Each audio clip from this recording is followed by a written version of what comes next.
Constitution of Brazil 1988. Text from Constitute Project, translated by Keith S. Rosenn. Preamble. We, the representatives of the Brazilian people, convened the National Constituent Assembly, to institute a democratic state destined to ensure the exercise of social and individual rights, liberty, security, well-being, development, equality and justice as supreme values of a fraternal, pluralist and unprejudiced society, founded on social harmony and committed, in the domestic and international orders, to the peaceful solution of disputes, promulgate, under the protection of God, the following Constitution of the Federative Republic of Brazil. Title I. Fundamental Principles. Art 1. The Federative Republic of Brazil, formed by the indissoluble union of states and counties, municípios, as well as the federal district, is a democratic state of law founded upon 1. Sovereignty. 2. Citizenship. 3. Human dignity. 4.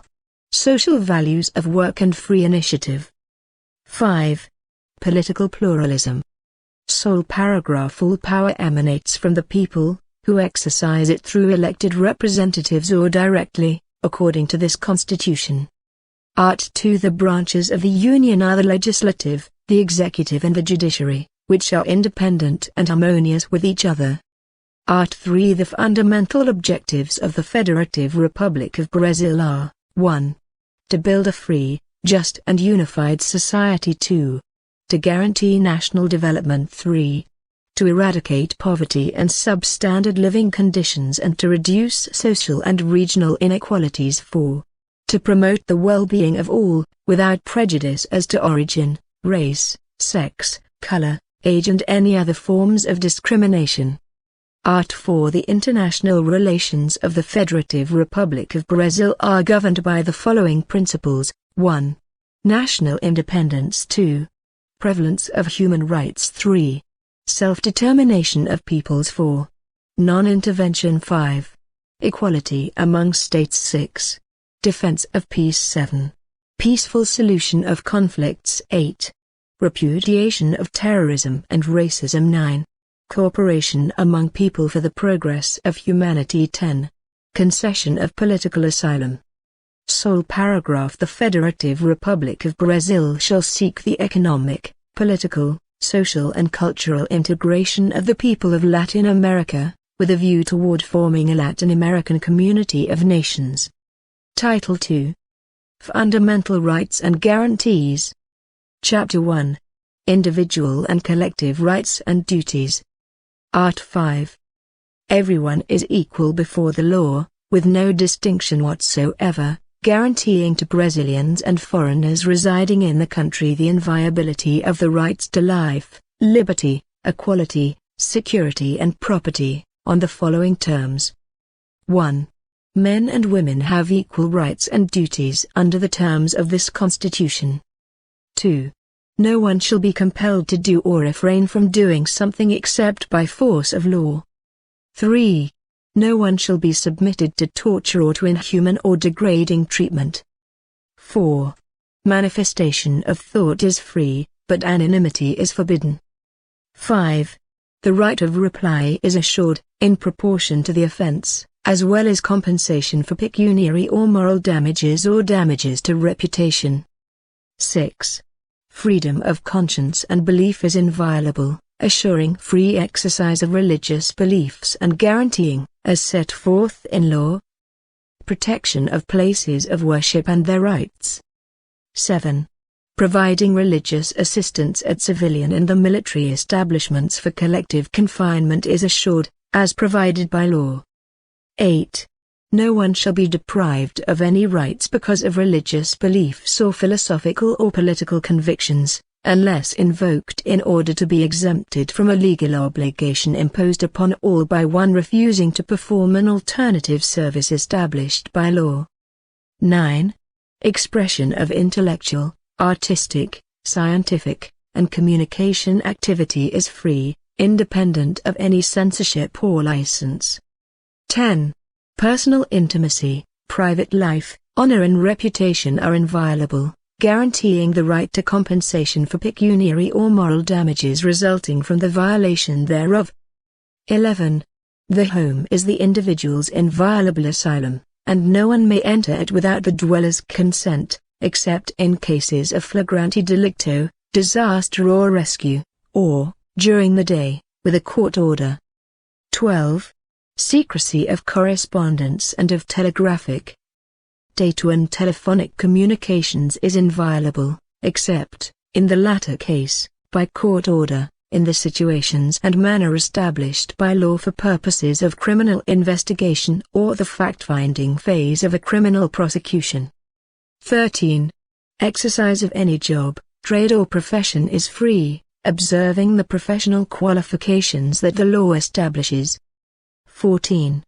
Access to information is assured to everyone, protecting the confidentiality of sources when necessary for professional activity. 15. Movement within the national territory is free in peacetime, and any person may, as provided by law, enter, remain or leave with his or her assets.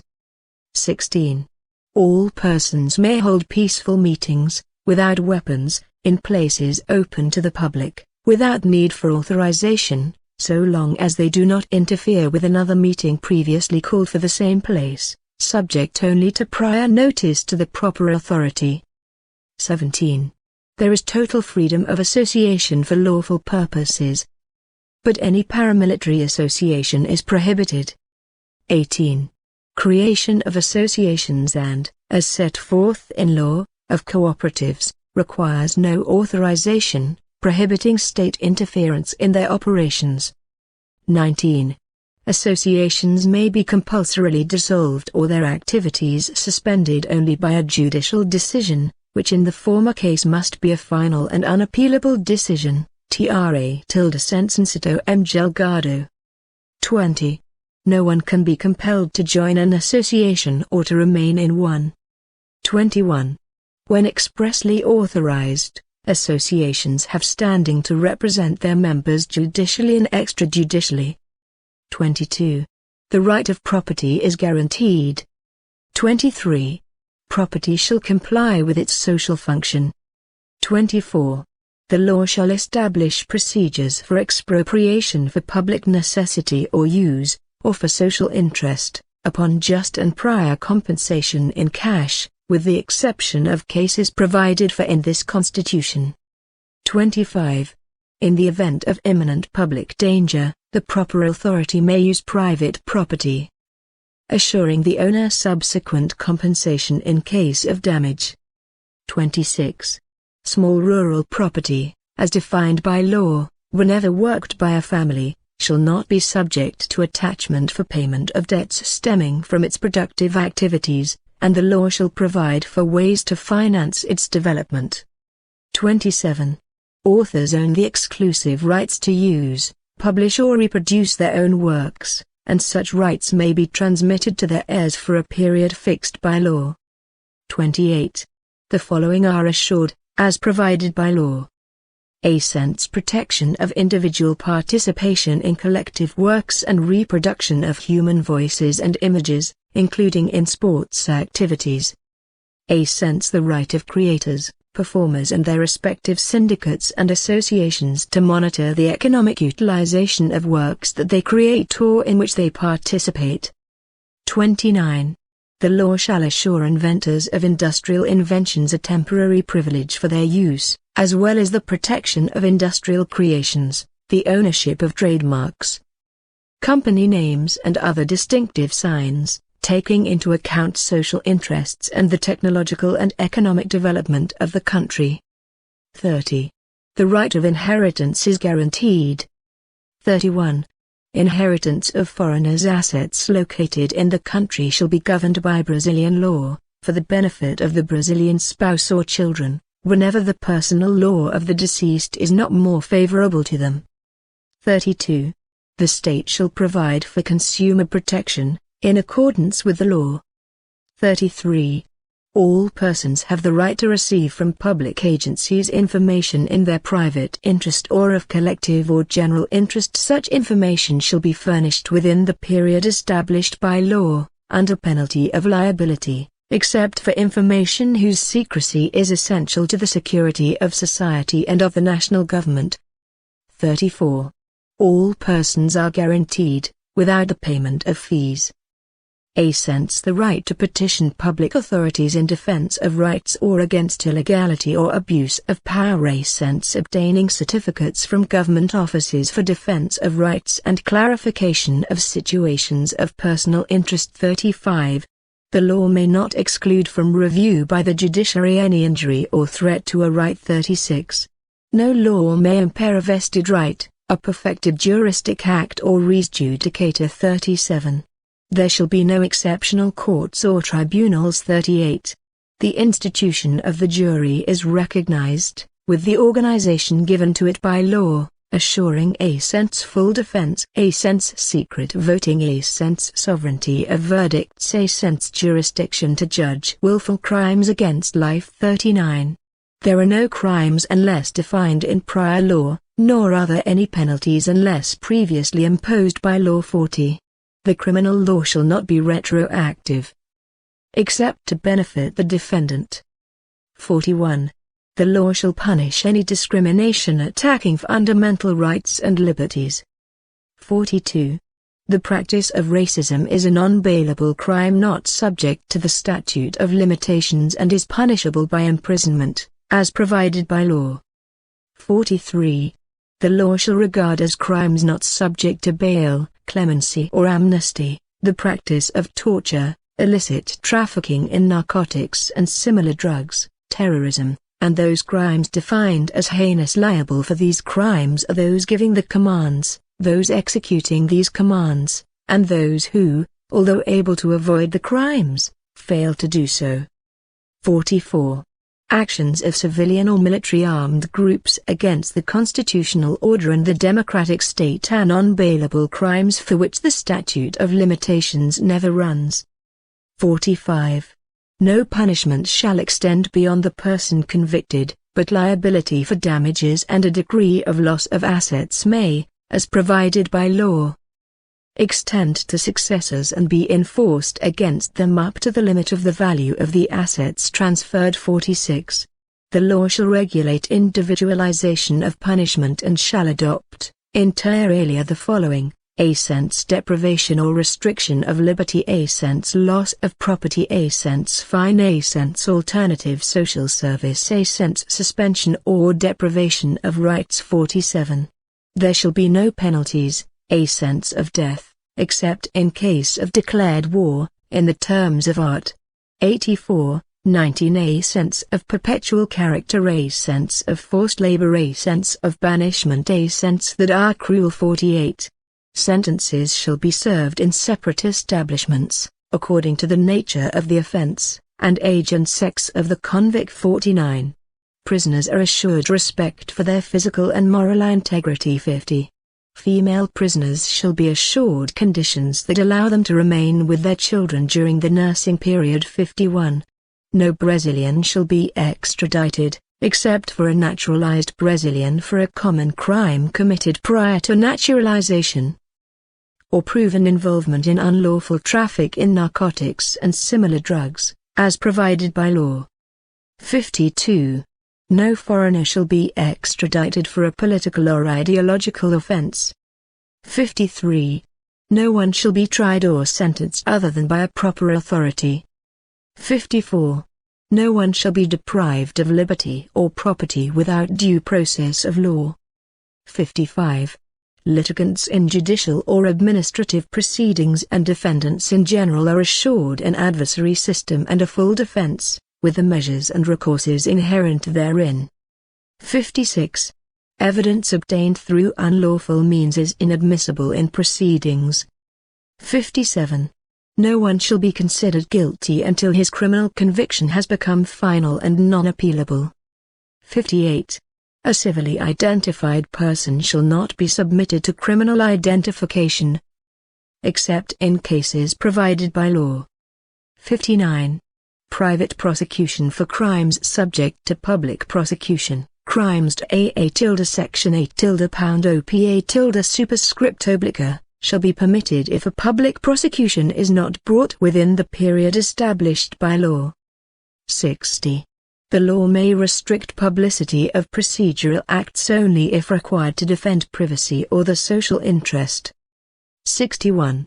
No one shall be arrested unless in flagranti delicto or by written and substantiated order of a competent judicial authority, except for a military offense or a specific military crime, as defined by law. 62. The arrest of any person and the place where he can be found shall be communicated immediately to the proper judge and to the arrested person's family or to a person designated by him. 63.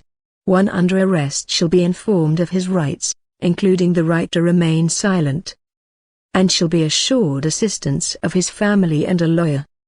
64.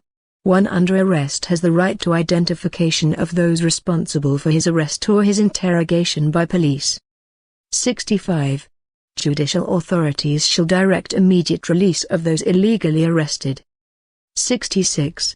No one shall be taken to prison or held therein when the law permits provisional liberty, with or without bond.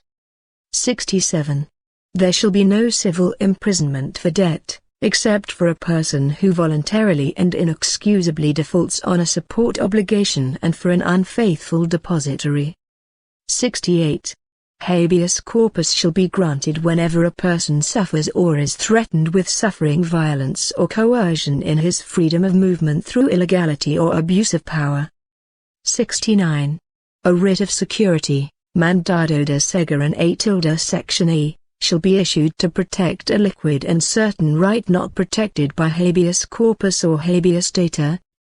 When the party responsible for the illegality or abuse of power is a public authority or an agent of a legal entity performing governmental duties.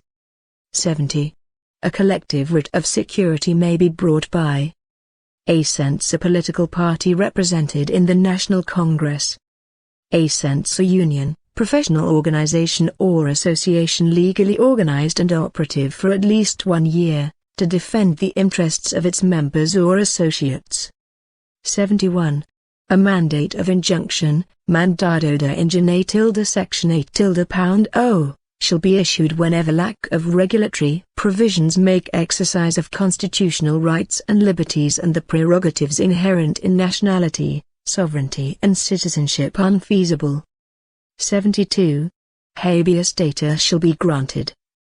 To assure knowledge of personal information about the petitioner contained in records or data banks of government agencies or entities of a public character. To correct data whenever the petitioner prefers not to do so through confidential judicial or administrative proceedings. 73.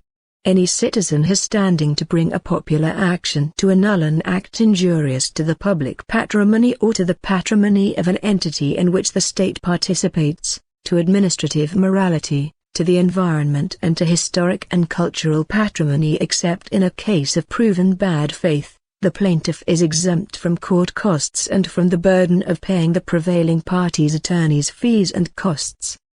74. The state shall provide full and gratuitous legal assistance to anyone who proves that he has insufficient funds. 75. The state shall compensate anyone convicted by judicial error. As well any person who remains imprisoned for a period longer than that determined by his sentence. 76. The following shall be free of charge for persons recognized as poor, as provided by law. Civil birth certificate, death certificate. 77. Habeas corpus and habeas data proceedings and, as provided by law, acts necessary to the exercise of citizenship, are free of charge. 78. Everyone is assured that judicial and administrative proceedings will end within a reasonable time and the means to guarantee that they will be handled speedily. 1. The rules defining fundamental rights and guarantees apply immediately. 2. The rights and guarantees established in this Constitution do not exclude others derived from the regime and principles adopted by it. or from international treaties to which the Federative Republic of Brazil is a party. 3. International treaties and conventions on human rights approved by both houses of the National Congress, in 2 different voting sessions, by 3/5 votes of their respective members, shall be equivalent to constitutional amendments. 4. Brazil submits itself to the jurisdiction of the International Criminal Tribunal, to whose creation it has manifested adhesion. Chapter 2. Social Rights. Art. 6. Education, health, nutrition, labor, housing, transport, leisure, security, social security, protection of motherhood and childhood, and assistance to the destitute, are social rights, as set forth in this Constitution. Art. 7. The following are rights of urban and rural workers, in addition to any others designed to improve their social condition. 1. Employment protected against arbitrary dismissal or dismissal without cause, as provided for by complementary law that shall establish severance pay, among other rights. 2. Unemployment insurance, in the event of involuntary unemployment. 3. Guarantee fund for the length of service, Fundo de Garantia do Tempo de Serviço Section O. 4. A national uniform minimum wage, fixed by law, capable of meeting a worker's basic living needs and those of his family, for housing, nourishment, education, health, leisure, clothing, hygiene, transportation and social security, with periodic adjustments to maintain its purchasing power, prohibiting linkage to it as index for any purpose. 5. A salary floor in proportion to the extent and complexity of the work. 6. Irreducibility of salaries or wages, except when provided for in a collective agreement or accord. 7. For those receiving variable compensation, a guarantee that the salary or wage will never fall below the minimum wage. 8. A 13th month's salary based on full pay or the amount of pension. 9. Higher remuneration for nighttime work than for daytime work. 10. Wage protection, as provided by law, with intentional retention constituting a crime. 11.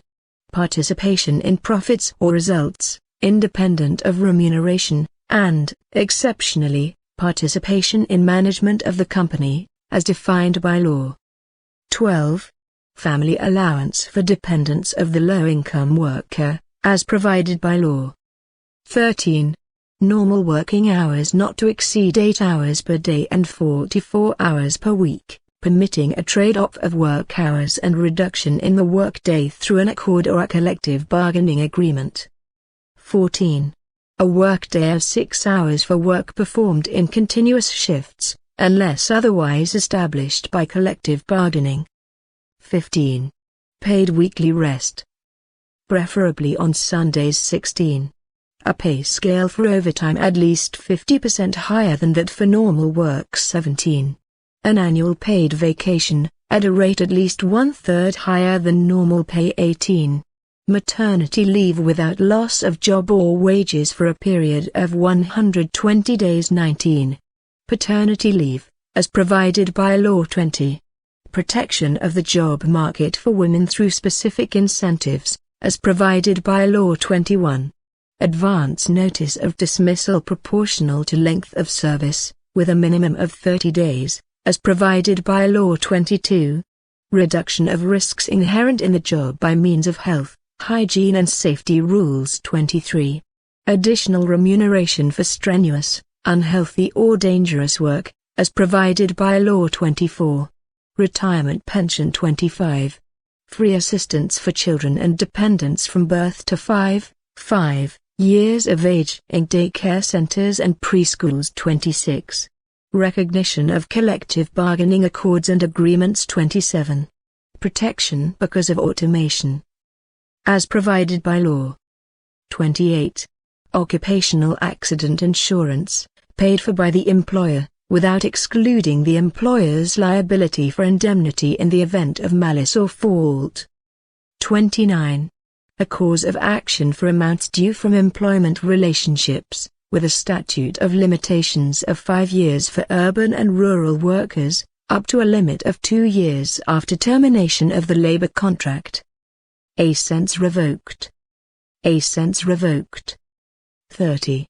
Prohibition of any difference in pay and performance of duties and in hiring criteria by reason of sex, age, color or marital status. 31. Prohibition of any discrimination with respect to pay and hiring criteria for handicapped workers. 32. Prohibition of any distinction among manual, technical and intellectual work or among the respective professionals. 33. Prohibition of nighttime, dangerous or unhealthy work for those under 18 years of age, and of any work for those under the age of 16. Except as an apprentice. 34. Equal rights for workers with a permanent employment relationship and for occasional workers. Sole paragraph. The category of domestic workers is assured the rights set out in subparagraphs 4, vi, 7, 8, x, 13, 15, 16, 17, 18, 19, 21, 22, 24, 26, 30, 31 and 33, and taking into consideration the conditions established in law and observing the simplification of the performance of the principal and accessory tax obligations, the provisions in the subparagraphs 1, 2, 3, 9, 12, 25 and 28, as well as integration into the Social Security system. Art. 8. Persons are free to form professional or syndical associations, observing the following. 1. The law may not require state authorization for organization of a syndicate, with the exception of registration with the proper agency, prohibiting the government from interfering and intervening in syndical organization. 2. Creation of more than one syndical organization, of any level, representing a professional or economic category, is forbidden in the same territorial base, which shall be defined by the interested workers or employers. A base may not be less than the area of one county. 3. The syndicate is responsible for defending the collective or individual rights and interests of its category, including judicial or administrative disputes. 4. The General Assembly shall fix dues, which, in the case of a professional category, shall be withheld from the payroll, for the funding of the confederative system of respective syndical representation. Independent of the contribution provided for by Law 5. No one shall be required to join or to remain a member of a syndicate. 6. Syndicates must participate in collective labor bargaining negotiations. 7. Retired members shall be entitled to vote and be voted on in syndical organizations. 8. An employee who is a syndicate member may not be dismissed from the moment he registers as a candidate for a leadership or representative position in the syndicate. If elected, even as an alternate, he may not be dismissed until 1 year after termination of his term of office, unless he commits a serious fault, as provided by law. Sole paragraph. Provisions of this article apply to the organization of rural syndicates and fishing colonies, with due regard for conditions established by law. Art. 9. The right to strike is guaranteed. It is up to the workers to decide when to exercise it and upon the interests to be defended thereby. 1. The law shall define which services or activities are essential and shall provide for meeting the community's non-postponable needs. 2. Parties responsible for commission of abuses shall be subject to the penalties of the law. Art. 10. Participation of workers and employers is assured in the collegiate bodies of governmental agencies in which their professional or social security interests are subjects of discussion and deliberation. Art. 11. In firms with more than 200 employees, election of an employee representative is assured for the exclusive purpose of promoting direct negotiations with employers. Chapter 3. Nationality. Art. 12. Brazilians are 1. By birth. I sense those born in the Federative Republic of Brazil, even though of foreign parents, provided that they are not in the service of their country. I sense those born abroad of a Brazilian father or mother, so long as either is in the service of the Federative Republic of Brazil. I. Since those born abroad of a Brazilian father or mother, so long as they are registered at a proper Brazilian governmental office, or come to reside in the Federative Republic of Brazil and opt for Brazilian nationality at any time after reaching the age of majority. 2. By naturalization. A. Since those who, as set forth by law, acquire Brazilian nationality for persons whose country of origin is Portuguese-speaking, only one uninterrupted year of residence and good moral character are required. A. Since foreigners of any nationality, resident in the Federative Republic of Brazil for more than 15 uninterrupted years and without any criminal conviction, provided they request Brazilian nationality. 1. Rights inherent to Brazilians shall be attributed to Portuguese permanently resident in the country if Brazilians are afforded reciprocal treatment, except in cases provided for in this Constitution. 2. The law may not establish any distinction between native-born and naturalized Brazilians, except in cases provided for in this Constitution. 3. The following positions are restricted to native-born Brazilians: A. Since President and Vice President of the Republic, A. Since President of the Chamber of Deputies, A. Since President of the Federal Senate, A. Since Minister of the Supreme Federal Tribunal, A. Since the Diplomatic Career, A. Since Officers of the Armed Forces, A. Since the Minister of Defense. 4. Loss of nationality shall be declared for a Brazilian, A. Since whose naturalization has been cancelled by judicial decision because of activity harmful to the national interest, A. Since acquires another nationality, except in the cases, A. Since of recognition of original nationality by foreign law, A. Since of a foreign law imposing naturalization upon a Brazilian residing in a foreign country as a condition for remaining in its territory or for exercise of civil rights. Art. 13. Portuguese is the official language of the Federative Republic of Brazil. 1. The symbols of the Federative Republic of Brazil are the national flag, anthem, coat of arms and seal. 2. The states, the federal district and the counties may have their own symbols. Chapter 4. Political rights. Art. 14. Popular sovereignty shall be exercised by universal suffrage, and by direct and secret vote, with equal value for all, and, as provided by law, by 1. Plebiscite. 2. Referendum. 3. Popular initiative. 1. Voter registration and voting are, A. Since compulsory for persons over 18 years of age, A. Since optional for, A. Since the illiterate, A. Since those over 70 years of age, A. Since those over 16 and under 18 years of age. 2. Foreigners may not register to vote, nor make conscripts during their period of compulsory military service. 3.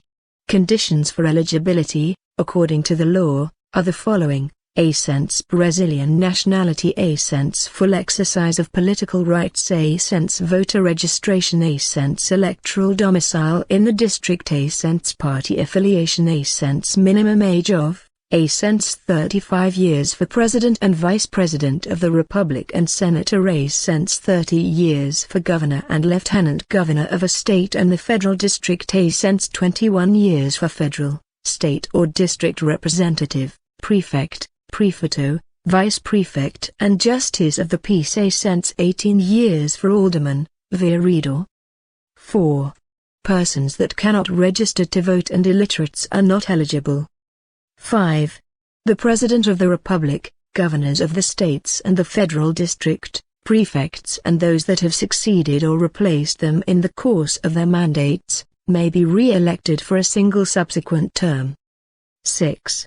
In order to run for other offices, the President of the Republic, Governors of the State and Federal District and Prefects must resign from their respective offices at least 6 months prior to the election. 7. Spouses and relatives by blood or marriage up to the 2nd degree or by adoption, of the President of the Republic, Governor of a State, Territory, or the Federal District, or a Prefect, or those replacing them during the 6 months preceding the election, are ineligible in the jurisdictional territory of the incumbent, unless they already hold elective office and are candidates for re-election. 8. A member of the armed forces who can register to vote is eligible under the following conditions: A. If he has served for less than 10 years, he shall be on leave from military activities. A. If he has served for more than 10 years, he shall be discharged from military duties by his superiors and, if elected, shall be automatically retired upon taking office. 9. Complementary law shall establish other cases of ineligibility and periods for which it shall remain in force, in order to protect administrative probity, morality for the exercise of the mandate, considering the past life of the candidate, and the normality and legitimacy of elections from the influence of economic power or abuse from holding an office, position or job in the direct or indirect administration. 10. Elective mandates may be challenged in the electoral courts within a period of 15 days after certification of election, substantiating the suit with evidence of abuse of economic power, corruption or fraud. 11. A suit challenging a mandate shall be conducted in secrecy, and the plaintiff shall be liable, as provided by law, if the suit is spurious or in bad faith. Art. 15. Deprivation of political rights is forbidden. Loss or suspension of such rights may occur only in cases of 1. Cancellation of naturalization by a final non-appealable judgment. 2. Absolute civil incapacity. 3. So long as the effects of a final non-appealable criminal conviction remain in force. 4. Refusal to comply with an obligation imposed upon everyone or to perform alternative service, in accordance with Art. 585. Administrative impropriety, in terms of Art. 37, A. Section 4A degrees. Art. 16. A law altering the electoral process shall enter into force on its publication date and shall not apply to elections that occur within 1 year from the date it enters into force. Chapter 5. Political parties. Art. 17. Creation, merger, incorporation, and dissolution of political parties is free, with due regard for national sovereignty, the democratic regime, multiplicity or political parties and fundamental human rights, observing the following precepts. 1. National character. 2. Prohibition of receipt of financial assistance from foreign entities or governments or subordination to them. 3. Rendering of accounts to the electoral courts. 4. Legislative functioning in accordance with the law. 1. Political parties are assured autonomy in defining their internal structure, organization and operation and in adopting criteria for choosing their regime of electoral affiliation, without requiring linkage among candidates in the national, state, district or county spheres. Party bylaws shall establish rules for party discipline and loyalty. 2. After they have acquired legal capacity, as provided for in civil law, political parties shall register their bylaws with the Superior Electoral Tribunal. 3. Political parties have the right to resources from party funds and to free radio and television time, as provided by law. 4. Political parties are forbidden to utilize paramilitary organizations. Title 3. Organization of the State. Chapter 1. Political Administrative Organization. Art. 18. The political and administrative organization of the Federative Republic of Brazil includes the Union, states, federal district, and counties, all autonomous, as provided for in this Constitution. 1. The federal capital is Brasilia. 2. Federal territories are part of the Union, and their creation, transformation into states, or reintegration into their state of origin shall be regulated by complementary law. 3. States may merge into each other, subdivide, or split in order to be annexed to others, or form new states or federal territories, with the approval of the population directly interested through a plebiscite, and the approval of the National Congress through a complementary law. 4. The creation, incorporation, merger and subdivision of counties shall be done by state law, within the period determined by complementary federal law, and shall depend upon prior consultation, via plebiscite, with populations of the counties involved, after divulging the county feasibility studies, presented and publicized as provided by law. Art. 19. The Union, States, Federal District and Counties are forbidden to 1. Establish religions or churches, subsidize them, hinder their functioning, or maintain dependent relations or alliances with them or their representatives, with the exception of collaboration in the public interest, as provided by law. 2. Refuse to honor public documents. 3. Create distinctions or preferences among Brazilians. Chapter 2. The Union. Art. 20. The following constitute property of the Union. 1. Property presently belonging to it, as well as that which may be granted to it. 2. Unoccupied lands essential to defense of frontiers, military fortifications and constructions, federal communication and environmental preservation routes, as defined by law. 3. Lakes, rivers and any watercourses on lands that it owns, interstate waters, waters that serve as borders with other countries, waters that extend into or come from a foreign territory, as well as the bordering lands and river beaches. 4. Islands in rivers and in lakes in zones bordering other countries, ocean beaches, islands in the ocean and offshore, excluding from the latter areas containing the county seats, with the exception of those areas affected by public service and the Federal Environmental Unit, and the areas referred to in Art. 26. 2.5. Natural resources of the continental shelf and the exclusive economic zone. 6. Territorial seas. 7. Tidal lands and those added by accretion. 8. Potential hydraulic energy sites. 9. Mineral resources, including those in the subsoil. 10. Natural subterranean cavities and archaeological and prehistoric sites. 11. Lands traditionally occupied by Indians. 1. The states, federal district and counties, as well as agencies of direct administration of the Union, are assured, as provided by law, participation in the results of exploitation of petroleum or natural gas, hydraulic energy resources, and other mineral resources in their respective territories, continental shelf, territorial sea or exclusive economic zone, or financial compensation for such exploitation. 2. A strip with a width of up to 150 kilometers along the territorial borders, designated as a frontier zone, is considered fundamental for defense of the national territory, and the occupation and use thereof shall be regulated by law. Art. 21. The Union shall have the power to 1. Maintain relations with foreign states and participate in international organizations. 2. Declare war and make peace. 3. Assure national defense. 4. Permit foreign forces, in cases provided for in complementary law, transit through national territory or to remain therein temporarily. 5.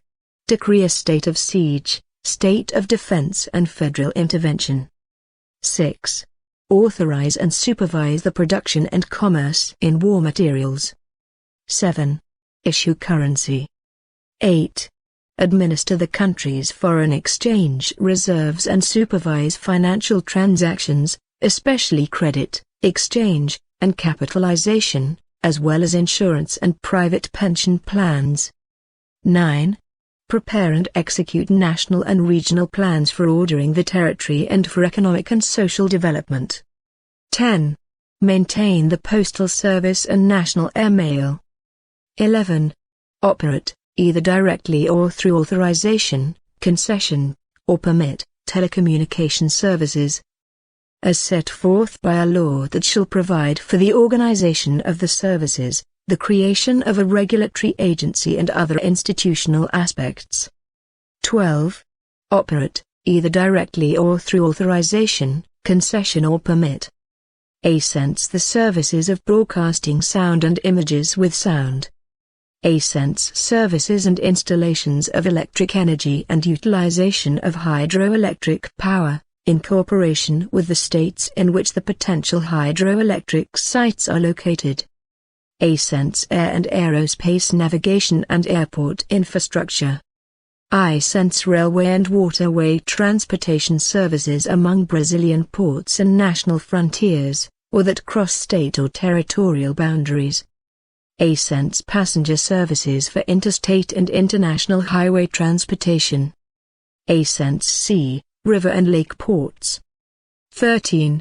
Organize and maintain the judiciary, public ministry of the Federal District and the Territories, and the Public Defender's Office of the Territories. 14. Organize and maintain the civil police, military police and military fire brigades of the Federal District, as well as provide financial assistance to the Federal District for performance of public services, by means of a particular fund. 15. Organize and maintain official national statistical, geographical, geological and mapping services. 16. Classify, for purposes of viewer discretion, public amusements and radio and television programs. 17. Grant amnesty. 18. Plan and promote permanent defenses against public disasters, especially droughts and floods. 19. Establish a national system for management of water resources and define criteria for granting rights for their use. 20. Establish directives for urban development, including housing, basic sanitation and urban transportation. 21. Establish principles and directives for the national transportation system. 22. Operate maritime, airport and border police services. 23. Operate nuclear services and installations of any nature and exercise governmental monopolies over research, mining, enrichment, reprocessing, industrialization, and commerce in nuclear ores and their byproducts, in accordance with the following principles and conditions. Ascents all nuclear activity within the national territory shall be allowed for peaceful purposes and shall be subject to approval by the National Congress. Ascents marketing and utilization of radioisotopes for research and medical, agricultural and industrial use are authorized under a permit regime.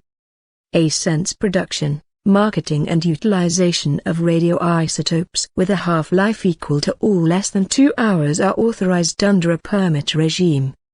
Ascents civil liability for nuclear damages does not depend on the existence of fault. 24. Organize, maintain and perform inspections of working conditions. 25. Establish the areas and conditions for conduct of prospecting and placer mining in the form of associations. Art. 22. The Union has exclusive power to legislate with respect to 1. Civil, commercial, penal, procedural, electoral, agrarian, maritime, aeronautical, space and labor law. 2. Expropriation. 3. Civilian and military requisitioning, in the event of imminent danger and in wartime. 4. Waters, energy, informatics, telecommunications and radio broadcasting. 5. The postal service. 6. The monetary system, measuring systems and certifications and guarantees of metals. 7. Policies of credit, foreign exchange, insurance and transfer of securities. 8. Foreign and interstate commerce. 9. Directives of National Transportation Policy. 10. Regime of the ports and lake, river, ocean, air and aerospace navigation. 11. Transit and transportation. 12. Mineral deposits, mines, mineral resources and metallurgy. 13. Nationality, citizenship and naturalization. 14. Indigenous populations. 15. Immigration, entry, extradition and expulsion of foreigners. 16. Organization of the national employment system and conditions for professional practice. 17. Organization of the judiciary and the public ministry of the Federal District and of the Territories, and the Public Defender's Office of the Territories, as well as their administrative organization. 18. National systems of statistics, mapping and geology. 19. Systems of savings, as well as obtaining and guaranteeing popular savings. 20.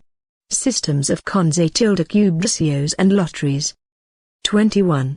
General rules of organization, personnel, war materials, guarantees, enlistment and mobilization of the military police and military fire brigades. 22. Jurisdiction of the Federal Police and the Federal Highway and Railway Police. 23. Social Security. 24. Directives and bases for national education. 25. Public registries. 26. Nuclear activities of any nature. 27. General rules for all types of bidding and contracting for direct public administration. Autarchies and foundations of the Union, States, Federal District and Counties, obeying the provision of Art. 37, 21, and for public companies and the mixed capital companies, as provided for in Art. 173, A Section 1A degrees, 3. 28. Territorial defense, aerospace defense, maritime defense, civil defense and national mobilization. 29. Commercial advertising. Sole paragraph complementary law may authorize the states to legislate on specific questions relating to matters covered in this article. Art. 23. The Union, States, Federal District and Counties, shall have joint powers to 1. Ensure that the Constitution, the laws and the democratic institutions are observed and that public patrimony is preserved. 2. Safeguard public health, public assistance, and the protection and guarantee of handicapped persons. 3. Protect documents, works, and other assets of historic, artistic, and cultural value, monuments, remarkable natural landscapes and archaeological sites. 4. Prevent the loss, destruction, or changing of the characteristics of works of art and other goods of historic, artistic or cultural value. 5. Furnish means of access to culture, education, science, technology, research, and innovation. 6. Protect the environment and combat pollution in any of its forms. 7. Preserve the forests, fauna and flora. 8. Promote agricultural and livestock production and organize the food supply. 9. Promote programs for construction of housing and improvement of conditions of living and basic sanitation. 10. Combat the causes of poverty and the factors of marginalization, promoting the social integration of the underprivileged sectors. 11. Register, monitor and supervise concessions of rights to research and exploit water and mineral resources within their territories. 12. Establish and implement an educational policy for traffic safety. Sole paragraph complementary laws shall establish rules for cooperation among the Union, States, Federal District and Counties, aimed at balanced development and well-being on a nationwide basis. Art. 24. The Union, States and Federal District shall have concurrent power to legislate on 1. Tax, financial, penitentiary, economic and urban planning law. 2. The budget. 3. Commercial registries. 4. Costs of forensic services. 5. Production and consumption. 6. Forests, hunting, fishing, fauna, preservation of nature, defense of the soil and natural resources, protection of the environment and pollution control. 7. Protection of the historic, cultural, artistic, touristic, and scenic patrimony. 8. Liability for damages to the environment, consumers, property and rights of artistic, aesthetic, historic, tourist, and scenic value. 9. Education, culture, teaching, sports, science, technology, research, development, and innovation. 10. Creation, operation and procedures of small claims courts. 11. Court Procedures 12. Social Security and Protection and Defense of Health 13. Legal Assistance and Public Defense 14. Protection and Social Integration of Handicapped Persons 15. Protection of Childhood and Youth 16. Organization, Guarantees, Rights and Duties of the Civil Police. 1. Within the scope of concurrent legislation, the Union's powers shall be limited to establishing general rules. 2. The power of the Union to legislate with respect to general rules does not preclude supplementary powers of the states. 3. If there is no federal law with respect to general rules, the states shall exercise full legislative powers to provide for their own peculiarities. 4. The supervention of a federal law over general rules suspends the effectiveness of a state law, to the extent that it is contrary to the federal law. Chapter 3. The Federated States. Art. 25. The states are organized and governed by the constitutions and laws that they may adopt, observing the principles of this constitution. 1. Powers not forbidden to them by this constitution are reserved to the states. 2. It is incumbent upon the states to operate, directly or through concessions, local services of piped gas, as provided by law. Issuance of a provisional measure for its regulation is prohibited. 3. The states may, by means of complementary law, create metropolitan regions, urban clusters and micro-regions, formed by grouping neighboring municipalities, in order to integrate the organization, planning and operation of public functions of common interest. Art. 26. The property of the states includes 1. Surface or underground waters, whether flowing, emerging or in reservoirs, with the exception, in the latter case, as provided by law, of those resulting from works carried out by the Union. 2. Ocean and coastal island areas that are under their dominion, excluding those under the dominion of the Union, counties or third parties. 3. River and lake islands that do not belong to the Union. 4. Vacant government lands not included among those belonging to the Union. Art. 27. The number of representatives in the State Legislative Assembly shall be 3 times the representation of the state in the Chamber of Deputies and, upon reaching 36, the number shall be increased by as many representatives as the number of federal deputies exceeding 12. 1. The mandate of state representatives shall be 4 years, and the provisions of this Constitution regarding the electoral system, inviolability, immunities, remuneration, loss of mandate, leaves of absence, impediments and enlisting in the armed forces shall apply to them. 2. The fixed compensation, SA superscript obsidio, of state representatives shall be set by law at the initiative of the Legislative Assembly, at a maximum of 75% of that established, in specie, for federal deputies, observing what has been provided for in Articles 39, A Section 4A degrees, 57, A Section 7A degrees, 150, 2, 153, 3, and 153, A Section 2A degrees, I. 3. The legislative assemblies have the power to determine their internal rules, police and administrative services of their secretariat, and to fill the respective offices. 4. The law shall provide for popular initiative in state legislative processes.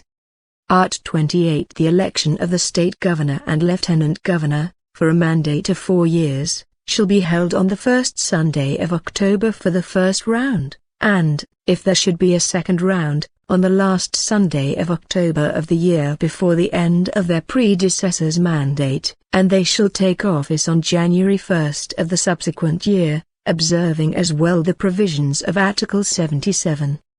1.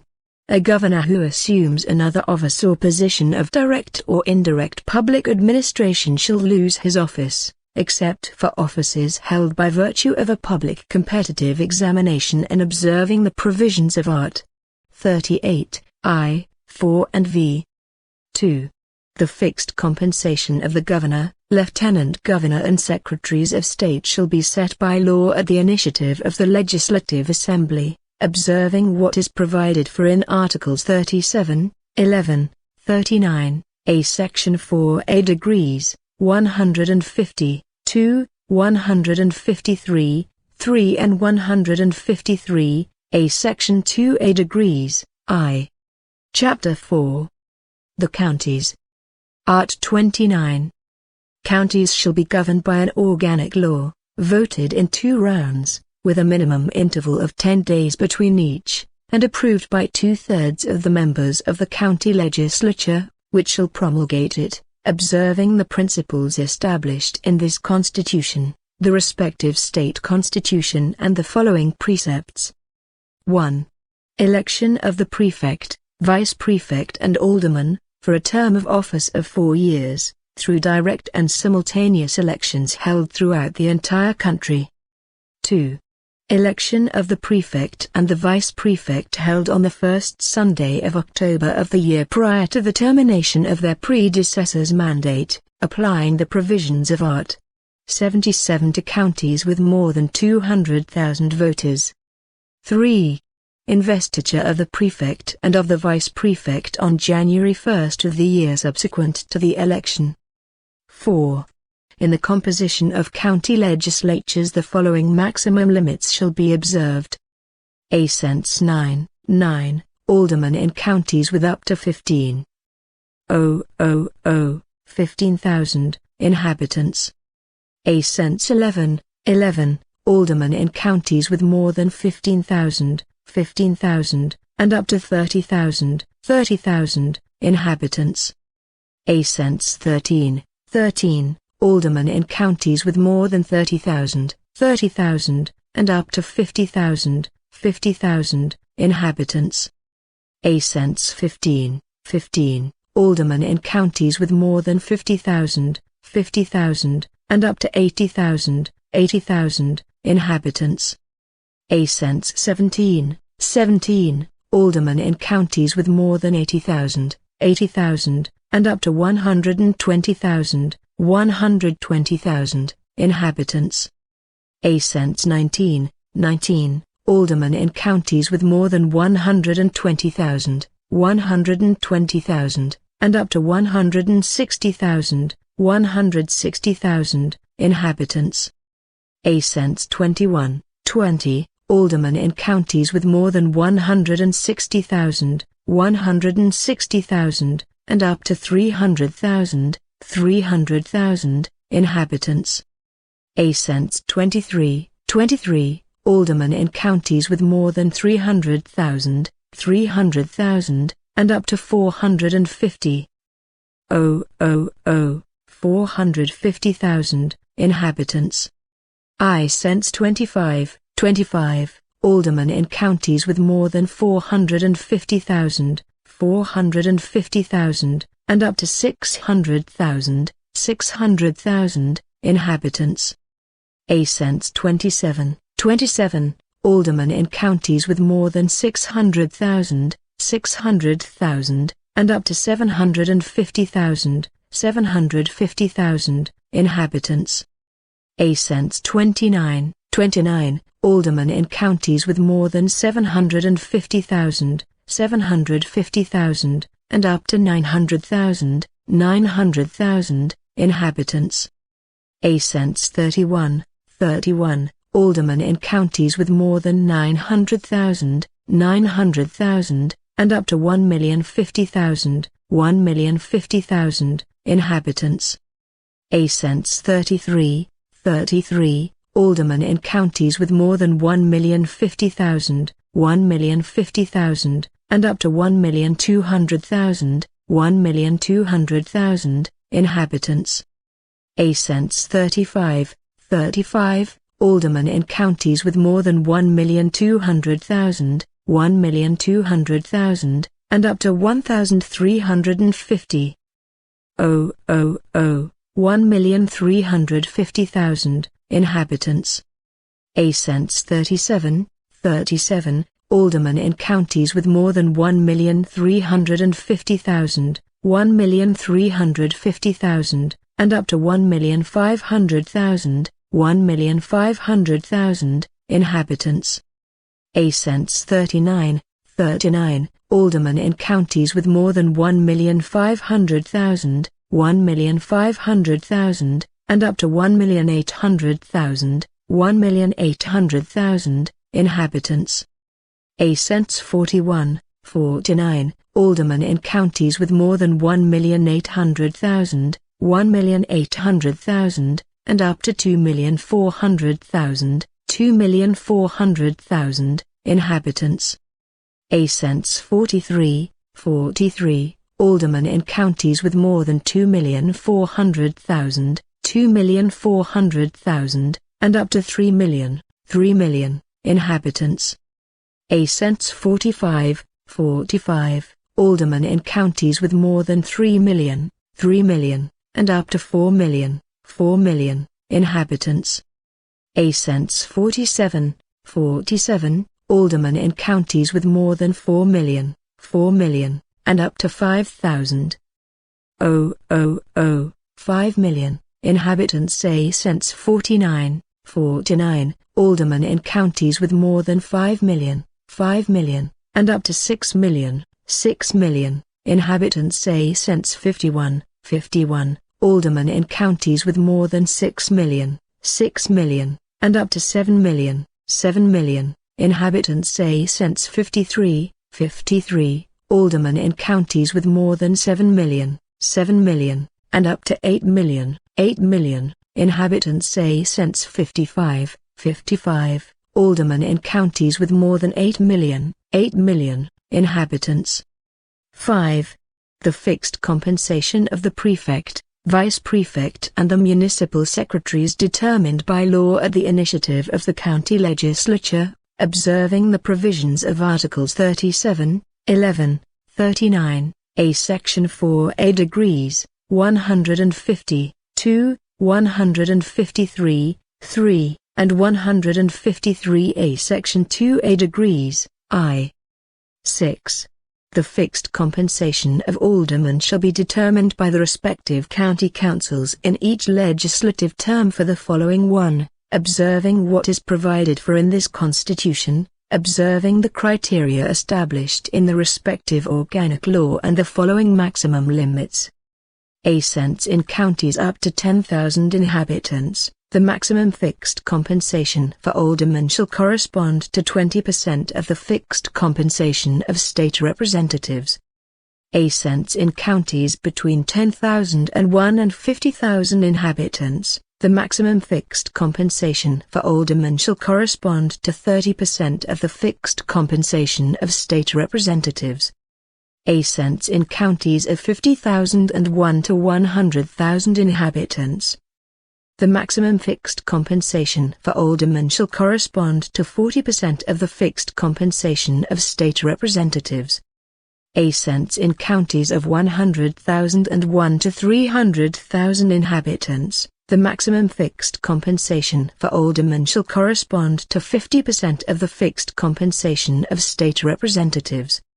A cents in counties of 300,001 to 500,000 inhabitants. The maximum fixed compensation for aldermen shall correspond to 60% of the fixed compensation of state representatives. A cents in counties of more than 500,000 inhabitants. The maximum fixed compensation for aldermen shall correspond to 75% of the fixed compensation of state representatives. 7. Total expenses for remuneration of aldermen may not exceed 5% of the revenues of the county. 8.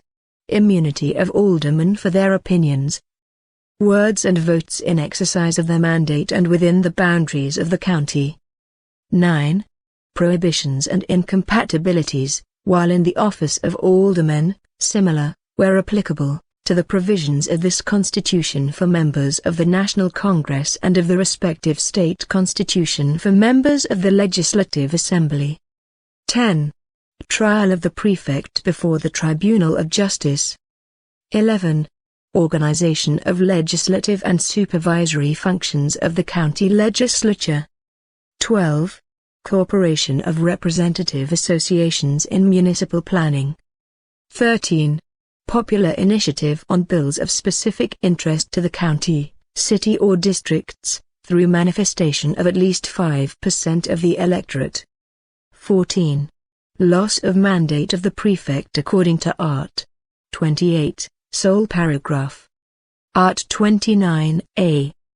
The total expenses of county councils, including aldermen's fixed compensation but excluding the expenses with the inactive, may not exceed the following percentages, with respect to the sum of tax receipts and transferences provided for in A Section 5A Degrees of Art. 153 and Arts. 158 and 159, effectively realized in the prior fiscal year. 1. 7%, 7%, for counties with a population of up to 100,000 inhabitants. 2. 6%, 6%, for counties with a population between 100,000 and 300,000 inhabitants. 3. 5%, 5%, for counties with a population between 300,000 and 500,000 inhabitants. 4. 4.5%, 4.5%, for counties with a population between 500,000 and 500,000 and 3 million inhabitants. 5. 4%, 4%, for counties with a population between 3 million and inhabitants and 8,000. 8 million inhabitants. 6. 3.5%, 3.5%, for counties with a population greater than 8 million and 1 inhabitants. 1. The county council shall not spend more than 70% of its receipts on payrolls, including expenditures for fixed compensation of its aldermen. 2. It constitutes an impeachable offense, crime de responsabilidade, for the county prefect, A-cents to carry out transfers that exceed the limits defined in this article. A-cents to not send or transfer by the 20th day of each month, or A-cents to send less than the proportion fixed in the budget law. 3. It constitutes an impeachable offense for the President of the County Council to disrespect A Section 1A Degrees of this article. Art 30. The counties have the power to 1. Legislate on subjects of local interest. 2. Supplement federal and state legislation where applicable. 3. Institute and collect taxes within their jurisdiction, as well as to apply their revenues, without prejudice to the requirement that they render accounts and publish provisional balance sheets within the periods established by law. 4. Create, organize and eliminate districts, observing state legislation. 5.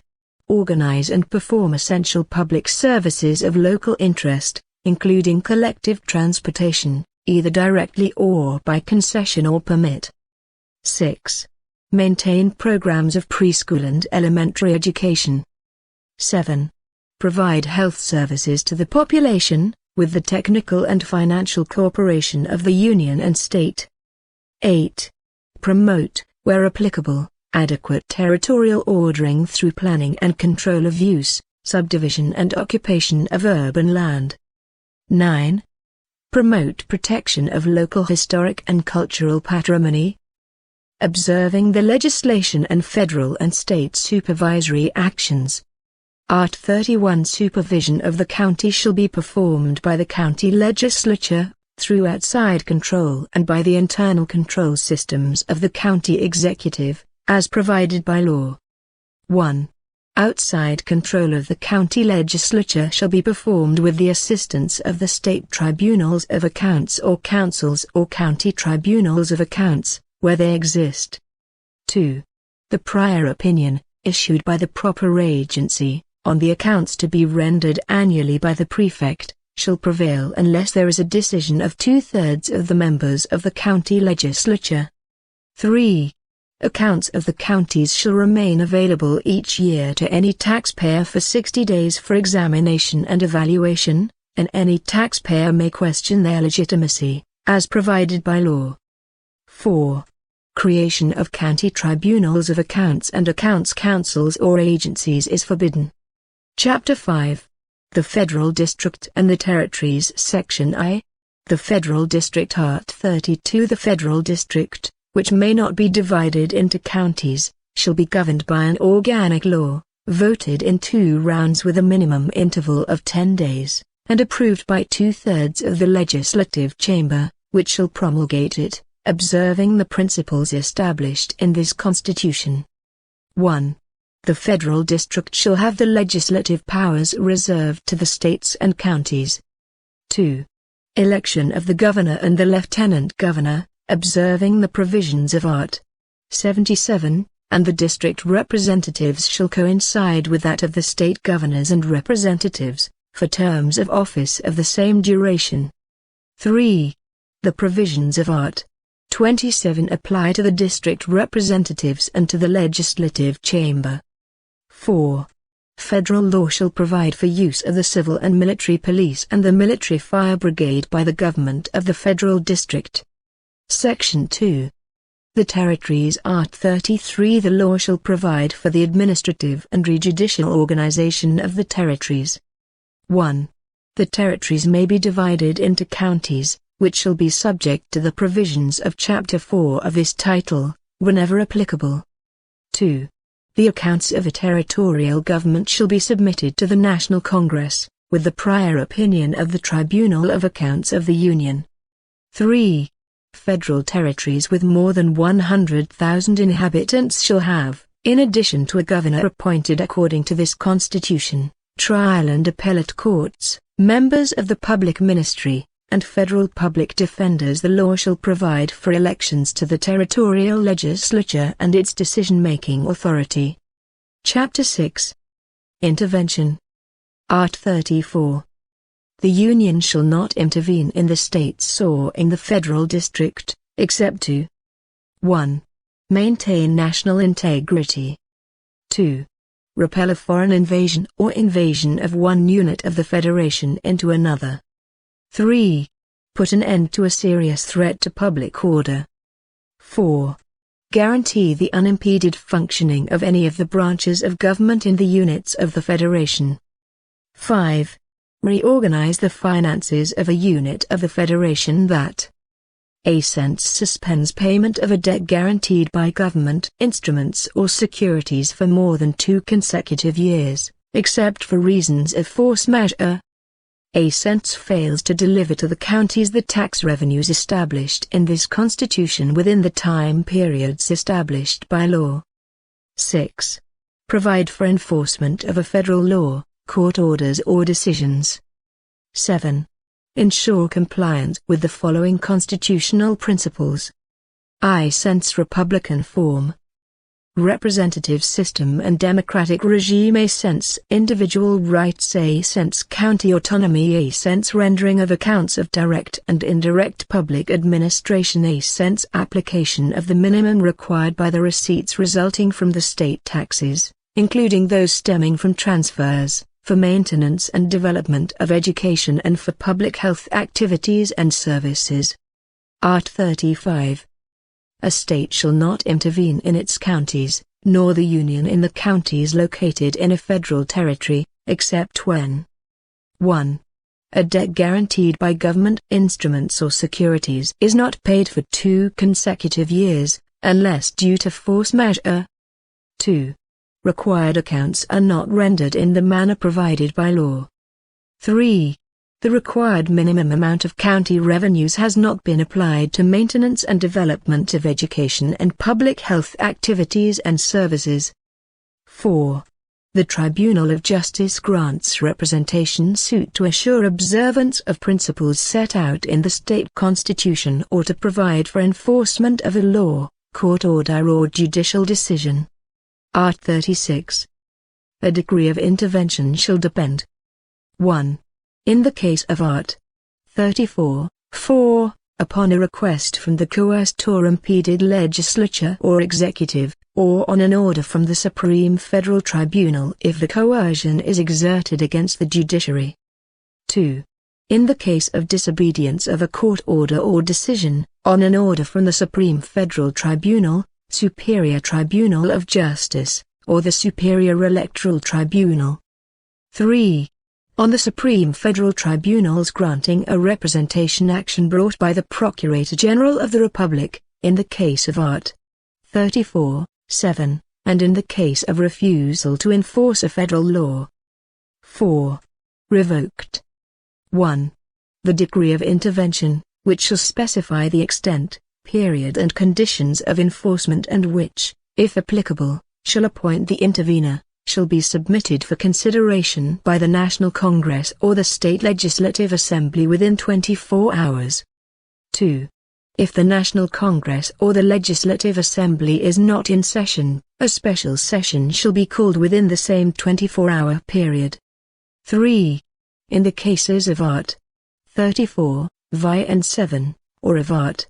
35.4, upon waiver of consideration by the National Congress or the Legislative Assembly, the decree shall be limited to suspending execution of the challenged act, if such measure is sufficient to restore normality. 4. Upon cessation of the reason for intervention, authorities removed from offices shall return to them, unless there is some legal impediment. Chapter 7. Public Administration. Section I. General Provisions. Art. 37. The direct or indirect public administration of any of the branches of the Union, States, Federal District and Counties, shall obey the principles of legality, impersonality, morality, publicity and efficiency, as well as the following. 1. Public offices, jobs and positions are accessible to Brazilians who meet the requirements established by law, as well as to foreigners, as provided by law. 2. Investiture in public office or employment depends upon prior approval in public competitive examinations, or such examinations and comparison of professional credentials, in accordance with the nature and complexity of the office or job, as provided by law, except for appointment to a commission office declared by law to permit free appointment and discharge. 3. The period of validity of a public competitive examination shall be up to 2 years. Extendable once for a like period. 4. During the non-extendable period set forth in the notice of the public competition, those approved in a public competitive examination or such examination and comparison of professional credentials shall be called with priority over newly approved applicants to assume a career office or employment. 5. Positions of confidence, exercised exclusively by civil servants occupying an effective position, and commission offices, to be filled by career civil servants in the cases, conditions and minimum percentages provided for by law, are intended only for assignments of management, supervision and assessment. 6. Civil servants are guaranteed the right of free syndical association. 7. The right to strike shall be exercised in the manner and within the limits defined by specific law. 8. The law shall reserve a percentage of public offices and positions for handicapped persons and shall define the criteria for their hiring. 9. The law shall set out the circumstances for hiring personnel for a fixed period of time in order to meet a temporary need of exceptional public interest. 10. Remuneration of civil servants and the salary dealt with in a Section 4A degrees of Art. 39 shall be set or modified only by a specific law, observing private initiative in each case, assuring annual general revision, always on the same date and without distinction with respect to indexes. 11. Remuneration and fixed compensation of holders of public offices, positions and employment in the direct administration, autarchies and foundations of members of any branches of the Union, States, Federal District and counties of holders of an elective office and of other political agents and the benefits, pensions or other form of remuneration, whether or not received cumulatively, including personal advantages or those of any other nature, shall not exceed the monthly compensation, in specie, of the ministers of the Federal Supreme Tribunal, applying as a limit in the counties, the compensation of the prefect, and in the states and the federal district, in the executive branch, the monthly compensation of the governor in the legislative branch, the compensation of the state and district legislators, and in the judicial branch, the compensation of the justices of the Tribunal of Justice, limited to 90 and 25/100% of the monthly compensation, in specie, of the ministers of the Supreme Federal Tribunal, a limit also applicable to the members of the public ministry, the procurators and the public defenders. 12. Compensation for positions in the legislative and judicial branches may not be higher than those paid by the executive branch. 13. Linking or equating any kind of remuneration is prohibited for purposes of compensating public service personnel. 14. Pecuniary raises received by a government employee shall not be computed or accumulated for the purpose of granting subsequent raises. 15. The salary and compensation of holders of public positions and jobs are irreducible, except for the provisions of subparagraphs 11 and 14 of this article and Arts.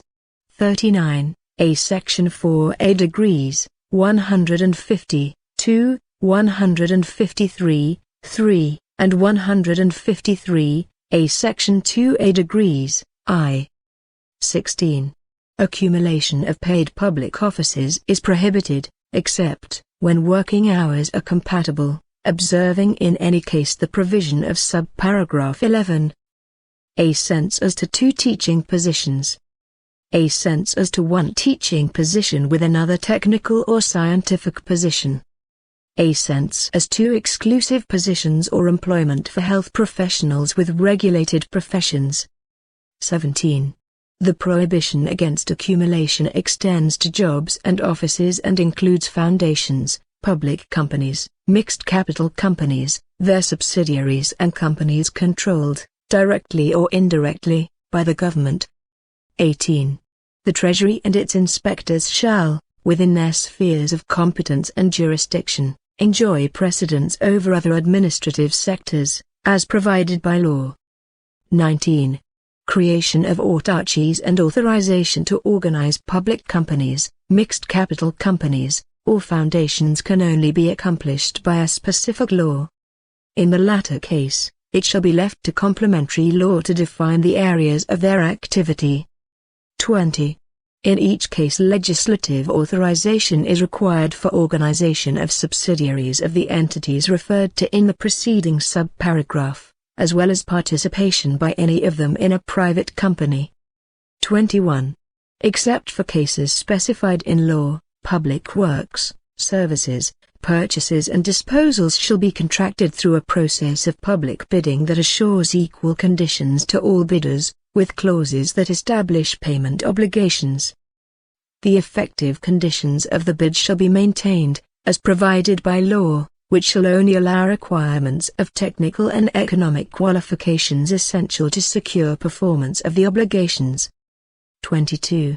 The tax administrations of the Union, the states, the federal district and the counties, essential activities for the functioning of the state, exercised by employees with specific careers, shall have priority resources for carrying out their activities and shall act in an integrated fashion, including sharing tax rolls and fiscal information, as provided by law or agreement.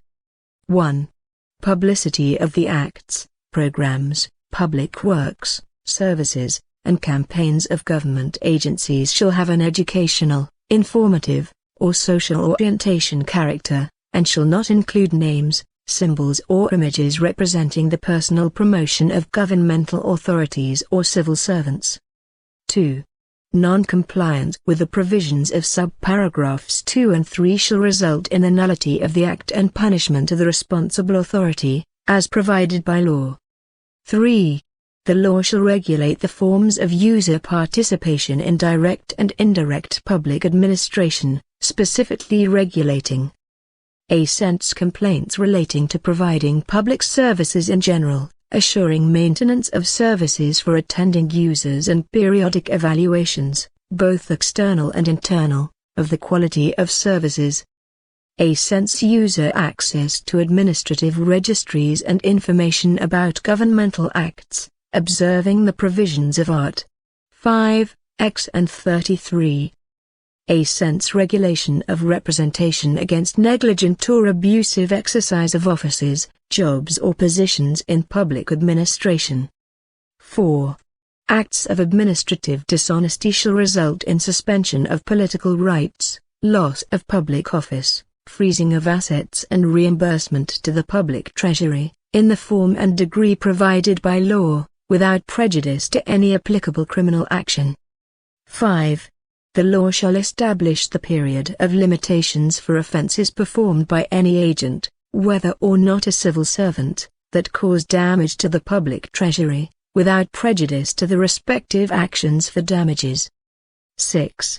Legal entities of public and private law providing public services shall be liable for the damages that their agents, acting in such capacity, cause to third parties, assuring the right to subrogation from the agent responsible in cases of intentional misconduct, dolo, or fault.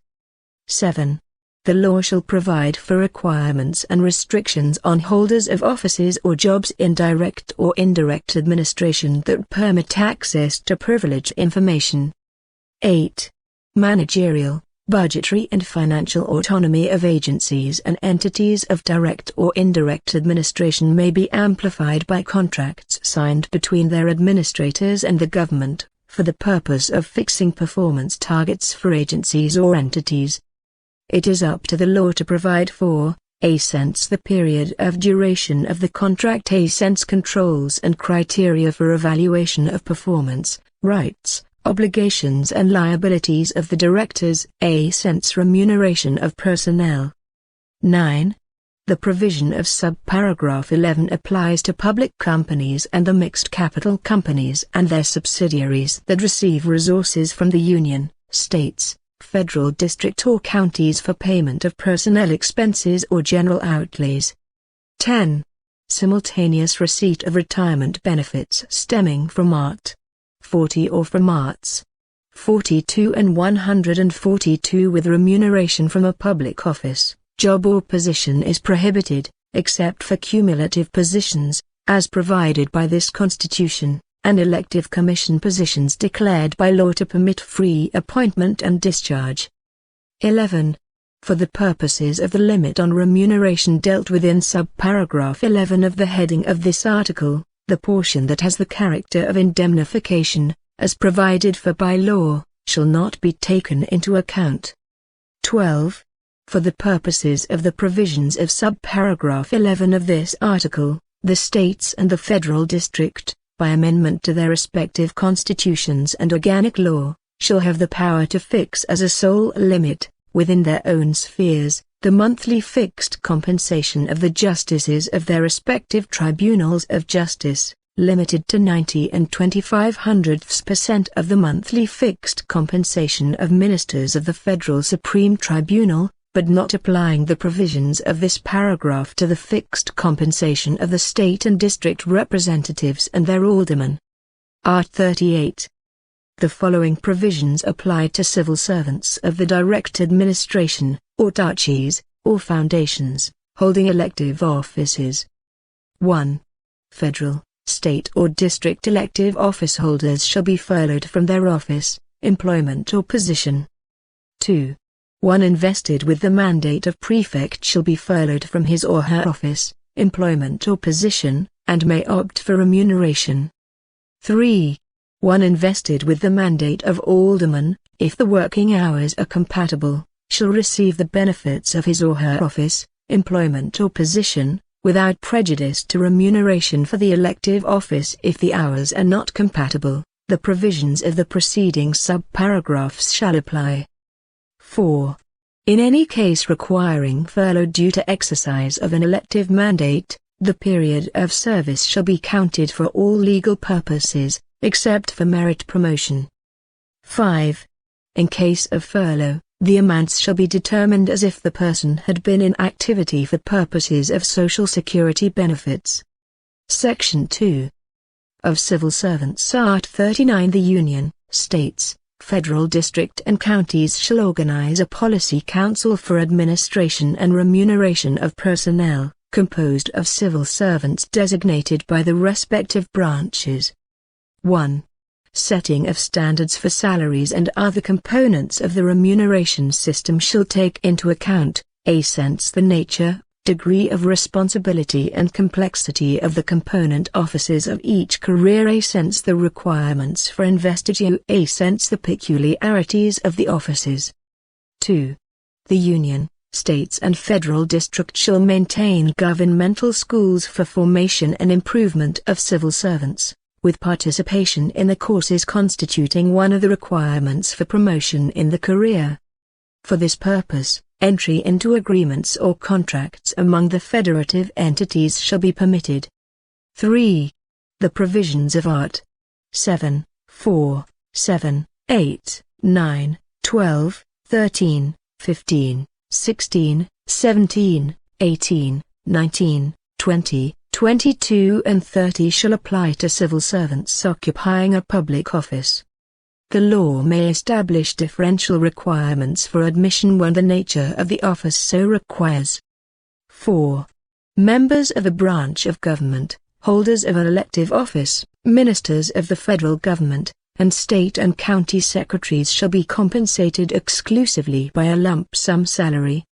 Increasing any gratification, additional payment, bonus, premium, representation allowance or any other type of remuneration is forbidden, obeying, in any case, the provisions of Art.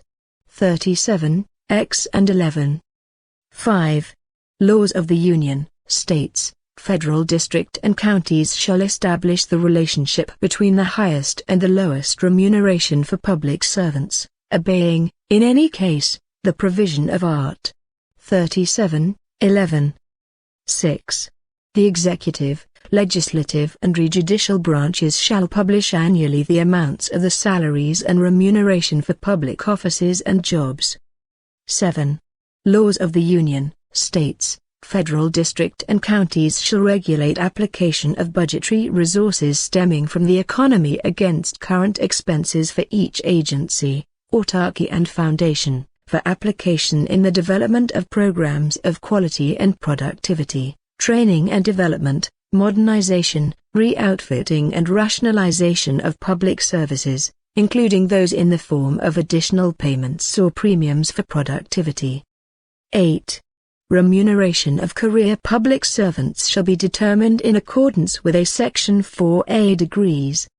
Art. 40. Civil servants holding effective positions in the Union, the States, the Federal District and the counties, including their autarchies and foundations, are assured a contributory and joint Social Security regime through contributions from the respective public entity, active or inactive public servants and pensioners, observing criteria that preserve financial and actuarial equilibrium and the provisions of this article.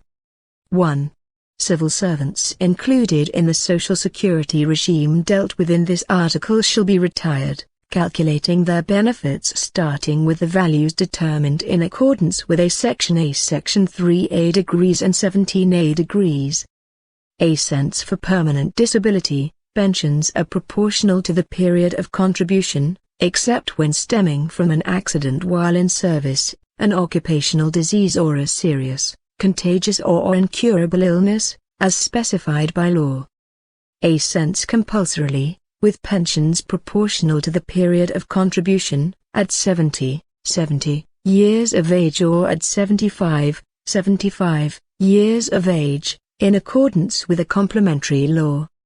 A cents voluntarily, so long as they have completed a minimum period of 10 years of effective public service and 5 years in the position from which they take retirement, observing the following conditions.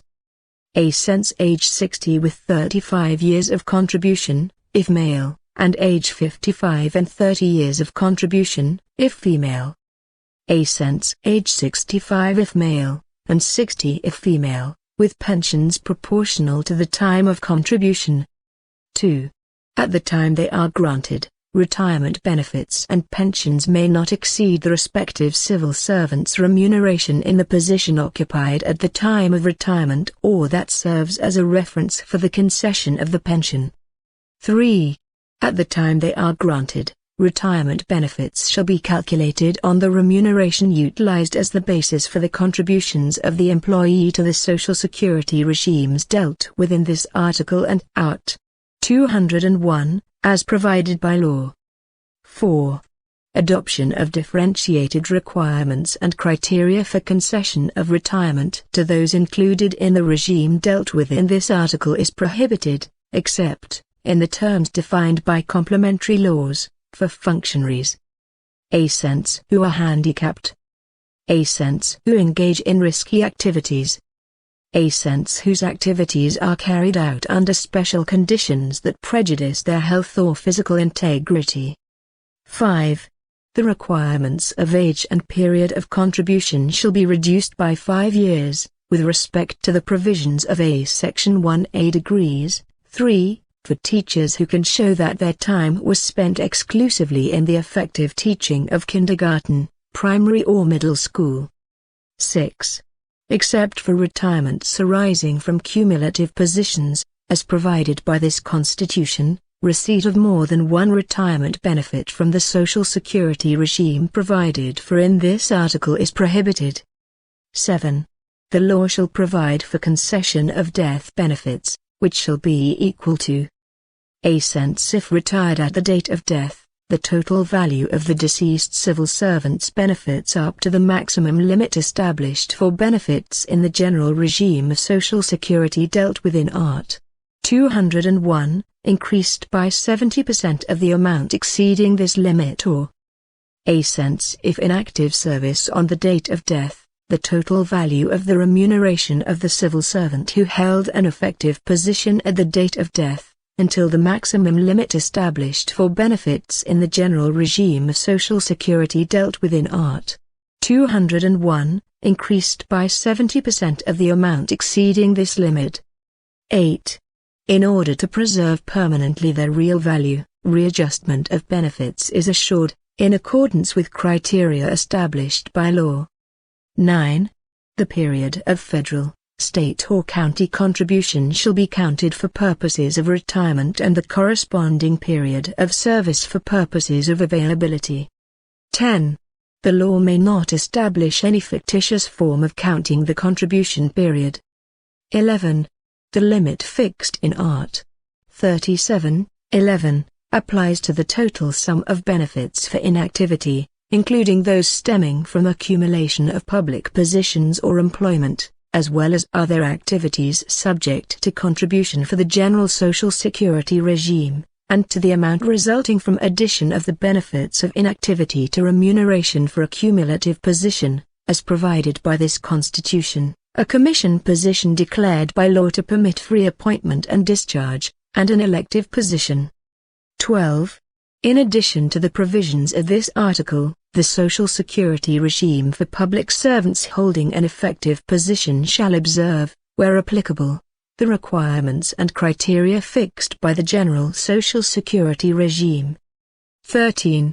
The general Social Security regime shall apply to the public servant occupying exclusively a commission position declared by law to permit free appointment and discharge, as well as any other temporary public position or employment. 14.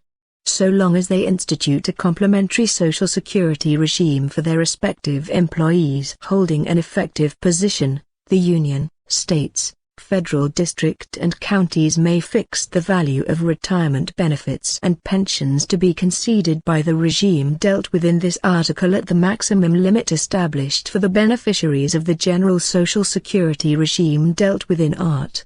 201. 15. The complementary Social Security regime dealt with in A Section 14A degrees shall be instituted by law on the initiative of the Executive, observing, where applicable, the provisions of Art. 202 and its paragraphs, through closed entities of complementary Social Security, of a public nature, which shall offer to the respective participants only defined contribution benefit plans. 16.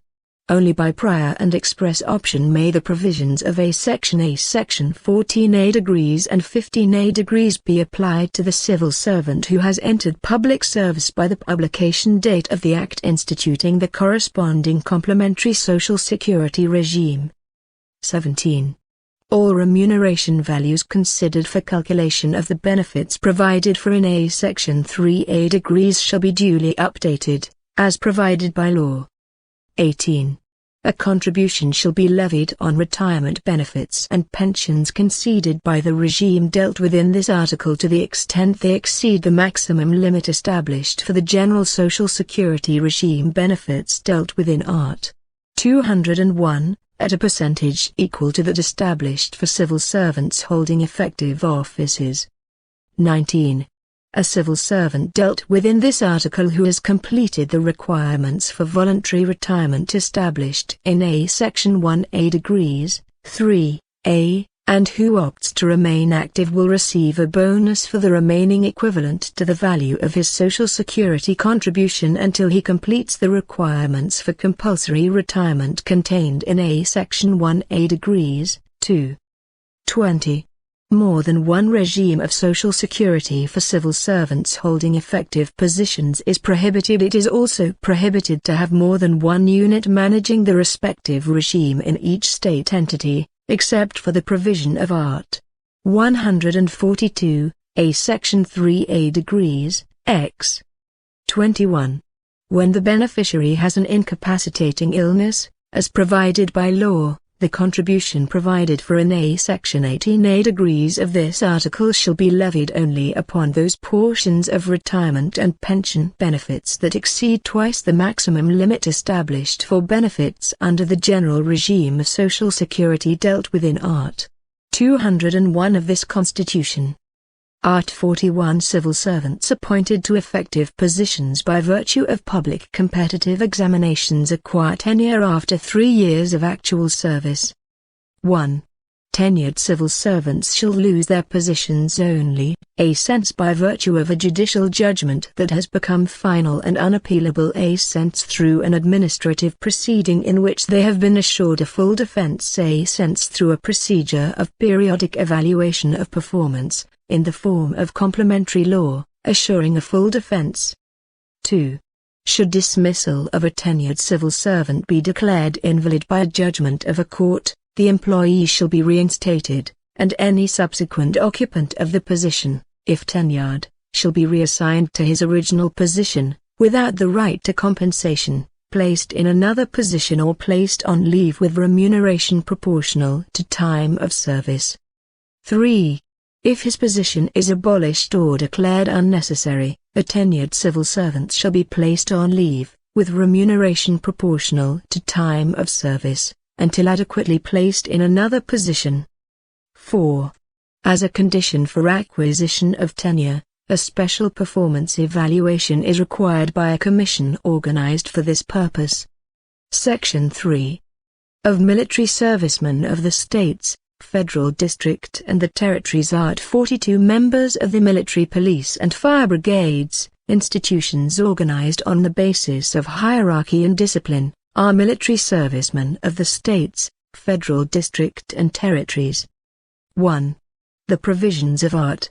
14, Section 8A Art. 40, Section 9A and Art. 142, Section 2A and 3A apply to the military servicemen of the states, Federal District and Territories, in addition to what becomes determined by law. It is up to specific state law to deal with the subjects of Art. 142, Section 3A, subparagraph X, with the respective governors conferring the ranks of officers. 2. What has been fixed by specific law in the respective state entity shall apply to military pensioners of the states, the Federal District and the Territories. Section 4. The regions. Art. 43. For administrative purposes, the Union may coordinate its actions in the same social and geo-economic complex, seeking its development and a reduction in regional inequalities. 1. Complementary law shall provide for a sense conditions for integration of developing regions, a sense composition of regional organizations that shall carry out, as provided by law, regional plans included in national economic and social development plans and approved simultaneously. 2. Regional incentives shall include, inter alia, as provided by law, a sense equality of tariffs, freight rates, insurance and other cost and price items for which the government is responsible, a sense favorable interest rates for financing priority activities, a sense exemptions, reductions or temporary deferment of federal taxes owed by individuals or legal entities, a sense priority in the economic and social use of rivers, reservoirs, or waters that can be dammed in low-income regions subject to periodic droughts. 3. In the areas referred to in a Section 2A degrees, 4. The Union shall grant incentives for recovery of arid lands and cooperate with small and medium-sized rural landowners to establish water sources and small-scale irrigation on their lands. Title 4. Organization of the Branches. Chapter 1. The Legislative Branch. Section I. The National Congress. Art. 44. The legislative branch is the National Congress, which is composed of the Chamber of Deputies and the Senate. Sole paragraph. Each legislative term shall last for 4 years. Art. 45. The Chamber of Deputies is composed of representatives of the people, elected in each state, territory and the federal district by a proportional system. 1.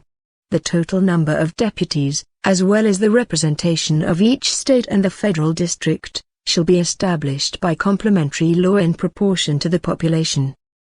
The necessary adjustments shall be made in the year prior to the elections, so that none of the units of the Federation has fewer than 8 nor more than 70 deputies. 2. Each territory shall elect 4 deputies. Art. 46. The Federal Senate is composed of representatives of the states and the federal district, elected by majority vote.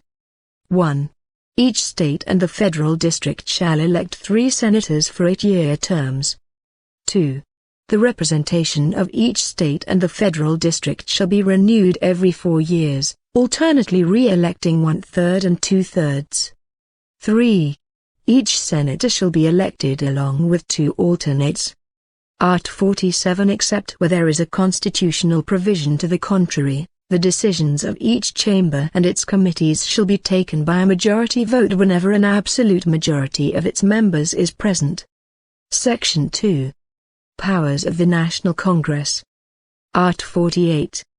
The National Congress shall have the power, with the approval of the President of the Republic, not required for subjects specified in Arts.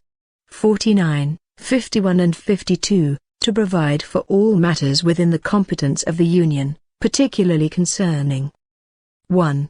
The tax system, tax collection and income distribution. 2. Multi-year plans, budgetary directives, annual budgets, credit transactions, public debt and issuance of legal tender. 3. Determination and modification of the number of troops in the armed forces. 4. National, regional and sectorial development plans and programs. 5. National territorial boundaries, air and maritime space and property owned by the Union. 6.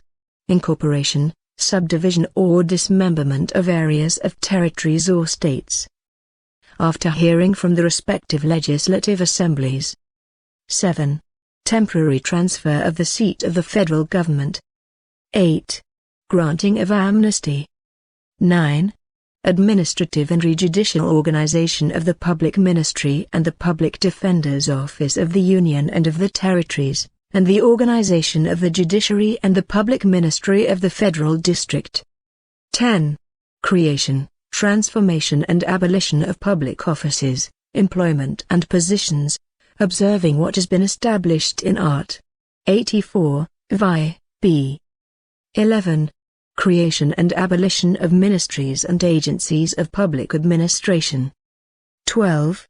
Telecommunications and radio broadcasting. 13. Financial matters, foreign exchange, monetary matters, financial institutions and their operations. 14. Money, limits on currency issuance and the amount of federal indebtedness evidenced by bonds or other securities. 15. Determination of the fixed compensation of the ministers of the Federal Supreme Tribunal, observing what has been provided for in arts. 39. A Section 4A degrees 150. 2 153, 3 and 153, A Section 2A degrees, I. Art 49.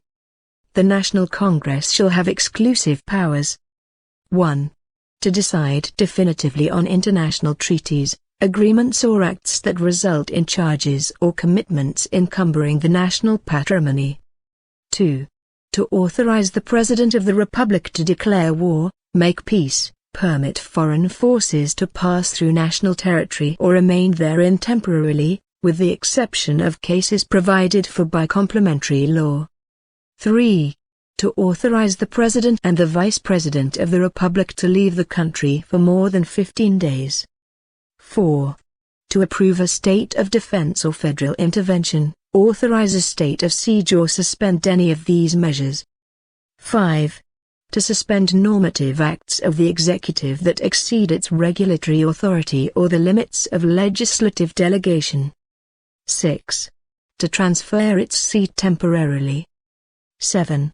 To set identical fixed compensation for the federal deputies and senators, observing the provisions of Arts 37, 11, 39, A Section 4A degrees, 150, 2, 153, 3, and 153, A Section 2A degrees.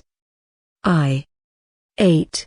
To set the fixed compensation of the President and Vice President of the Republic and the Ministers of the Federal Government, observing the provisions of Arts 37, 11, 39, A Section 4A degrees, 150, 2, 153, 3, and 153, A Section 2A degrees, I. 9. To review each year accounts rendered by the President of the Republic and to consider reports on the execution of plans of the government. 10.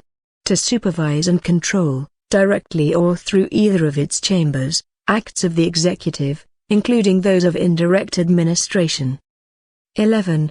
To safeguard preservation of its legislative authority in the face of rule-making powers of the other branches. 12.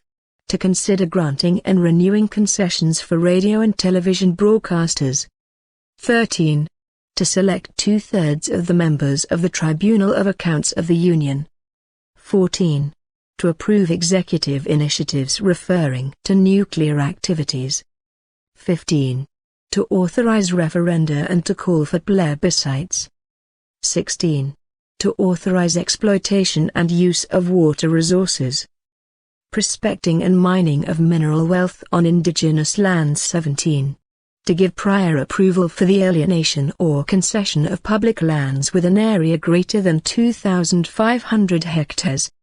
Art 50. The Chamber of Deputies and the Federal Senate, or any of their committees, may summon a minister of the federal government or any chief office holder in an agency directly subordinated to the Presidency of the Republic to testify in person on a predetermined matter. Failure to appear without adequate justification shall constitute an impeachable offense, crime de responsabilidade. 1. Ministers of the federal government may appear before the Federal Senate, the Chamber of Deputies or any of their committees, on their own initiative and by agreement with the respective executive committee, MESA, to report on matters relevant to their ministry. 2. The executive committees of the Chamber of Deputies and the Federal Senate may send written requests for information to ministers of the federal government or any person referred to in the heading of this article. Refusal or non-compliance with such request within a period of 30 days, as well as the rendering of false information, constitutes an impeachable offense. Section 3. Chamber of Deputies. Art 51. The Chamber of Deputies has exclusive power. 1.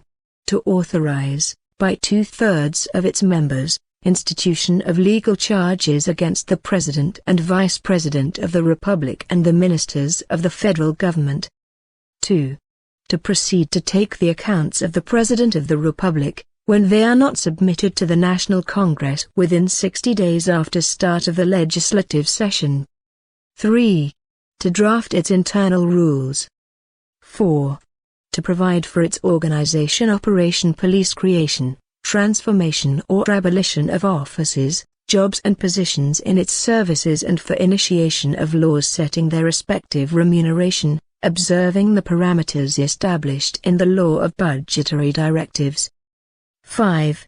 To elect members of the Council of the Republic, in the manner set out in Art. 89, 7. Section 4. The Federal Senate. Art. 52. The Federal Senate has exclusive power. 1. To try the President and the Vice President of the Republic for impeachable offenses, as well as ministers of the federal government and the commanders of the Navy, the Army and the Air Force for crimes of the same nature connected with them. 2.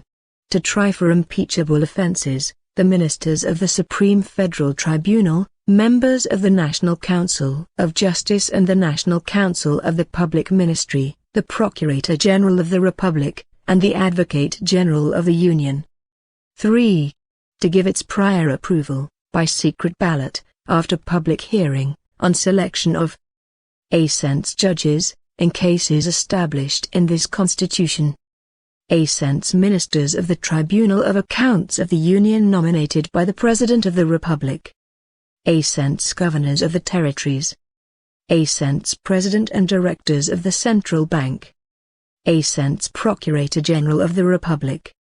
A-cents holders of other offices, as determined by law. 4. To give its prior approval, by secret ballot, after closed hearing, on the selection of the heads of permanent diplomatic missions. 5. To authorize foreign financial transactions of interest to the Union, states, federal district, territories and counties. 6. To establish, as proposed by the President of the Republic, global limits for the amount of the public debt of the Union, states, federal district and counties. 7. To provide for global limits and conditions for foreign and domestic credit transactions of the Union, states, federal district and counties, their autarchies and other entities controlled by the federal government. 8. To provide for limits and conditions on the concession of the Union's guarantee of foreign and domestic credit transactions. 9. To establish global limits and conditions for the amount of the debt of the states, federal district and counties evidenced by bonds or other securities. 10. To suspend enforcement, in whole or in part, of laws declared unconstitutional by final decision of the Supreme Federal Tribunal. 11. To approve, by absolute majority and secret ballot, removal from office of the Procurator of the Republic before the end of his or her term of office. 12. To draft its internal rules. 13. To provide for its organization, operation, police, creation, transformation or abolition of offices, jobs and positions in its services, and for initiation of laws setting their respective remuneration, observing the parameters established in the law of budgetary directives. 14. To elect the members of the Council of the Republic pursuant to Art. 89, 7. 15. Periodically evaluate the functioning of the structure and components of the national tax system, and the performance of the tax administrations of the Union, states, federal district and counties. Sole paragraph in cases provided for in subparagraph Cyan 2, the President of the Supreme Federal Tribunal shall preside, and a conviction, which may only be rendered by 2/3 vote of the Federal Senate, shall be limited to the loss of office, with disqualification to hold any public office for a period of 8 years, without prejudice to any other judicial sanctions that may be applicable. Section V. Deputies and Senators. Art. 53. The deputies and senators shall enjoy civil and criminal immunity for any of their opinions, words and votes. 1. From the date of their investiture, deputies and senators shall be judged by the Supreme Federal Tribunal. 2. From the date of their investiture, members of the National Congress may not be arrested, except in flagranti delicto for a non-bailable crime. In this case, the police record shall be sent within 24 hours to the respective chamber, which, by a majority vote of its members, shall decide as to imprisonment. 3. When an accusation has been received against a senator or deputy for a crime committed after investiture, the Supreme Federal Tribunal shall notify the respective chamber, which, by initiative of a political party represented therein and by a majority vote of its members, may, until the final decision, suspend the proceedings in the case. 4. Upon receipt by the Executive Committee, a request for a suspension shall be acted upon by the respective chamber during a non-extendable period of 45 days. 5. A suspension shall toll the running of the limitations period for the duration of the mandate. 6. Deputies and senators shall not be obliged to testify about information received or given because of exercise of their mandates, nor against those who confided in them or received information from them. 7. Calling of deputies and senators to duty in the armed forces, even if they are in the military and even in wartime, shall depend upon the prior authorization from the respective chamber. 8. Immunity of deputies or senators shall continue during a state of siege and may be suspended only by vote of 2/3 of the members of the respective chamber, in cases of acts performed outside the premises of the National Congress that are incompatible with the implementation of such a measure. Art. 54. Deputies and senators may not 1. As of the date of certification of their election, sense sign or maintain a contract with a public legal entity, autarky, state-owned company, mixed capital company or public utility, unless the contract follows standard clauses. Sense accept or hold a paid office, position or job, including those that may be terminated at will, in the entities set out in the preceding subparagraph. 2. After taking office, sense be the owner, controller or director of company that enjoys a privilege as a result of a contract with a public legal entity or occupy any paid position therein. Sense hold an office or position subject to termination at will in the entities referred to in subparagraph I. Sense sponsor a cause in which any of the entities referred to in subparagraph I has an interest. Sense be the holder of more than one public elective office or mandate. Art. 55. Deputies or senators shall lose their mandates if 1. They violate any prohibition established in the preceding article. 2. Their conduct is declared incompatible with parliamentary decorum. 3. They fail to attend, during each legislative term, 1/3 of the ordinary sessions of the chamber to which they belong, except when on an authorized leave of absence or mission. 4. Their political rights are lost or suspended. 5. Whenever decreed by the electoral courts, in cases provided for in this Constitution. 6. They are criminally convicted by a judgment that has become final and non-appealable. 1. In addition to the cases defined in internal rules, abuse of prerogatives granted to members of the National Congress or receipt of undue benefits is incompatible with parliamentary decorum. 2. In the cases of subparagraphs 1, 2 and vi, a loss of mandate shall be decided by the Chamber of Deputies or the Federal Senate, by absolute majority, on the initiative of the respective executive committee or political party represented in the National Congress, assuring a full defense. 3. In the cases provided for in subparagraphs 3 to v, loss of the mandate shall be declared by the executive committee of the respective chamber ex officio or upon the initiative of any of its members, or of a political party represented in the National Congress, assuring a full defense. 4. The effects of resignation by a legislator subject to a proceeding that seeks or could result in loss of mandate, in the terms of this article, shall be suspended until the final deliberation dealt with in A Section 2A degrees and 3A degrees. Art. 56. Deputies or senators shall not lose their mandates when 1. Invested with the office of Minister of Federal Government, Governor of a Territory, Secretary of State, Secretary of the Federal District, or Secretary of a Territory, Prefect of the Capital or Head of a temporary diplomatic mission. 2. On leave of absence from the respective chamber because of illness, or to pursue, without remuneration, a private matter, provided that, in the latter case, the leave does not exceed 120 days per legislative session. 1. An alternate shall be called in cases of vacancy, investiture in positions provided for in this article or a leave of absence exceeding 120 days. 2. If a vacancy occurs and there is no alternate, an election shall be held to fill the vacancy if more than 15 months remain before the end of the mandate. 3. In the event of subparagraph I, the deputy or senator may opt for the remuneration of the elected office. Section V. Sessions Art. 57. The National Congress shall meet annually in the federal capital, from February 2 to July 17 and from August 1 to December 22. 1. Whenever sessions scheduled for these dates fall on Saturdays, Sundays or holidays, they shall be transferred to the next business day. 2.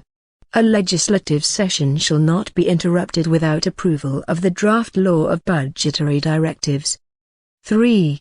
In addition to other cases provided for in this Constitution, the Chamber of Deputies and the Federal Senate shall meet in a joint session to A.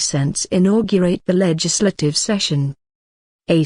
Draw up common bylaws and to regulate creation of services common to both chambers.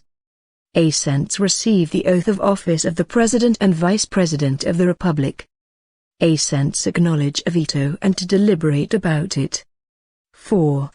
Each chamber shall meet in preparatory sessions, starting on February 1 of the first year of the legislature, for seating its members and election of its respective executive committee for a two-year term, prohibiting re-election to the same position in the next election.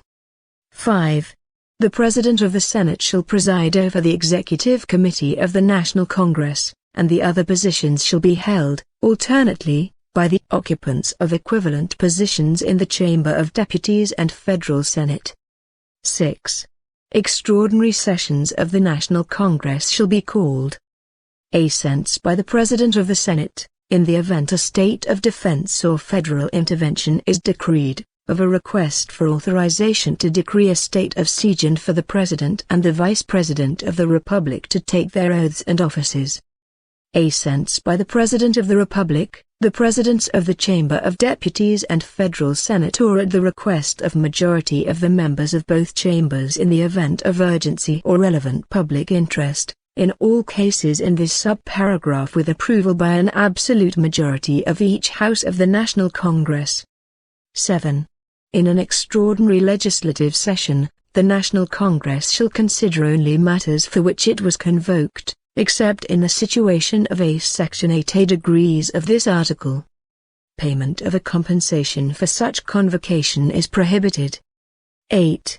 If provisional measures are in force on the date of the extraordinary session of the National Congress, such measures shall automatically be included on the docket of the convocation.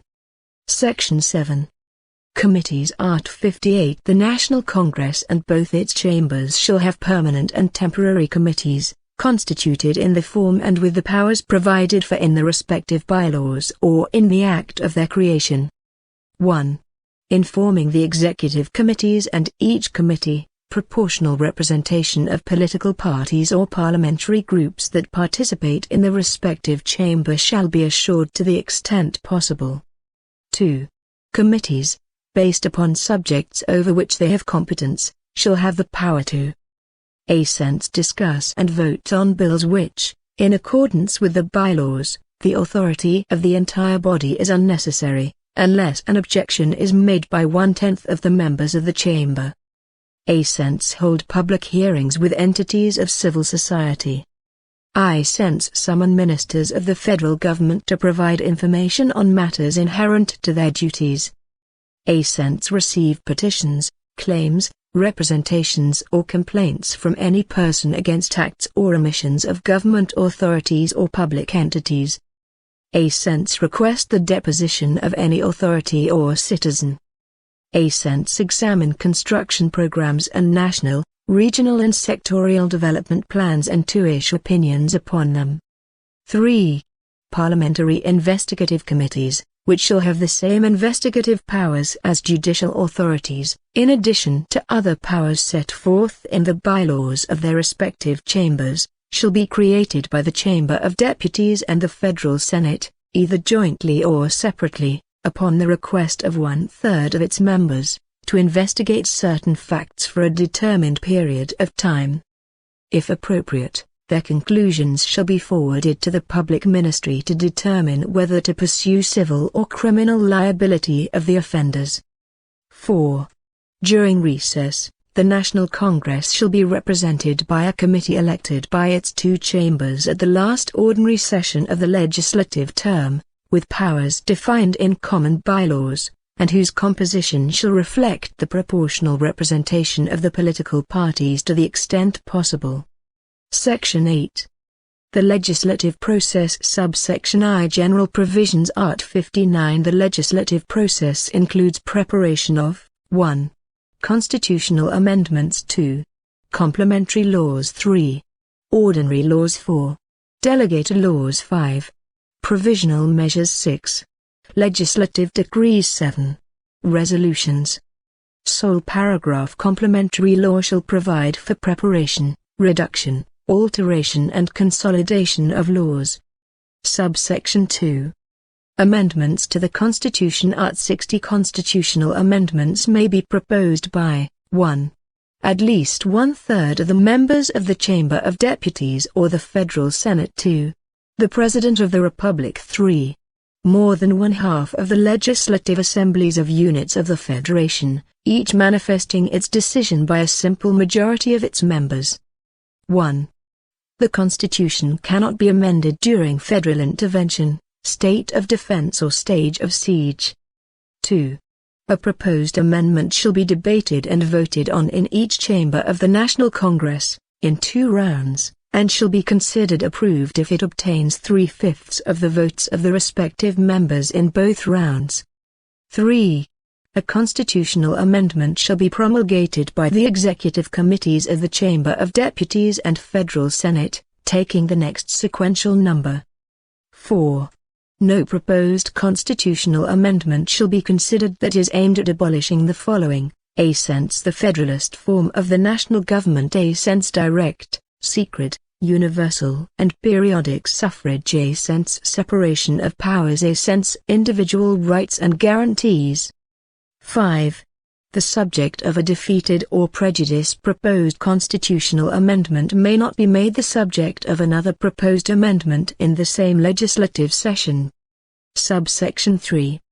The laws. Art. 61. Any member or committee of the Chamber of Deputies or Federal Senate or National Congress, the President of the Republic, the Supreme Federal Tribunal, the Superior Tribunals, the Procurator General of the Republic and citizens, shall have the power to initiate complementary and ordinary laws, in the manner and cases provided for in this Constitution. 1. The President of the Republic shall have exclusive power to initiate the following laws. A. Those that fix or modify the number of troops in the armed forces. A. Laws that deal with A. Creation of public offices, positions or jobs in the direct administration and autarchies, or an increase in their remuneration. A. Administrative and judicial organization, tax and budgetary matters, public services and administrative personnel of the territories. A. Civil servants of the Union and territories, their legal regime, appointment to positions, tenure and retirement. A. Sense organization of the Union's Public Ministry and Public Defender's Office, as well as general rules for organization of the Public Ministry and Public Defender's Office of the states and federal district and territories. A. Sense creation and abolition of ministries and agencies of public administration, observing the provisions of Art. 84, vi. A. Sense armed forces military, their legal regime, appointment to positions, promotions, tenure, compensation, reform and transference to reserves. 2. Popular initiative may be exercised by presentation to the Chamber of Deputies of a draft law subscribed to by at least 1% of the national electorate, distributed throughout at least 5 states, with no less than 0.3% of the voters of each of these states. Art. 62. In relevant and urgent cases, the President of the Republic may adopt provisional measures with the force of law. Such measures shall be submitted immediately to the National Congress. 1. Provisional measures may not be issued on matters, A. Sense with respect to, A. Sense nationality, citizenship, political rights, political parties and electoral law, A. Sense criminal law, criminal procedure and civil procedure, A. Sense organization of the judiciary and the public ministry, as well as the careers and guarantees of their members, A. Sense multi-year plans, budgetary directives, budget and additional and supplementary credits, except as provided for in Art. 167, A. Section 3A degrees, A. Sense that deal with detention or sequestration of property, popular savings or any other financial assets, A. Sense that are reserved for complementary law, A. Sense that have already been regulated in a bill approved by the National Congress which is awaiting the approval or veto of the President of the Republic. 2. A provisional measure that involves institution of or an increase in taxes, except as provided for in Arts. 153, 1, 2, 4, 5, and 154, 2, shall only produce effects in the following fiscal year if it has been converted into law by the last day of the fiscal year in which it was issued. 3. Except as provided for in A. Section 11A degrees and 12A degrees, provisional measures shall lose their effectiveness as of the day of their issuance if they are not converted into law within a period of 60 days, which may be extended once, in the terms of A. Section 7A degrees, for an equal period. It is the responsibility of the National Congress to regulate, by legislative decree, the legal relations stemming from such measures. 4.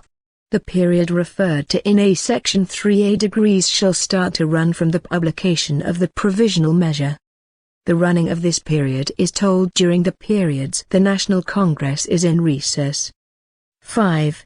The deliberation of each of the houses of the National Congress on the merits of provisional measures shall depend upon a prior judgment as to their compliance with constitutional requirements.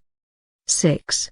If it has not been considered within 45 days, counting from its publication date, the provisional measure shall enter a regime of urgency.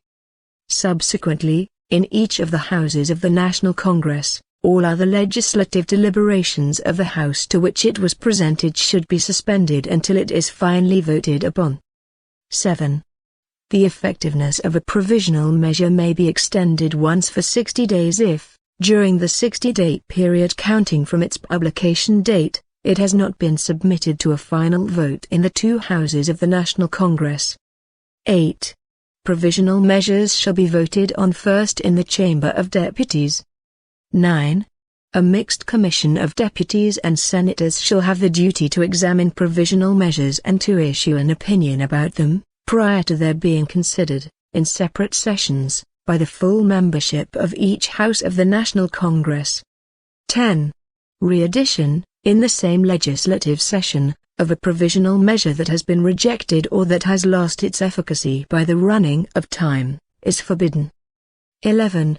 If the legislative decree referred to in A. Section 3A degrees is not issued within 60 days after rejection or loss of efficacy of a provisional measure, The legal relations constituted under it or stemming from acts practiced during the time it was in effect shall remain in effect and shall be governed by these measures. 12. If a bill to convert or modify the original text of a provisional measure has been approved, the provisional measure shall be maintained integrally in force until the bill is signed or vetoed. Art. 63. An increase in proposed expenditures shall not be permitted. 1. In bills that are the exclusive initiative of the President of the Republic, except for the provisions of Art.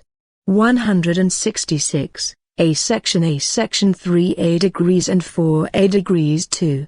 In bills on the organization of administrative services of the Chamber of Deputies, Federal Senate, Federal Tribunals and the Public Ministry.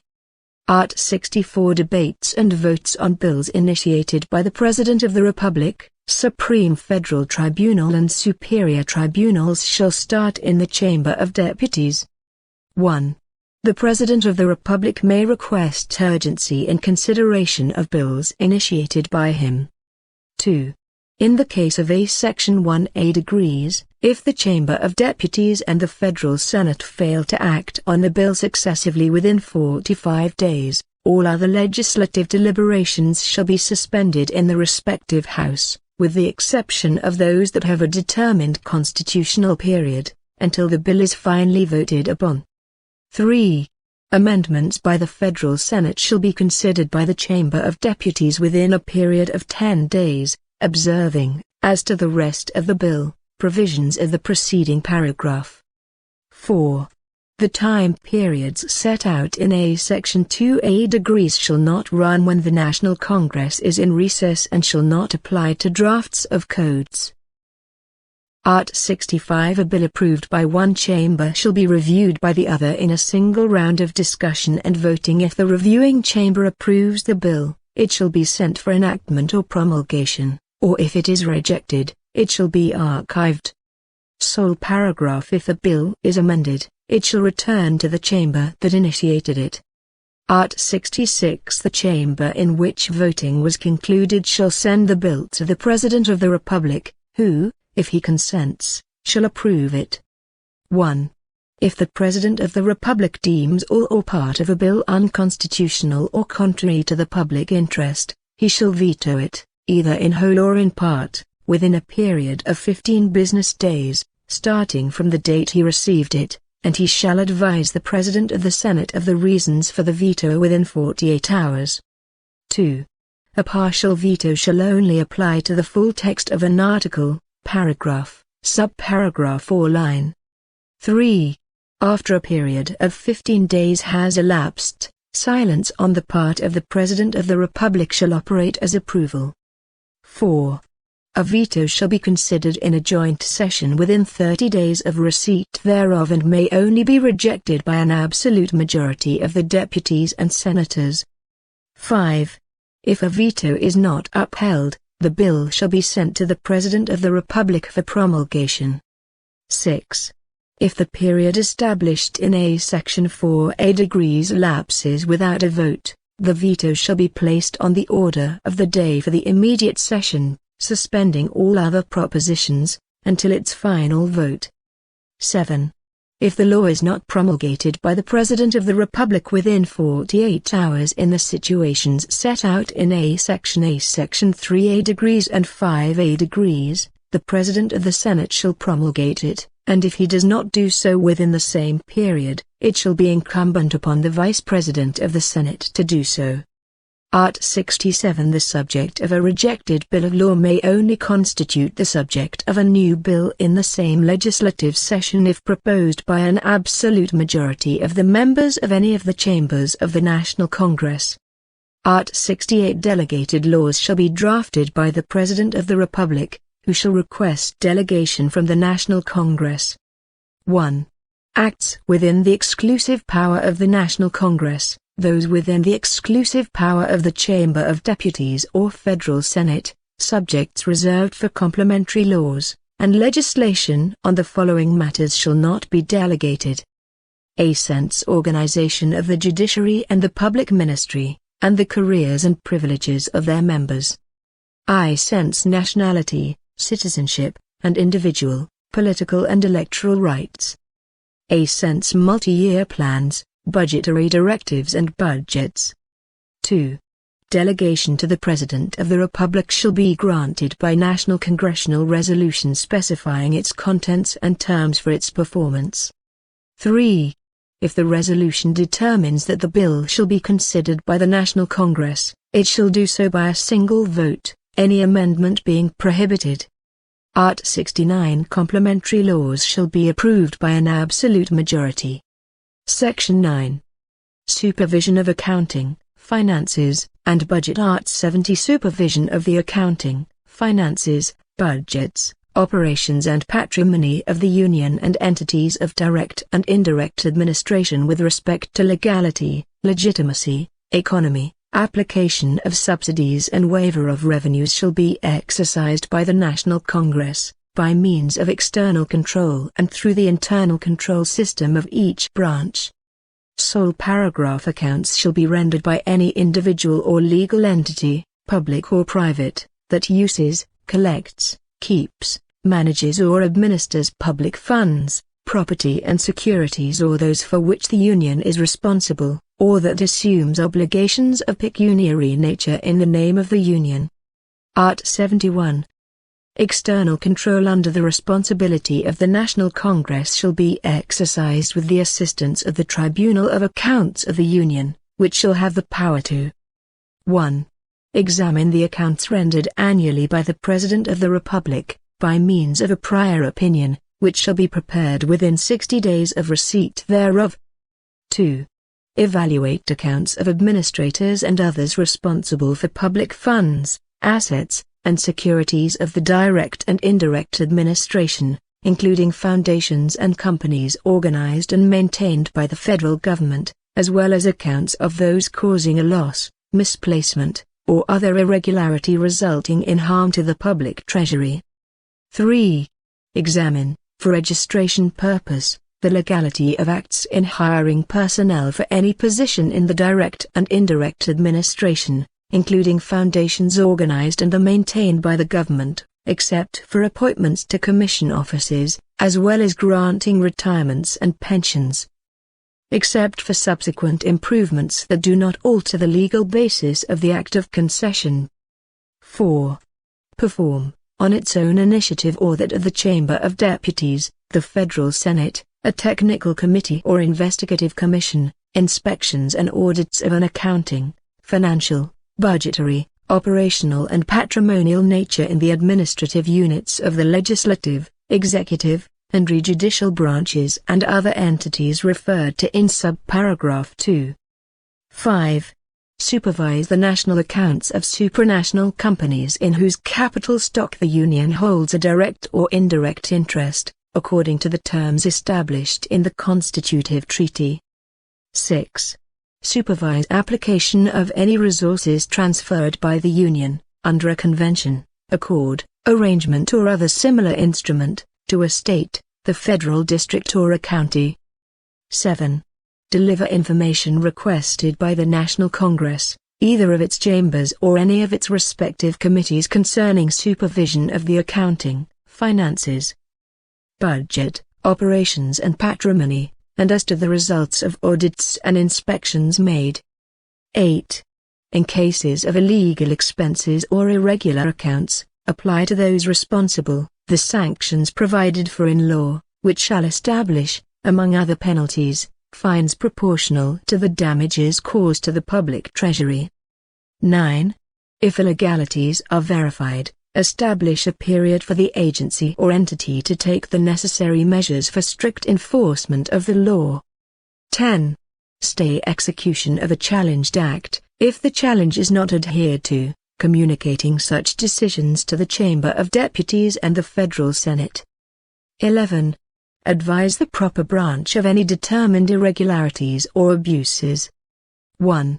In the case of a contract, the stay shall be adopted directly by the National Congress, which shall request immediately that the executive take appropriate action. 2. If the National Congress or the executive fails to take the action provided for in the preceding paragraph within 90 days, the tribunal shall decide the matter. 3. Decisions of the tribunal imposing debts or fines shall have the effect of executable judgments. 4. The tribunal shall send quarterly and annual reports on its activities to the National Congress. Art. 72. If there are signs of unauthorized expenses, even in the form of non-programmed investments or non-approved subsidies, the Permanent Joint Committee referred to in Art. 166, A Section 1A degrees, may request that the responsible government authority provide the necessary explanations within 5 days. 1. If the explanations are not provided or are considered insufficient, the committee shall ask the tribunal to decide the matter conclusively within a period of 30 days. 2. If the tribunal deems the expense irregular and the committee determines that it may cause irreparable damage or serious injury to the public economy, the committee shall propose to the National Congress that the expenditure be suspended. Art. 73. The Tribunal of Accounts of the Union, composed of 9 ministers, sits in the Federal District, with its own staff and with jurisdiction throughout the entire Brazilian territory, and where appropriate, shall exercise the powers provided in Art. 96. 1. Ministers of the Tribunal of Accounts of the Union shall be nominated from Brazilians who satisfy the following requirements: a sense more than 35 and less than 65 years of age, a sense good moral character and unblemished reputation, a sense notable understanding of law, accounting, economics and finances or public administration, a sense more than 10 years of practice or actual professional activity requiring the understanding mentioned in the preceding subparagraph. 2.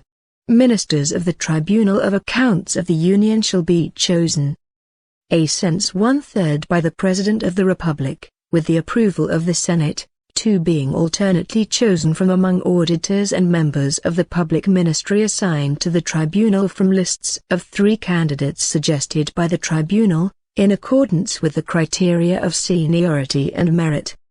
A sense 2/3 by the National Congress. 3. Ministers of the Tribunal of Accounts of the Union shall have the same guarantees, prerogatives, impediments, compensation and privileges as the ministers of the Superior Tribunal of Justice. The rules of Art. 40 apply to their retirement benefits and pensions. 4. When substituting for a minister, an auditor shall have the same guarantees and impediments as the holder of the office, and when exercising other judicial duties, as a judge of a regional federal tribunal. Art. 74. The legislature, executive and judiciary shall maintain integrated systems of internal control in order to 1. Evaluate attainment of targets established in the multi-year plan, implementation of governmental programs and the budgets of the Union. 2. Determine the legality and evaluate the efficacy and efficiency of budgetary, financial and patrimonial management by agencies and entities of the federal administration, as well as application of public resources by private law entities. 3. Exercise control over credit transactions, avals, and guarantees, as well as over the rights and property of the Union. 4. Support external control in the performance of their institutional missions. 1. Upon learning of any irregularity or illegality, those responsible for internal control shall notify the Tribunal of Accounts of the Union thereof, upon penalty of being jointly liable. 2. Any citizen, political party, association or syndicate has standing, as provided by law, to denounce irregularities or illegalities to the Tribunal of Accounts of the Union. Art. 75. The rules established in this section shall apply, where appropriate, to the organization, composition and supervision of the Tribunals of Accounts of the states and the Federal District, as well as the Tribunals and Councils of Accounts of the counties. Sole paragraph. The state constitutions shall provide for their respective Tribunal of Accounts, which shall be staffed by 7 councillors. Chapter 2. The Executive Branch. Section I. President and Vice President of the Republic. Art. 76. The powers of the executive are exercised by the President of the Republic, assisted by the ministers of the federal government. Art. 77. The President and the Vice President of the Republic shall be elected simultaneously on the first Sunday of October for the first round, and if there should be a second round, on the last Sunday of October of the year prior to the termination of the mandate of the current President. 1. Election of the President of the Republic shall signify election of his running mate as Vice President. 2. Once registered by a political party, the candidate who obtains an absolute majority of votes, not counting those left blank or void, shall be deemed the President-elect. 3. If no candidate attains an absolute majority on the first ballot, another election shall be held within 20 days after announcement of the results between the two candidates who obtained the greatest number of votes, and the one who obtains a majority of valid votes shall be deemed elected. 4. If, before the runoff election is held, a candidate dies, withdraws or is legally impaired, the candidate with the greatest number of votes among the remaining candidates shall be called. 5. In the event of the preceding paragraphs, if more than one candidate with an equal number of votes remain in second place, the older shall qualify. Art. 78. The President and the Vice President of the Republic shall take office at a session of the National Congress, taking an oath to maintain, defend and comply with the Constitution, observe the laws, promote the well-being of the Brazilian people, and sustain the union, integrity and independence of Brazil. Sole paragraph. If within 10 days from the date scheduled for assuming office, the President or Vice President, except for force majeure, has not assumed the office, it shall be declared vacant. Art. 79. The Vice President shall replace the President in the event of impediment and shall succeed him in the event of vacancy. Sole paragraph. The Vice President of the Republic, in addition to other powers conferred on him by complementary laws, shall assist the President whenever called on by him for special missions. Art. 80. In the event of impediment of the President and Vice President, or a vacancy in the respective offices, the President of the Chamber of Deputies, President of the Federal Senate, and President of the Supreme Federal Tribunal shall be called successively to serve as President.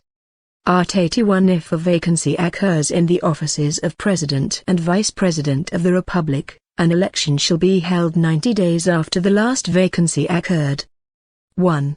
If the vacancy occurs during the last 2 years of the President's term of office, the election for both offices shall be made by the National Congress within 30 days after the last vacancy occurred, as provided by law. 2. In any of these cases, those elected shall complete the terms of office of their predecessors. Art. 82. The mandate of the President of the Republic is 4 years and shall begin on January 1st of the year following his election. Art. 83. Under penalty of loss of office, the President and Vice President of the Republic may not leave the country for a period of more than 15 days without authorization from the National Congress. Section 2. Powers of the President of the Republic. Art. 84. The President of the Republic has the exclusive powers to 1. Appoint and dismiss ministers of the federal government. 2.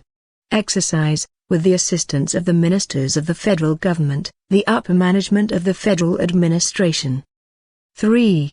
Initiate legislation, in the manner and cases provided for in this Constitution.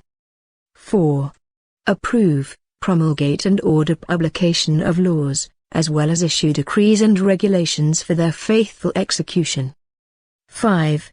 Veto bills, either in whole or in part. 6. To provide for by decree with respect to a sense organization and functioning of the federal administration, when this does not imply an increase in expense nor the creation or abolition of public agencies. A sense the abolition of public positions or offices, when unoccupied. 7. Maintain relations with foreign states and accredit their diplomatic representatives. 8. Conclude international treaties, conventions and acts, subject to the approval of the National Congress. 9. Decree a state of defense or a state of siege. 10. Decree and enforce federal intervention. 11. Send a governmental message and plan to the National Congress at the opening of the legislative session, describing the country's situation and requesting actions he deems necessary. 12.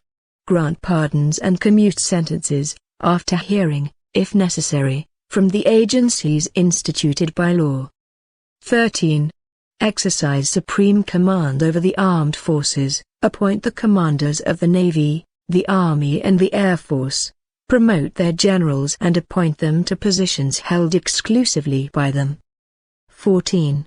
Appoint, after approval by the Federal Senate, the ministers of the Supreme Federal Tribunal and Superior Tribunals, governors of the territories, Procurator General of the Republic, President and directors of the Central Bank and other civil servants, when determined by law. 15. Appoint, observing the provisions of Art. 73. The ministers of the Tribunal of Accounts of the Union. 16. Appoint judges, in the cases provided for in this Constitution, and the Advocate General of the Union. 17. Appoint members of the Council of the Republic, according to the terms of Art. 89, 7. 18. Convoke and preside over the Council of the Republic and the National Defense Council. 19. Declare war, in the event of foreign aggression, when authorized by the National Congress or, upon its ratification if the aggression occurs between legislative sessions, and decree full or partial national mobilization under the same conditions. 20. Make peace, if authorized by or upon ratification by the National Congress. 21. Confer decorations and honorary awards. 22. Permit, in cases provided for by complementary law, foreign forces to pass through Brazilian territory or to remain therein temporarily. 23.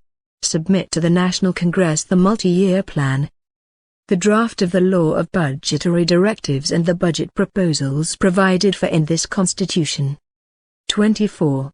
Render annual accounts to the National Congress concerning the previous fiscal year, within 60 days of the opening of the legislative session. 25. Fill and abolish federal government offices, in accordance with the law. 26. Issue provisional measures with the force of law in the terms of Art. 62. 27. Exercise other powers provided for in this Constitution. Sole paragraph: the President of the Republic may delegate the powers mentioned in subparagraphs vi, 12 and 25, first part, to the ministers of the federal government, the Procurator General of the Republic or the Advocate General of the Union, who shall observe the limitations set forth in the respective delegations. Section 3.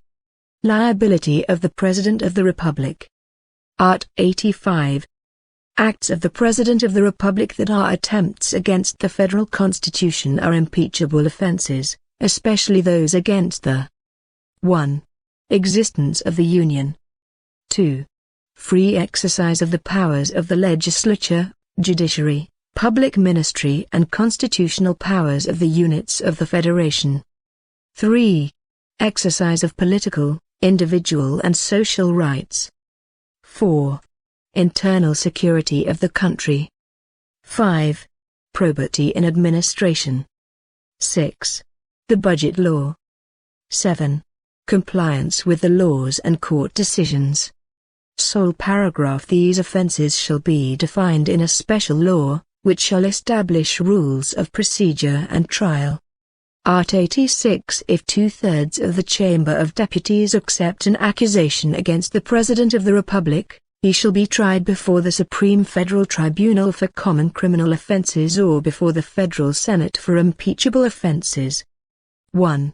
The President shall be suspended from his duties, a sense in common criminal offenses, if the accusation or criminal complaint is received by the Supreme Federal Tribunal, a sense in impeachable offenses, after proceedings are instituted by the Federal Senate. 2. If, after a period of 180 days, the trial has not been concluded, the President's suspension shall end, without prejudice to normal progress of the proceedings. 3. The President of the Republic shall not be subject to arrest for common offences until after a judgment of criminal conviction. 4. During his term of office, the President of the Republic may not be held liable for acts unrelated to the performance of his duties. Section 4. The ministers of the federal government. Art. 87 Ministers of the federal government shall be chosen from among Brazilians older than 21 and in full possession of their political rights. Sole paragraph. A minister of the federal government, in addition to other powers set out in this Constitution and in law, shall have the power to 1. Orient, coordinate and supervise agencies and entities of the federal administration in the area of his authority and to countersign acts and decrees signed by the President of the Republic. 2. Issue instructions for the enforcement of laws, decrees and regulations. 3. Submit an annual report on his administration of the ministry to the President of the Republic. 4. Perform acts pertinent to the powers granted or delegated to him by the President of the Republic. Art. 88 The law shall provide for the creation and abolition of ministries and agencies of public administration. Section V. Council of the Republic and the National Defense Council. Subsection I. Council of the Republic. Art. 89 The Council of the Republic is the higher consultative body for the President of the Republic and in which the following participate. 1. The Vice President of the Republic. 2. The President of the Chamber of Deputies. 3. The President of the Federal Senate. 4. The majority and the minority leaders of the Chamber of Deputies. 5. The majority and minority leaders of the Federal Senate. 6. The Minister of Justice. 7. 6 Brazilians who are citizens by birth and over the age of 35, 2 of whom are appointed by the President of the Republic, 2 elected by the Federal Senate, and 2 elected by the Chamber of Deputies, all for a non-renewable 3-year term. Art. 90 The Council of the Republic has the authority to give its opinion on 1. Federal intervention, state of defense and state of siege. 2. Issues relevant to the stability of the democratic institutions. 1. The President of the Republic may call a minister of the federal government to participate in a council meeting when the agenda includes a matter related to the respective ministry. 2. The organization and operation of the Council of the Republic shall be regulated by law. Subsection 2. National Defense Council. Art. 91. The National Defense Council is the consultative body of the President of the Republic on matters related to national sovereignty and defense of the democratic state, and in which the following participate as original members. 1. The Vice President of the Republic. 2. The President of the Chamber of Deputies. 3. The President of the Federal Senate. 4. The Minister of Justice. 5. The Minister of the State of Defense. 6. The Minister of Foreign Affairs. 7. The Minister of Planning. 8. The Commanders of the Navy, the Army and the Air Force. 1. The National Defense Council has the authority to assent supine in the event of declaration of war and making of peace, in accordance with this Constitution. Assent supine on decreeing a state of defense, state of siege and federal intervention. Assents propose the criteria and conditions for utilization of areas indispensable to the security of national territory and to opine on their effective use, especially for the frontier strip and those related to preservation and exploitation of natural resources of any kind. Assents study, propose and monitor development of initiatives required to guarantee national independence and defense of the democratic state. 2. The organization and operation of the National Defense Council shall be regulated by law. Chapter 3. The Judiciary. Section I. General Provisions. Art. 92 The judiciary consists of 1. The Supreme Federal Tribunal. 2. The National Council of Justice. 3. The Superior Tribunal of Justice. 4. The Superior Labor Tribunal. 5. The Federal Regional Tribunals and the Federal Judges. 6. The Labor Tribunals and the Labor Judges. 7. The electoral tribunals and the electoral judges 8. The military tribunals and the military judges 9. The tribunals and judges of the states, the federal district and the territories. 1. The Supreme Federal Tribunal, the National Council of Justice and the superior tribunals sit in the federal capital. 2. The Supreme Federal Tribunal and the superior tribunals have jurisdiction over the entire national territory. Art. 93. Complementary law, proposed by the Supreme Federal Tribunal, shall set forth the statute of the judicature, observing the following principles. 1. Admission into the career, with the initial office of substitute judge, through public competitive examination and comparison of professional credentials, with the participation of the Brazilian Bar Association in all phases, requiring the basic law degree and a minimum of 3 years of legal activity, obeying the order of classification for appointments. 2. Promotion from level to level, alternately based upon seniority and merit, observing the following rules. Since promotion is mandatory for a judge who has appeared on the merit list 3 consecutive or 5 alternate times. Since merit promotion requires 2 years of service at the respective level, and that the judge appear in the top 5th of the seniority list of such level.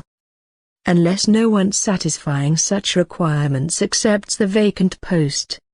Since evaluation of merit according to the performance and objective criteria of productivity and efficiency in exercising jurisdiction and by frequency and approval in official courses or recognized courses for improvement. Since in determining seniority, the tribunal may reject the most senior judge only by a substantiated 2/3 vote of its members, according to a specific procedure, assuring a full defense, the ballot being repeated until the selection is determined.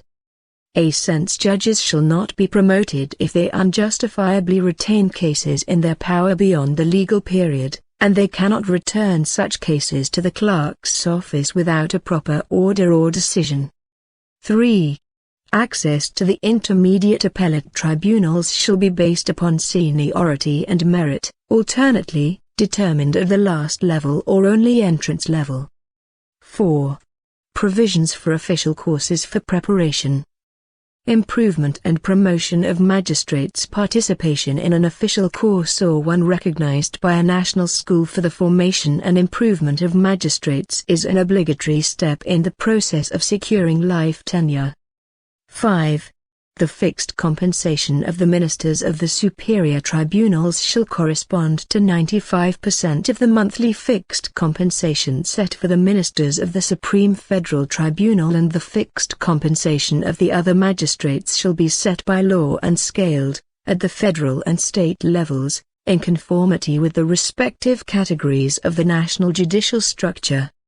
The difference between one career category and the next may not be greater than 10% or less than 5%, nor exceed 95% of the monthly fixed compensation of ministers of the superior tribunals, obeying, in any case, the provisions of Arts.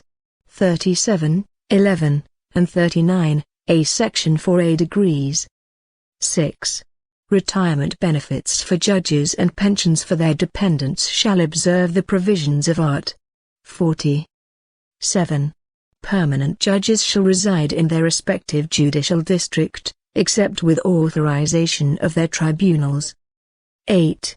The acts of removal, placement on paid leave and retirement of magistrates, in the public interest, must be based upon an absolute majority vote of the respective tribunal or of the National Council of Justice, assuring a full defense. 9. Transfer by a request or an exchange of magistrates in a district at an equal level shall comply with the provisions in subparagraphs A, B, C and D of subparagraph 2, when applicable. 10. All judgments of judicial bodies shall be public, and all decisions shall be substantiated, under penalty of nullity in cases in which preservation of the right of intimacy of the interested parties in secrecy does not prejudice the public interest in information. The law may limit attendance at determined occasions to only the parties themselves and their attorneys, or only to the latter. 11.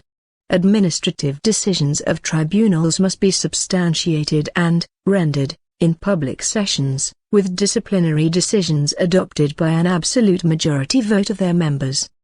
12.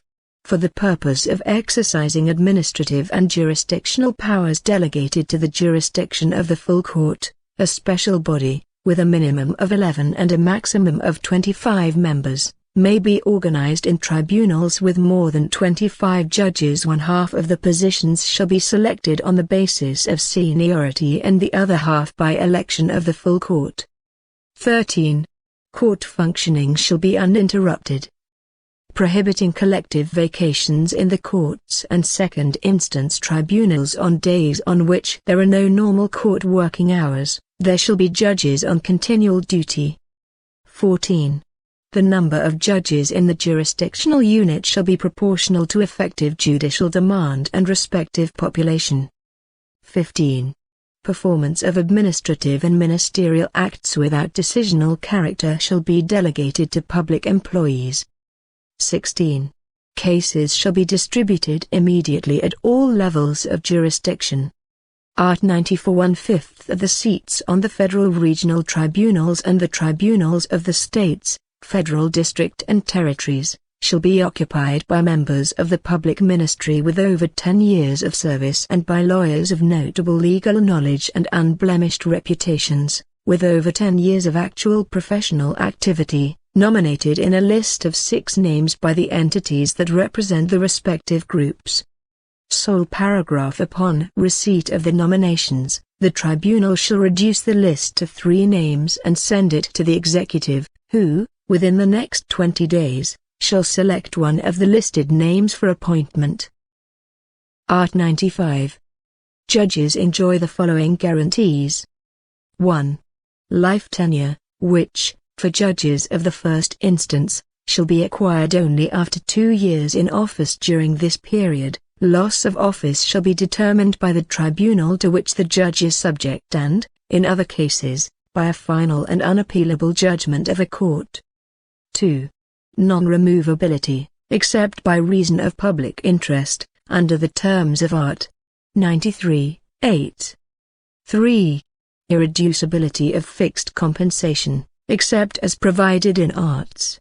37, X and 12, 39, A Section 4A degrees, 150, 2, 153, 3, and 153, A Section 2A degrees, I. Sole paragraph. Judges are forbidden to 1. Hold, even when on paid leave from office, any other job or position, except as a teacher. 2. Receive, for any account or any pretext, court costs or participation in any lawsuit. 3. Engage in political or political party activities. 4. Receive, under any title or pretext, assistance or contributions from individuals or public or private entities, except as provided by law. 5. To practice law for 3 years in the court or tribunal which they have left, starting from the date they left the position by retirement or resignation. Art. 96. The following shall have exclusive powers. 1. The tribunals.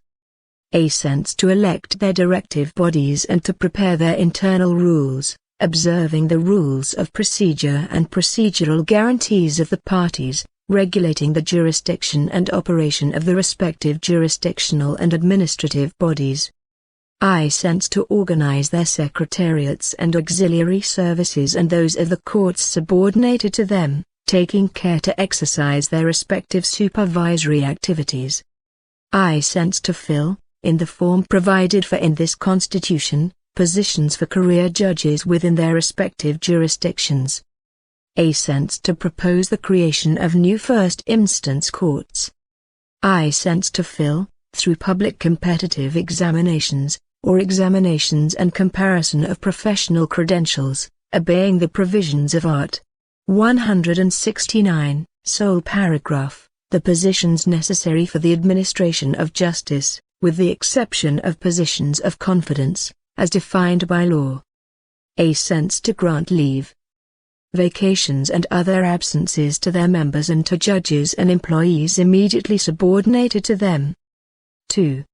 The Supreme Federal Tribunal, superior tribunals and tribunals of justice, to propose to their respective legislatures, observing the provisions of Art. 169. A sense changes in the number of members of inferior tribunals. A sense creation and abolition of positions and remuneration of their auxiliary services and judges subordinate to them, as well as determination of the fixed compensation of their members and judges, including inferior tribunals, where they exist. A sense creation or abolition of inferior tribunals. A sense changes in judicial organization and division. 3. The tribunals of justice, to try judges of the states, federal district and territories, as well as members of the public ministry, for common crimes and impeachable offenses, with the exception of cases within the jurisdiction of the electoral courts. Art. 97. Tribunals may declare public laws or normative acts unconstitutional only by vote of an absolute majority of their members or members of their respective special body. Art. 98. The Union shall create in the federal district and territories and states shall create, within their borders, 1.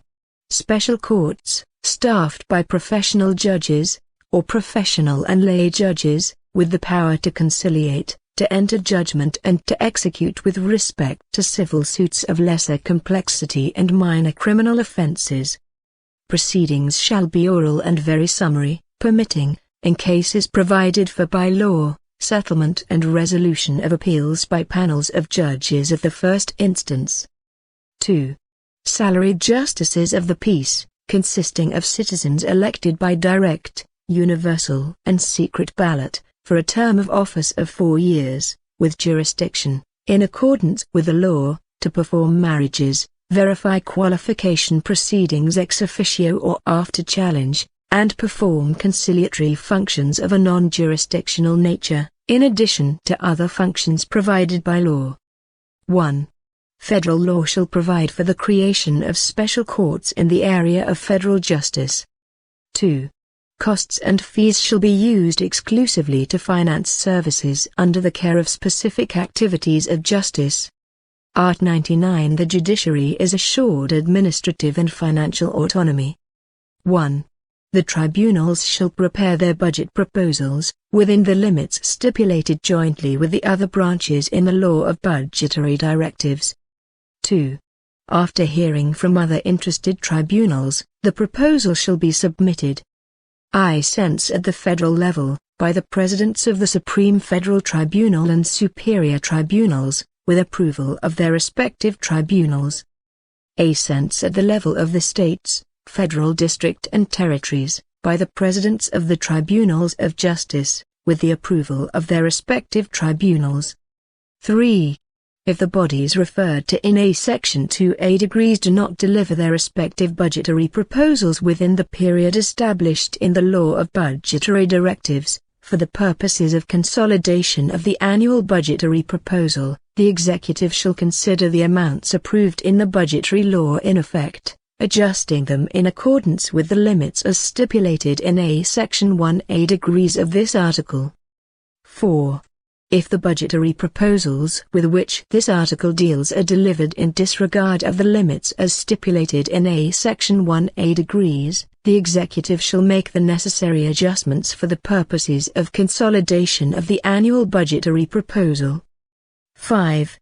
During the execution of the budget for the fiscal year, there shall be no realization of expenses or assumption of obligations that exceed the limits established in the law of budgetary directives through opening supplementary or special credits, except as previously authorized. Art. 100. Payments owed by the federal, state, district and county treasuries, by virtue of a court judgment, shall be made exclusively in the chronological order of submission of the pre-cat A-cube trios and to the account of the respective credits. Designation of cases or persons in budget appropriations and the opening of additional credits for such purposes are prohibited. 1. Debits of a support nature include those stemming from salaries, wages, earnings, pensions and their complementary provisions, social security benefits and indemnification for death or disability, based upon civil liability, by virtue of a final and non-appealable court judgment. These debits shall be paid in preference over all other debts, except for those referred to in A Section 2A degrees of this article. 2.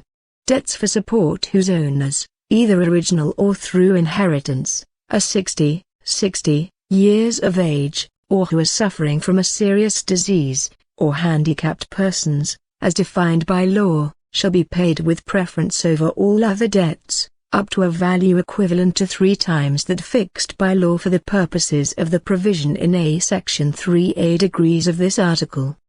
Payment of a fractional amount is permitted for this purpose, with the rest being paid in the chronological order of the presentation of the judicial order of payment. 3. The provision in the heading of this article with respect to the issuing of precat A3 trios does not apply to payment of obligations defined by law as small amounts, which must be paid by the referred to treasuries by virtue of a final non-appealable judgment. 4.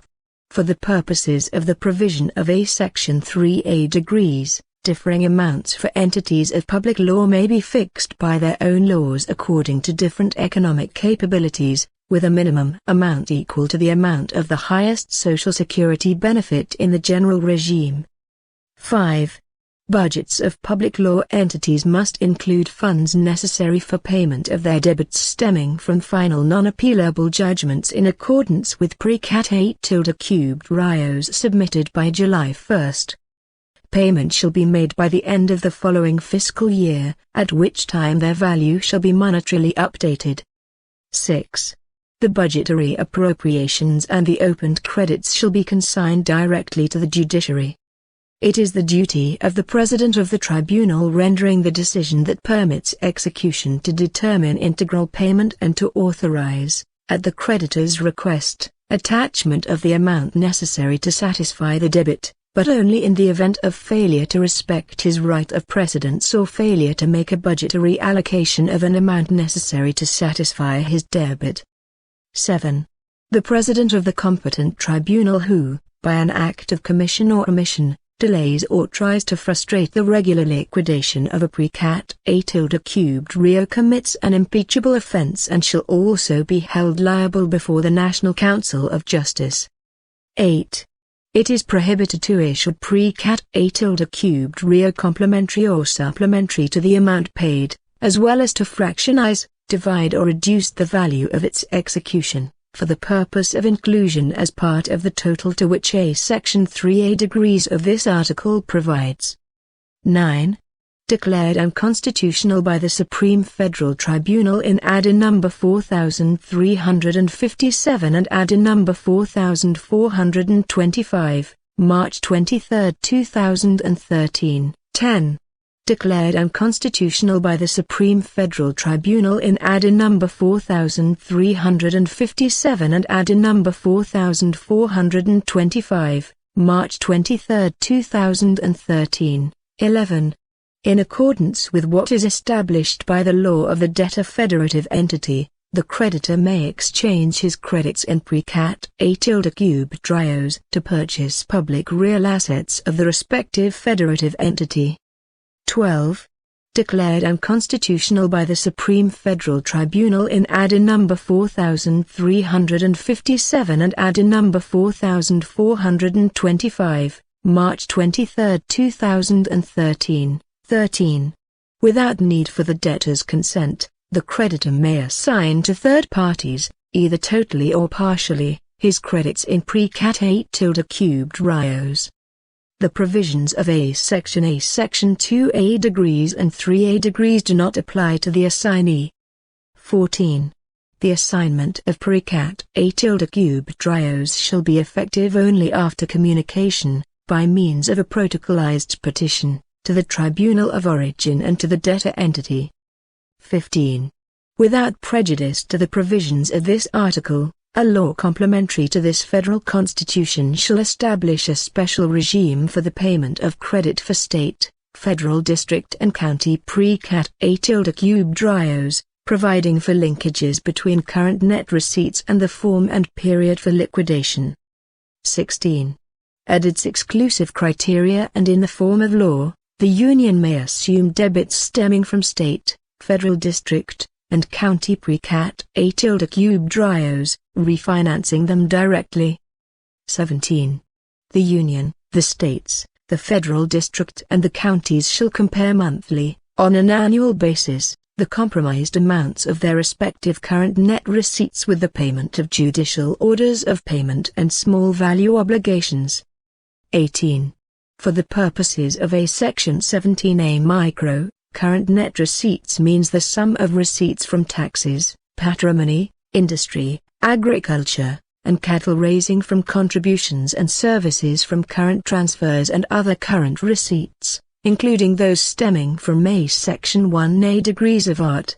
20 of the Federal Constitution, verified in the included period by the second month immediately prior to the referred month and the 11 preceding months, excluding duplicates, and deducting a cents from the Union, the amounts delivered to the states, to the federal district, and to the counties by constitutional determination. A cents from the states, the amounts delivered to the counties by constitutional determination. A cents from the Union, the states, the federal district and the counties, the employees' contribution for the cost of their system of social security and social assistance and the receipts stemming from the financial compensation referred to in a Section 9A degrees of art. 201 of the Federal Constitution. 19. In the event that total amount of the debts resulting from judicial condemnations in judicial orders of payment and small value obligations in a 12-month period exceeds the average of the compromised percentage of current net receipts in the immediately preceding 5 years, the amount that exceeds this percentage may be financed, exempted from the debt limits dealt with in subparagraphs V and 7 of Art. 52 of the Federal Constitution and from any other debt limitations provided for, with the prohibition on the linking of receipts provided for in subparagraph 4 of Art. 167 of the Federal Constitution being inapplicable to this financing. 20. In the event there are judicial orders of payment with values superior to 15%, of the amount of the judicial orders of payment presented in the terms of a Section 5A micro of this article, 15% of the value of these judicial orders of payment shall be paid by the end of the following fiscal year and the remainder in equal parcels in the 5 subsequent fiscal years, increased by interest for the delay and monetary correction, or through direct settlements via the auxiliary courts for settlement of judicial orders of payment, with a maximum reduction of 40% of the value of the updated credit, so long as no appeal or judicial defense is pending with respect to the credit and that the requirements set forth in the regulations issued by the federative entity are observed. Section 2. The Supreme Federal Tribunal. Art. 101. The Supreme Federal Tribunal is composed of 11 ministers, chosen from citizens between the ages of 35 and 65, with notable legal knowledge and unblemished reputations. Sole paragraph ministers of the Supreme Federal Tribunal shall be appointed by the President of the Republic, with approval of an absolute majority of the Federal Senate. Art. 102. The Supreme Federal Tribunal has primary responsibility for safeguarding the Constitution, with the power 1. To try and to decide, as matters of original jurisdiction, a sense direct actions of unconstitutionality of federal or state normative acts or declaratory actions of constitutionality of federal laws or normative acts. A sense charges of common criminal offenses against the President of the Republic, the Vice President, members of the National Congress, the Tribunal's own ministers, and the Procurator General of the Republic. A sense charges of common criminal offenses and impeachable offenses against ministers of the federal government and the commanders of the Navy, the Army and the Air Force, except for the provision of Art. 52. I. Members of the superior tribunals and the Tribunal of Accounts of the Union, and chiefs of permanent diplomatic missions. A. Sense habeas corpus when the constrained party is any of the persons referred to in the preceding subsections. Writs of security and habeas data against acts of the President of the Republic, Executive Committees of the Chamber of Deputies and the Federal Senate, Tribunal of Accounts of the Union, Procurator General of the Republic, and the Supreme Federal Tribunal itself. A. Sense litigation between a foreign state or international organization and the Union, state, federal district or territory. A. Sense cases and conflicts between the Union and states, the Union and federal district, or between one another, including their respective entities of indirect administration. A. Sense extradition requests from foreign states. A. Sense revoked.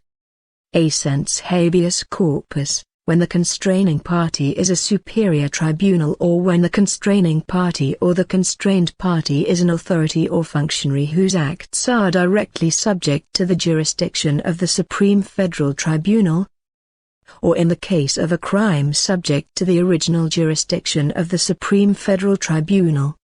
A. Sense criminal revisions and rescissory actions from its own decisions. A. Sense, there is no subsection K.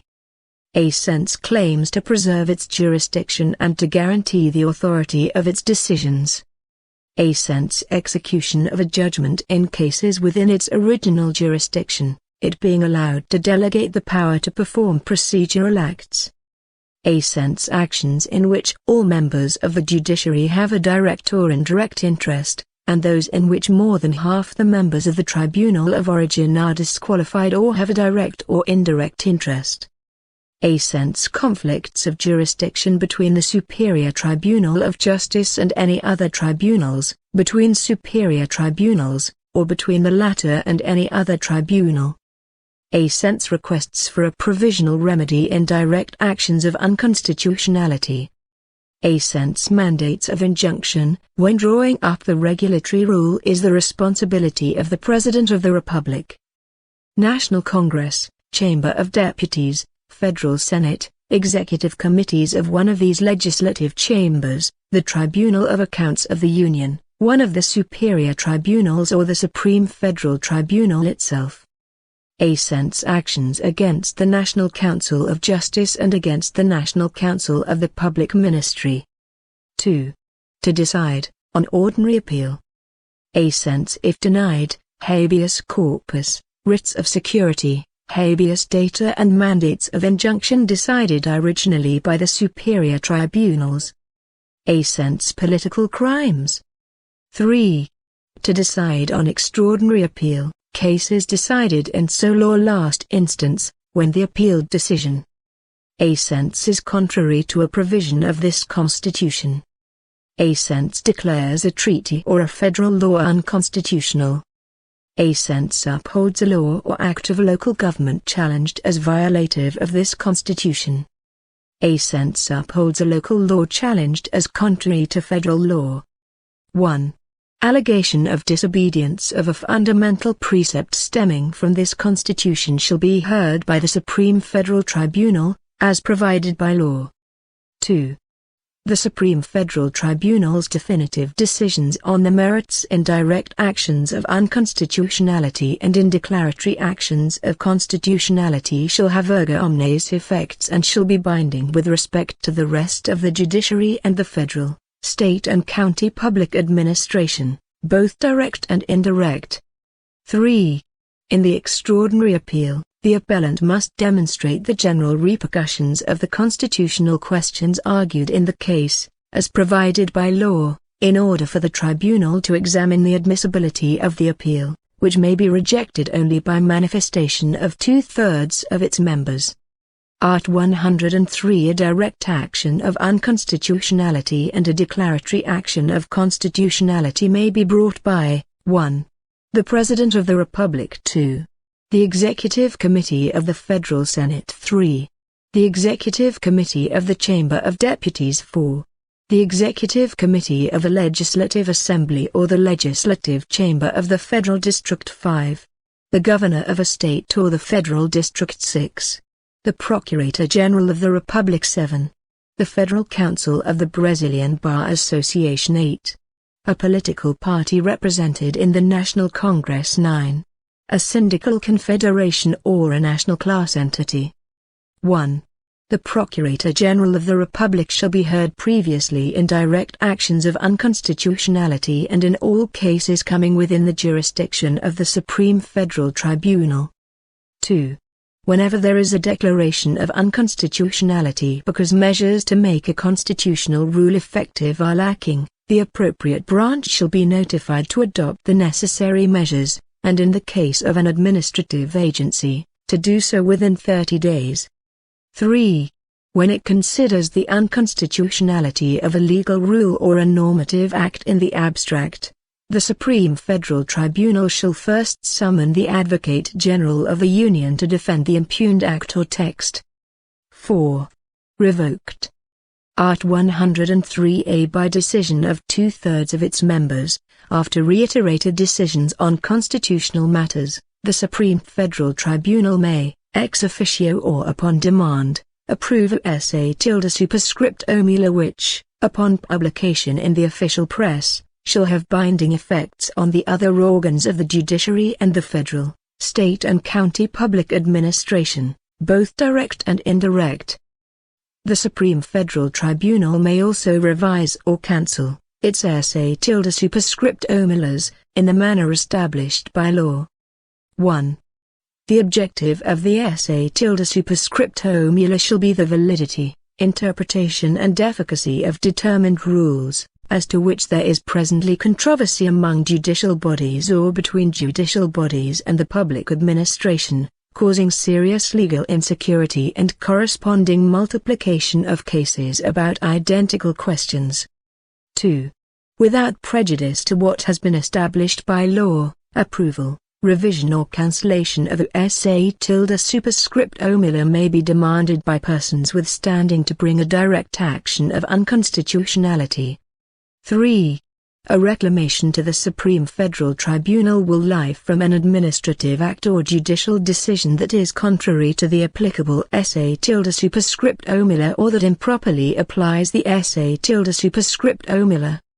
Upon determination that the reclamation should be granted, the Supreme Federal Tribunal shall annul the administrative act or vacate the challenged judicial decision, and shall determine that another shall be rendered, with or without application of the superscript omula, as may be the case. Art. 103b. The National Council of Justice shall consist of 15 members for a term of office of 2 years, with 1 renewal permitted, including 1. The President of the Supreme Federal Tribunal 2. A Minister of the Superior Tribunal of Justice, selected by that tribunal 3. A Minister of the Superior Tribunal of Labor, selected by that tribunal 4. A Justice of the Tribunal of Justice, selected by the Supreme Federal Tribunal 5. A State Judge, selected by the Supreme Federal Tribunal 6. A Judge of the Federal Regional Tribunal, selected by the Superior Tribunal of Justice 7. A Federal Judge, selected by the Superior Tribunal of Justice 8. A Judge of the Regional Labor Tribunal, selected by the Superior Labor Tribunal 9. A Labor Judge, selected by the Superior Labor Tribunal 10. A Member of the Public Ministry of the Union, selected by the Procurator General of the Republic 11. A Member of the State Public Ministry, selected by the Procurator General of the Republic from nominations by the competent body of each state institution 12. 2 lawyers, selected by the Federal Council of the Brazilian Bar Association 13. 2 citizens of notable legal knowledge and unblemished reputation, 1 selected by the Federal Chamber of Deputies and the other by the Federal Senate. 1. The President of the Supreme Federal Tribunal and in his absence or impediment, by the Vice President of the Supreme Federal Tribunal, shall preside over the Council. 2. The other members of the Council shall be appointed by the President of the Republic, after approval of the nomination by an absolute majority of the Federal Senate. 3. If the appointments provided for in this article are not carried out within the legal period, the choice shall be made by the Supreme Federal Tribunal. 4. It is the responsibility of the Council to control the administrative and financial functioning of the judiciary and performance of judges' functional duties. In addition to the powers conferred upon it by the Statute of the Judicature, the Council shall have responsibility for a. Preserving judicial autonomy and compliance with the Statute of the Judicature, being able to issue regulatory acts, within the scope of its competence, or to recommend measures. A. Safeguarding observance of Art. 37 and appreciating, ex officio or upon demand, the legality of administrative acts performed by members or organs of the judiciary, being able to vacate or revise them, or set a period in which to adopt the necessary measures for exact compliance with the law, without prejudice to the jurisdiction of the Tribunal of Accounts of the Union. A. Receiving and hearing complaints against members or organs of the judiciary, including against its auxiliary services, employees and agencies rendering notarial and registry services that act by delegation of public or official powers, without prejudice to the disciplinary and correctional jurisdiction of the tribunals. The Council may assume jurisdiction over ongoing disciplinary proceedings and determine removal, leave or retirement with compensation or benefits proportional to the time of service and apply other administrative sanctions, assuring a full defense. A. Making representations to the public ministry, in the case of crimes against public administration or abuse of authority. A. Revising, ex officio or upon demand, disciplinary proceedings of judges and members of tribunals decided less than 1 year ago. A. Preparing a statistical report each semester by unit of the Federation on the cases and judgments entered by the different organs of the judiciary. A. Preparing an annual report that proposes the measures it deems necessary with respect to the situation of the judiciary in the country and the activities of the Council.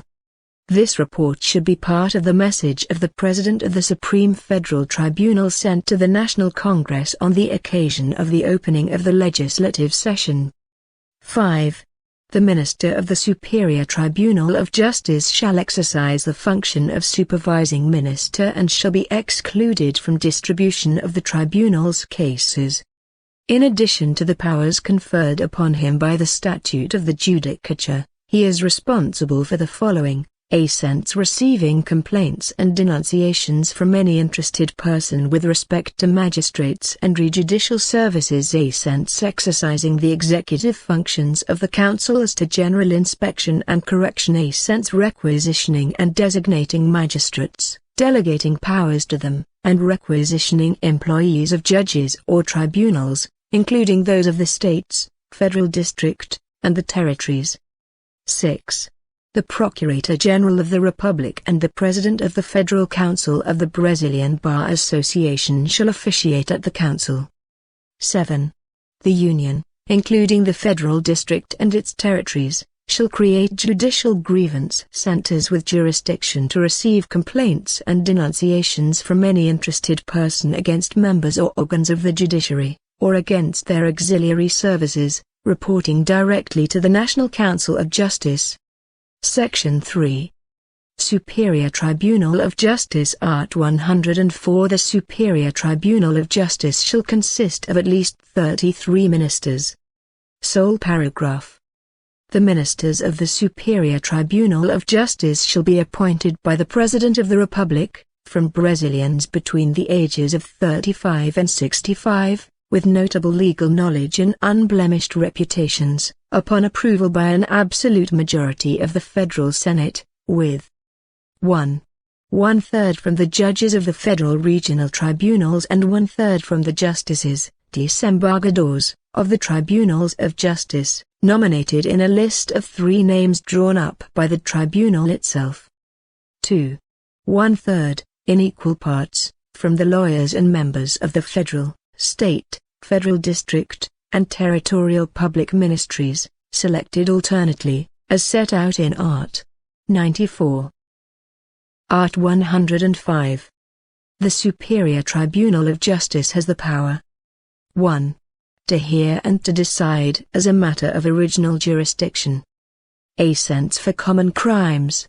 The governors of the states and federal district for common crimes and impeachable offenses, justices of the tribunals of justice of the states and federal district, members of tribunals of accounts of the states and federal district, members of the federal regional tribunals, regional electoral and labor tribunals, members of the councils or tribunals of accounts of the counties, and the members of the public ministry of the Union acting before the tribunals.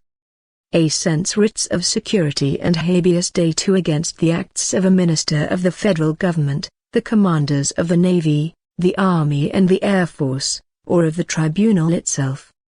A sense habeas corpus, when the constraining party or the constrained party is any person mentioned in subsection A, or when the constraining party is a tribunal subject to its jurisdiction, a minister of the federal government, or a commander of the Navy, the Army or the Air Force, with the exception of the jurisdiction of the electoral tribunals.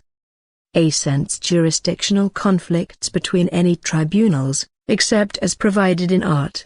102, I.O., as well as between a tribunal and judges not subordinated to it, and between judges subordinated to different tribunals.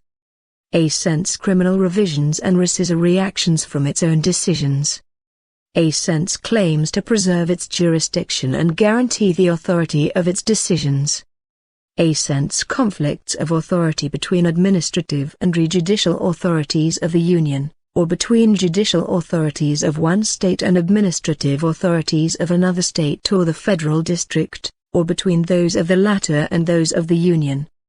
A sense mandates of injunction when preparation of the regulatory rule is the responsibility of a federal agency, entity or authority of direct or indirect administration. With the exception of cases falling under the jurisdiction of the Supreme Federal Tribunal and the organs of military justice, electoral courts, labor courts and federal courts. A sense recognition, homologation, of foreign judgments and concession of requests for letters rogatory, exequatur. 2. To decide on ordinary appeal. I sense denials of habeas corpus decided in solo or last instance by the federal regional tribunals or by the tribunals of the states, federal district, and territories. I sense denials of writs of security decided originally by the federal regional tribunals or by tribunals of the states, federal district and territories. I sense cases in which the parties on one side are a foreign state or an international organization, and, on the other side, a county or a person resident or domiciled in the country. 3. To decide on special appeal cases decided, in solo last instance, by the federal regional tribunals or by tribunals of the states, federal district and territories. When the appealed decision, a sense is contrary to a treaty or federal law, or denies the effectiveness thereof, a sense upholds an act of a local government challenged as contrary to federal law, a sense interprets federal law differently from another tribunal. Sole paragraph. The following shall operate together with the Superior Tribunal of Justice. 1. The National School for Formation and Improvement of Magistrates, with responsibility for, among other functions, regulating official courses for entry and promotion in the career. 2.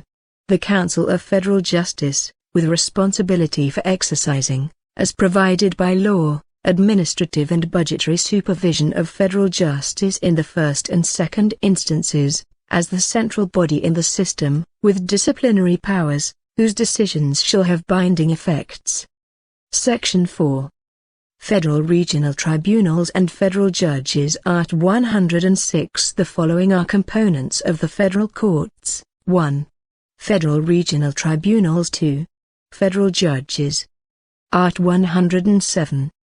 Federal Regional Tribunals consist of at least 7 judges, recruited, whenever possible, from their respective regions and appointed by the President of the Republic from Brazilians between the ages of 30 and 65, with 1.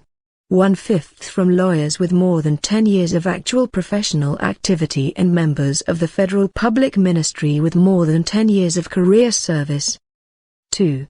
The remainder through promotion of federal judges with more than 5 years of service, alternating between seniority and merit. 1. A law shall regulate removal or transfer of judges of the federal regional tribunals and determine their jurisdiction and place to sit. 2. The federal regional tribunals shall set up itinerant courts, which shall hold hearings and other jurisdictional functions within the territorial limits of their respective jurisdictions, utilizing public and community facilities. 3. The federal regional tribunals may function in a decentralized fashion, constituting regional chambers, in order to assure full access to justice at all phases of judicial proceedings. Art. 108. The federal regional tribunals have power: 1. To hear and to decide as a matter of original jurisdiction. I-sense for common crimes and impeachable offenses, federal judges from the area of their jurisdiction, including those of the military and labor courts, as well as members of the public ministry of the Union, except for the jurisdiction of the electoral courts. A-sense criminal revisions and rescissory actions from their own decisions and from those of federal judges of the region. A-sense writs of security and habeas data against an act of the tribunal itself or a federal judge. A-sense habeas corpus, when the constraining authority is a federal judge. A-sense jurisdictional conflicts between federal judges subordinated to the tribunal. 2. To determine on appeal cases decided by federal judges and state judges exercising federal jurisdiction within the area of their jurisdiction. Art. 109. The federal judges have the power to hear and to decide: 1. Cases in which the Union, an autarky or a federal public company has an interest as plaintiffs, defendants, privies, or intervenors, except for bankruptcy, work-related accidents and those subject to the electoral and labor courts. 2. Cases between a foreign state or international organization and a county or person domiciled or resident in Brazil. 3. Cases based on a treaty or a contract of the Union with a foreign state or international organization. 4. Political crimes and criminal offenses detrimental to property, services or interests of the Union or its autarchies or public companies, excluding minor offenses, contra section A s, and cases within the jurisdiction of the military and electoral courts. 5. Crimes covered in international treaties or conventions, when their commission has begun in the country and their results have to take place or should have taken place abroad, or reciprocally. 6. Cases related to human rights referred to in Section 5A degrees of this article. 7. Crimes against organization of labor and, in cases determined by law, against the financial system and the economic and financial order. 8. Writs of habeas corpus, in criminal matters subject to their jurisdiction or when the constraint stems from an authority whose acts are not directly subject to another jurisdiction. 9. Writs of security and habeas data against an act of a federal authority, except for those cases subject to the jurisdiction of the federal tribunals. 10. Crimes committed aboard ships or aircraft, except for those subject to the jurisdiction of the military courts. 11. Crimes of a foreigner's irregular entry or stay, execution of letters rogatory after exequatur, enforcement of foreign court decisions after homologation, cases relating to nationality, including the respective options and naturalization. 12. Disputes over indigenous rights. 1. Cases in which the Union is the plaintiff shall be brought in the judicial section where the other party is domiciled. 2. Cases against the Union may be brought in the judicial section of the plaintiff's domicile, where the act or fact causing the complaint occurred, or where the thing causing the complaint is situated or in the federal district. 3. cases in which the parties are a social security institution and its beneficiary, but no federal judge sits in the district, shall be tried and decided in the forum of the state court at the domicile of the insured or the beneficiary. The law may permit other cases to be tried and adjudicated in state courts. 4. In the case of the preceding paragraph, the appeal that may be taken shall always be to the federal regional tribunal in the jurisdictional area of the judge of the first instance. 5. For the purposes of assuring compliance with obligations stemming from international human rights treaties to which Brazil is a party, the Procurator General of the Republic shall suggest to the Superior Tribunal of Justice, at any phase of the inquiry or proceeding, removal to the jurisdiction of the federal courts in cases of grave violation of human rights. Art. 110. Each state, as well as the federal district, shall constitute a judicial section, which shall sit in the respective capital, with courts of the first instance located as established by law. Sole paragraph. In the federal territories, the jurisdiction and powers granted to the federal judges shall be attributed to the judges of the local courts, as provided by law. Section V. The Superior Labor Tribunal, the Regional Labor Tribunals, and the labor judges. Art. 111. The labor court system consists of 1. The Superior Labor Tribunal. 2. Regional Labor Tribunals. 3. Labor judges. 1. Revoked, a sense revoked. A sense revoked. 2. Revoked. 3. Revoked. Art. 111a. The Superior Labor Tribunal shall be composed of 27 ministers, chosen among Brazilians between 35 and 65 years of age, with notable legal knowledge and unblemished reputations, nominated by the President of the Republic, after approval by an absolute majority of the Federal Senate, with 1/5 from lawyers with more than 10 years of effective professional activity and members of the Public Labor Ministry with more than 10 years of effective service, observing the provision of Art. 94. 2. The remainder from career magistrates of the regional labor tribunals, selected by the Superior Tribunal itself. 1. The law shall provide for the jurisdiction of the Superior Labor Tribunal. 2. The following shall function together with the Superior Labor Tribunal. A. The National School for the Formation and Improvement of Labor Magistrates, which, among other functions, shall be responsible for regulating official courses for entry and promotion in the career. A. The Superior Council of Labor Justice, as the central body of the system, which shall be responsible for performing administrative, budgetary, financial and patrimonial supervision of labor justice in the first and second instances, as provided by law. The Council's decisions shall have binding effects. 3. The Superior Labor Tribunal shall be competent to hear and decide as a matter of original jurisdiction a reclamation for the preservation of its jurisdiction and guarantee of the authority of its decisions. Art. 112. The law shall create labor courts. In districts not included within their jurisdiction, the law may confer this jurisdiction on state court judges, with an appeal to the respective regional labor tribunal. Art. 113. The law shall provide for the constitution, investiture, jurisdiction, guarantees and conditions for performance for the agencies of the labor courts. Art. 114. The labor court system has the power to hear and judge 1. Actions arising from labor relations, including those of foreign public law entities and those of direct and indirect public administration of the Union, states, federal district and counties. 2. Actions involving exercise of the right to strike. 3. Actions concerning syndical representation between unions and workers, and unions and employers. 4. Writs of security, habeas corpus and habeas data, when the challenged act involves matters subject to its jurisdiction. 5. Jurisdictional conflicts among bodies with labor jurisdiction, except for the provision of Art. 102, I, 6. Actions for indemnification for moral or patrimonial damages stemming from labor relations. 7.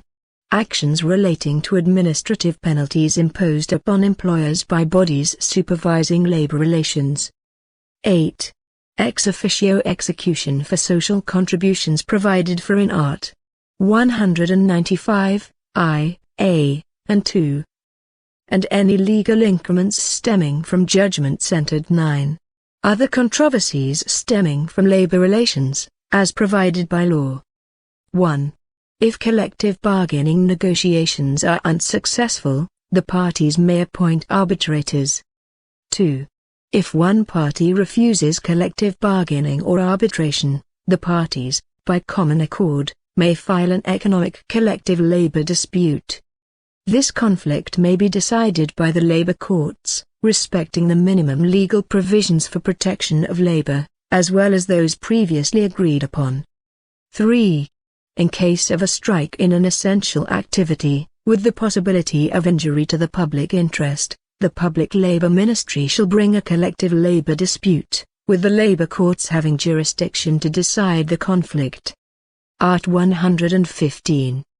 The regional labor tribunals shall be composed of a minimum of 7 judges recruited, when possible, from the respective region and appointed by the President of the Republic from Brazilians between the ages of 30 and 65, with 1/5 from lawyers with more than 10 years of effective professional activity and members of the Public Labor Ministry with more than 10 years of effective service, observing the provision in Art.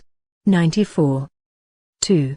The others, through promotion of labor judges, alternatively by seniority and merit. 1. The regional labor tribunals shall install itinerant courts, which shall hold hearings and other jurisdictional functions within the territorial limits of their respective jurisdictions, utilizing public and community facilities. 2. The regional labor tribunals may function in a decentralized manner, constituting regional chambers to assure full jurisdictional access to justice at all phases of the proceedings. Art. 116. Jurisdiction in the labor courts shall be exercised by a single judge. Sole paragraph revoked. Art. 117 revoked. Section Vi. Electoral tribunals and judges. Art. 118. The electoral justice system consists of 1. The Superior Electoral Tribunal. 2. The Regional Electoral Tribunals. 3. The Electoral Judges. 4. The Electoral Boards. Art. 119. The Superior Electoral Tribunal shall be composed of at least 7 members, chosen, 1. Through election, by secret ballot, with, A-cents 3 judges from among the ministers of the Supreme Federal Tribunal, A-cents 2 judges from among the ministers of the Superior Tribunal of Justice. 2. By appointment of the President of the Republic, 2 judges from 6 lawyers of notable legal knowledge and good moral character, indicated by the Supreme Federal Tribunal. Sole paragraph. The Superior Electoral Tribunal shall elect its President and Vice President from the ministers of the Supreme Federal Tribunal, and an electoral inspector general from the ministers of the Superior Tribunal of Justice. Art. 120. There shall be a regional electoral tribunal in the capital of each state and federal district. 1. The regional electoral tribunals shall be formed. A-cents through election, by secret ballot. A-cents of 2 judges from the justices of the tribunals of justice. A-cents of 2 judges from the state courts, chosen by the Tribunal of Justice. A-cents by 1 judge of the federal regional tribunal that sits in the capital of the state or federal district, or in the absence thereof, by a federal judge chosen in any case by the respective federal regional tribunal. A-cents by 2 judges appointed by the President of the Republic from 6 lawyers of notable legal knowledge and good moral character, nominated by the Tribunal of Justice. 2. The Regional Electoral Tribunal shall elect its President and Vice President from among the justices of the Tribunal of Justice. Art. 121. The organization and jurisdiction of the electoral tribunals, State court judges and electoral boards shall be provided for by complementary law. 1.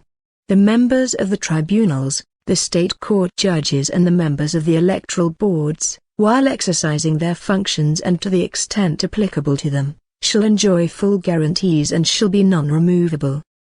2.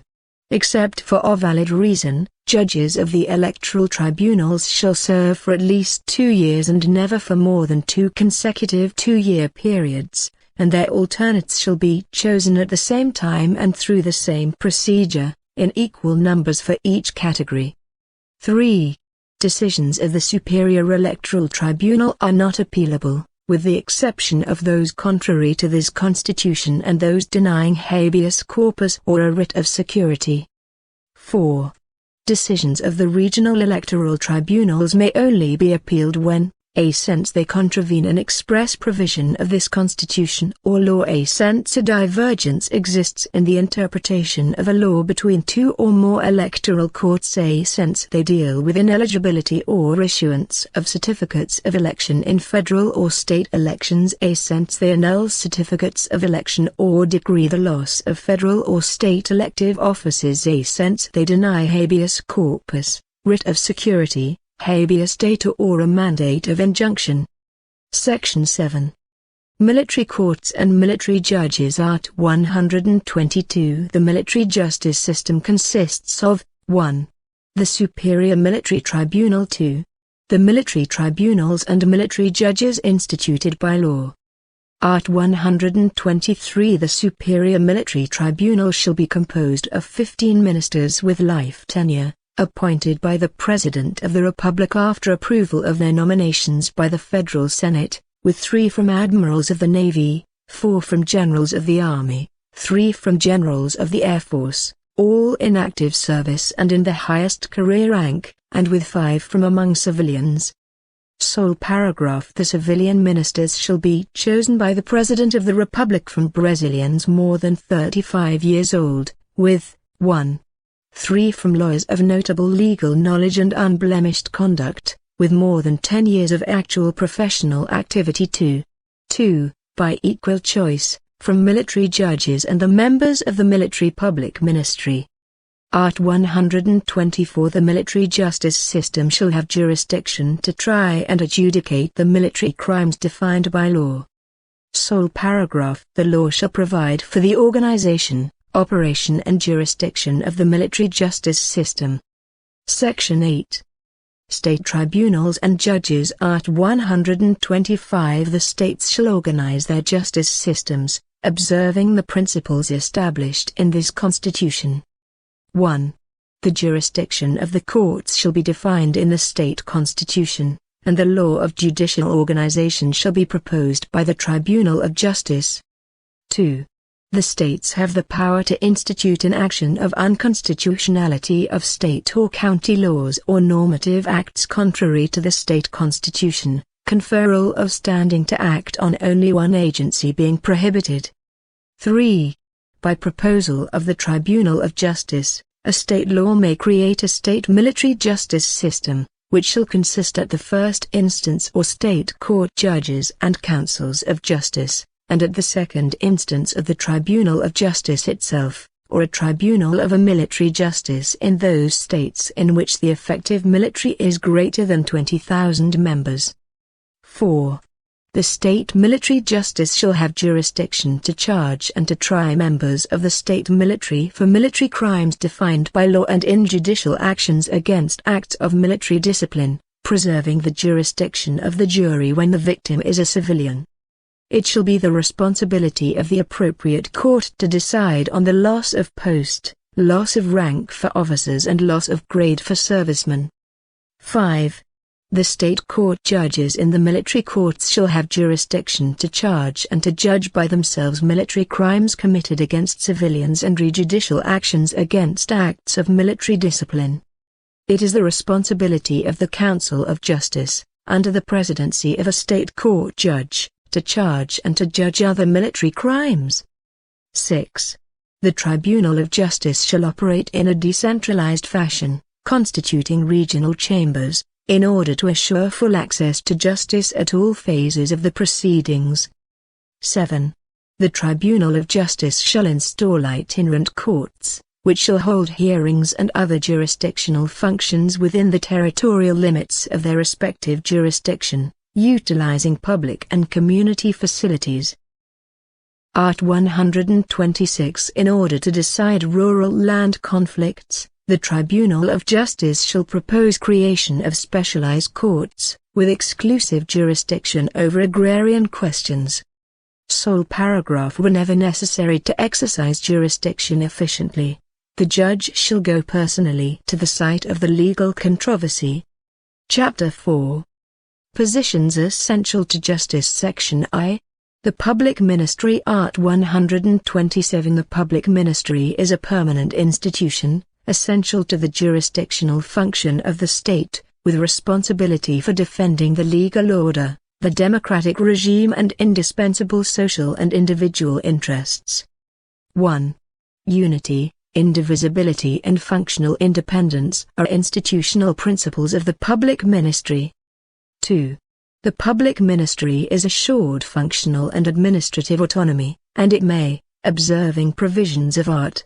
169, propose to the legislature creation and abolition of its positions and auxiliary services, filling them through competitive public examinations, or such examinations and comparison of professional credentials, remuneration policy and career plans.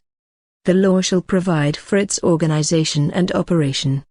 3. The public ministry shall draw up its budgetary proposal within the limits established in the law of budgetary directives. 4. If the public ministry does not deliver its respective budgetary proposal within the period established in the law of budgetary directives, the executive shall consider, for purposes of consolidation of the annual budgetary proposal, the amounts approved in the current budgetary law, adjusted in accordance with the limits set forth in the form of a Section 3A degrees. 5. If the budgetary proposal dealt with in this article is delivered in disregard of the limits set forth in a Section 3A degrees, the executive shall proceed with the necessary adjustments in order to consolidate the annual budgetary proposal.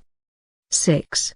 During execution of the budget for the current fiscal year, there shall be no realization of expenses or assumption of obligations that exceed the limits established in the law of budgetary directives through opening supplemental or special credits, unless previously authorized. Art. 128. The public ministry includes 1. The public ministry of the Union, which consists of a. The Federal Public Ministry, a. The Labor Public Ministry, a. The Military Public Ministry, a. The Public Ministry of the Federal District and Territories, 2. The Public Ministries of the States. 1. The head of the Public Ministry of the Federal Government is the Procurator General of the Republic, appointed by the President of the Republic from career members over 35 years of age, after approval by an absolute majority of the members of the Federal Senate, for a term of office of 2 years, reappointment being permitted. 2. The Procurator General of the Republic can be removed from office, on the initiative of the President of the Republic, subject to prior authorization of an absolute majority of the Federal Senate. 3. The Public Ministry of the States, Federal District and Territories shall make up a list of 3 names from career members, in the form of the respective law, for selection of their Procurators General, who shall be appointed by heads of the executive branch for a term of office of 2 years, permitting 1 reappointment. 4.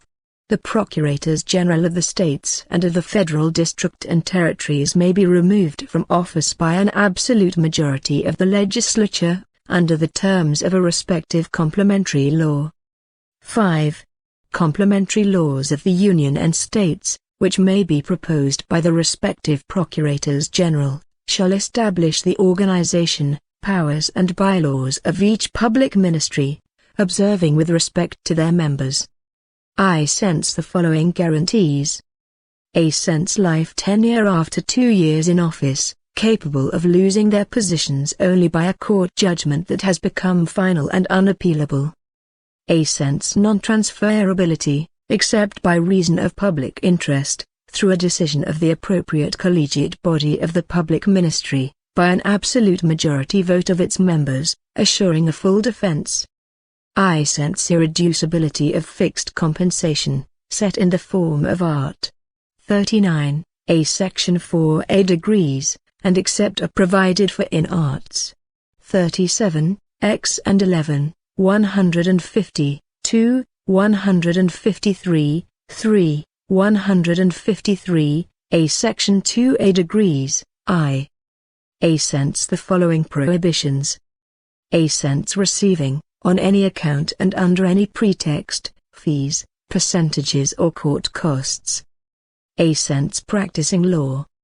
A Sense participating in a commercial company, as provided by law.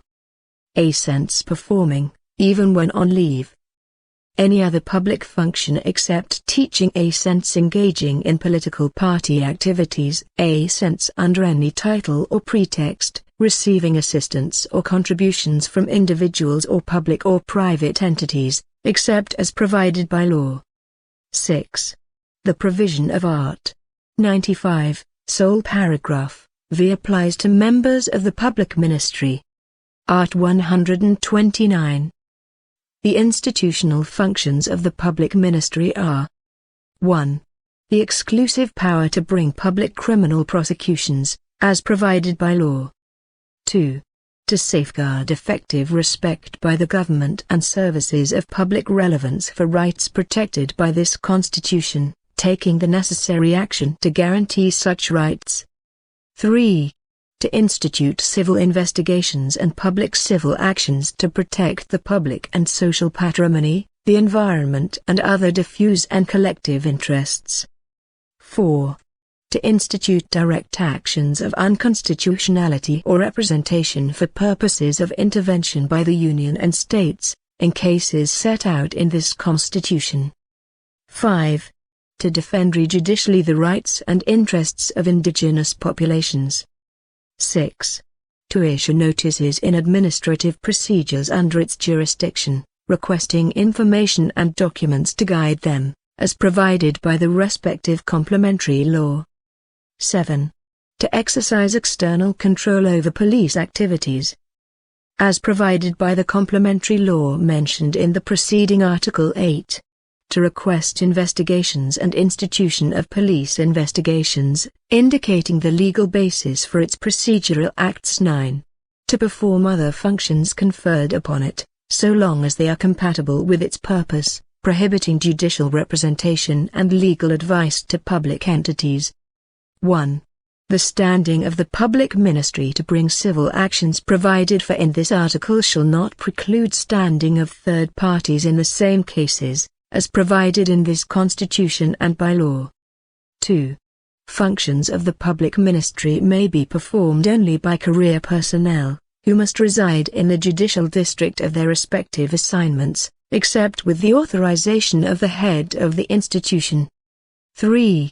Entry into the career of the public ministry shall be through public competitive examinations and comparison of professional credentials, assuring participation of the Brazilian Bar Association in such competition, and shall require a law degree and a minimum of 3 years of legal activities, observing the order of classification for appointments. 4. Where appropriate, the provisions of Art. 93 apply to the public ministry. 5. The distribution of cases in the public ministry shall be immediate. Art. 130 provisions of this section relating to rights, prohibitions and form of investiture apply to members of the public ministry attached to tribunals of accounts. Art. 130A. The National Council of the Public Ministry shall consist of 14 members appointed by the President of the Republic, after approval by an absolute majority of the Federal Senate, for a mandate of 2 years, permitting 1 additional term. It consists of 1. The Procurator General of the Republic, who shall preside. 2. 4 members of the Public Ministry of the Union, assuring representation to each of its careers. 3. 3 members of the Public Ministry of the States. 4. 2 judges, 1 selected by the Supreme Federal Tribunal and the other by the Superior Tribunal of Justice. 5. 2 lawyers selected by the Federal Council of the Brazilian Bar Association. 6. 2 citizens of notable legal knowledge and unblemished reputation, 1 selected by the Federal Chamber of Deputies and the other by the Federal Senate. 1. The members of the Council coming from the public ministry shall be selected by the respective public ministries, as provided by law. 2. The National Council of the Public Ministry shall be responsible for control of the administrative and financial functioning of the public ministry and performance of the functional duties of its members. It is responsible for I-sense preserving the functional and administrative autonomy of the public ministry, being able to issue regulatory acts in its area of jurisdiction, or to recommend measures. A-sense observing Art. 37 and appreciating, ex officio or upon demand, the legality of administrative acts practiced by members or bodies of the public ministry of the Union and of the States. The National Council can vacate or revise these acts, or fix a period in which necessary measures for the precise performance of the law shall be adopted, without prejudice to the jurisdiction of the tribunals of accounts. A-sense receiving and hearing complaints against members or organs of the public ministry of the Union and the States, including against their auxiliary services, without prejudice to the disciplinary and correctional jurisdiction of the institution. The National Council may assume jurisdiction over ongoing disciplinary proceedings to determine removal, leave or retirement with salary or benefits proportional to the time of the service and to apply other administrative sanctions, assuring a full defense. A-sense revising, ex officio or by demand, disciplinary proceedings of members of the public ministry of the Union or the States decided less than 1 year ago. A-sense preparing an annual report proposing measures that it deems necessary with respect to the situation of the public ministry in the country and the activities of the Council, which shall be part of the message provided for in Art. 84, 11. 3. By secret ballot the Council shall choose a national supervisor from among the members of the public ministry to which it is a part. Re-election is prohibited. The national supervisor shall have the following responsibilities, in addition to the powers conferred upon her or him by law. A-sense to receive complaints and denunciations, from any interested person, with respect to the members of the public ministry and its auxiliary services. I-sense to perform the executive functions of the Council with respect to general inspection supervision. A-sense to requisition and designate members of the public ministry, delegating powers to them, and to requisition employees of the organs of the public ministry. 4. The President of the Federal Council of the Brazilian Bar Association shall officiate at the Council. 5. State and federal laws shall create grievance centers for the public ministry, competent to hear complaints and denunciations by any interested person against members or organs of the public ministry, including against their auxiliary services, presenting them directly to the National Council of the Public Ministry. Section 2. Public Advocacy Art 131. The Advocacy General of the Union is the institution that, either directly or through a subordinated agency, represents the Union, both judicially and extrajudicially. Under the terms of a complementary law providing for its organization and operations, it is responsible for the activities of legal consultation and counseling to the executive. 1. The head of the Advocacy General of the Union is the Advocate General of the Union, freely appointed by the President of the Republic from among citizens over 35 years of age, of notable legal knowledge and unblemished reputation. 2. Entry into initial phases of the career of the institution dealt with in this article shall be by competitive public examinations and comparison of professional credentials. 3. The Procurator General of the National Treasury is responsible for representing the Union with respect to execution on unpaid taxes owed to it, as provided by law. Art 132. The Procurators of the States and the Federal District, career positions into which admission depends upon public competitive examinations and professional credentials, with participation by the Brazilian Bar Association in all phases, shall provide judicial representation and legal counseling to their respective federative units. Sole paragraph procurators referred to in this article are assured tenure after 3 years of actual service, via performance evaluation by their own agencies, after a corroborating report from the supervising judges. Section 3. The practice of law. Art. 133. Lawyers are indispensable to the administration of justice, and they are immune for their acts and manifestations in the practice of their profession, within the limits of the law. Section 4. The Public Defender's Office. Art. 134. The Public Defender's Office is a permanent institution, essential to the state's jurisdiction function, and it shall be fundamentally responsible, as an expression and instrument of the democratic regime, for legal orientation, the promotion of human rights, and the integral and gratuitous defense, at all levels, judicial and extrajudicial, of individual and collective rights of the needy, as set out in Art. 5. 1. A complementary law shall organize the Public Defender's Office of the Union and of the Federal District and Territories and prescribe general rules for its organization in the states, with career positions, filled at the entry level through public competitive examinations and comparison of professional credentials, assuring its members the guarantee of non-transferability and prohibiting practice of law outside their institutional duties. 2. State public defenders are assured functional and administrative autonomy and the right to initiate their budget proposal within the limits established in the law of budgetary directives, subject to the provisions of Art.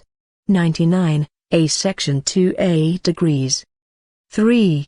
The provisions of A Section 2A degrees apply to the public defenders of the Union and the Federal District. 4. The institutional principles of the Public Defender's Office are functional unity, indivisibility, and independence, applying also, when they fit, the provisions of Art. 93 and subparagraph 2 of Art. 96 of this Federal Constitution. Art. 135. The civil servants that form part of the careers regulated in Sections 2 and 3 of this chapter shall be compensated in the form of Art. 39, A Section 4A degrees. Title V. Defense of the State and Democratic Institutions. Chapter 1. State of Defense and State of Siege. Section I. State of Defense. Art. 136. After hearing from the Council of the Republic and the National Defense Council, the President of the Republic may decree a state of defense in specific restricted locations to preserve or promptly re-establish public order or social peace threatened by grave and imminent institutional instability or affected by large-scale natural calamities. 1. The decree instituting a state of defense shall determine the period of its duration, specify the areas affected and indicate, within the terms and limits of the law, which of the following coercive measures will be in force. A. Restrictions on rights of A. Assembly, even when held within associations. A. Secrecy of correspondence. A. Secrecy of telegraph and telephone communication. A. Occupation and temporary use of public property and services in the event of a public calamity, with the Union being liable for the resulting damages and costs. 2. The state of defense may not exceed 30 days, and it may be extended once for an identical period if the reasons justifying the respective decree persist. 3. When a state of defense is in force. A. Imprisonment for a crime against the state, determined by the party executing the measure, shall be communicated immediately by such party to the proper judge, who shall release the prisoner if the imprisonment is illegal. The prisoner may request examination of the corpus delicti from the police authority. A. The communication shall be accompanied by a statement by the authority as to the physical and mental state of the detainee at the time of arrest. A. No person shall be imprisoned or detained for more than 10 days, unless authorized by the judiciary. A. Maintaining a prisoner incommunicado is prohibited. 4. When a state of defense has been decreed or extended, the President of the Republic shall submit the act with its respective justification within 24 hours to the National Congress, which shall decide on it by absolute majority. 5. If in recess, the National Congress shall be convoked extraordinarily within 5 days. 6. The National Congress shall examine the decree within 10 days of its receipt, and shall continue functioning while the state of defense is in force. 7. If the decree is rejected, the state of defense shall cease immediately. Section 2. State of siege. Art. 137. After having heard from the Council of the Republic and the National Defense Council, the President of the Republic may request authorization from the National Congress to decree a state of siege in the event of 1. A serious disturbance with national effects or occurrence of events that show the ineffectiveness of a measure taken during the state of defense. 2. Declaration of state of war or response to foreign armed aggression. Sole paragraph. Upon requesting authorization to decree a state of siege or to extend it, the President of the Republic shall submit the reasons for such request, and the National Congress shall decide on it by absolute majority. Art. 138. The decree of a state of siege shall indicate the period of its duration, the rules required to implement it and the constitutional guarantees that are to be suspended. After publication, the President of the Republic shall designate the executor of the specific measures and the affected areas. 1. In the case of Art. 137, I, a state of siege may not be decreed for more than 30 days, nor may each prolongation exceed a like period. In the case of subparagraph 2, a state of siege may be decreed for the entire period of war or foreign aggression. 2. If authorization to decree a state of siege is requested during a legislative recess, the President of the Federal Senate shall immediately convoke the National Congress to meet within 5 days in extraordinary session in order to consider the act. 3. The National Congress shall remain in session until the end of the coercive measures. Art. 139. When a state of siege decreed under Art. 137, I, is in effect, only the following measures may be taken against individuals. 1. Obligation to remain in a determined place. 2. Detention in a building not destined for persons accused or convicted of common crimes. 3. Restrictions regarding inviolability of correspondence, secrecy of communications, providing information and freedom of press, radio broadcasting and television, as provided by law.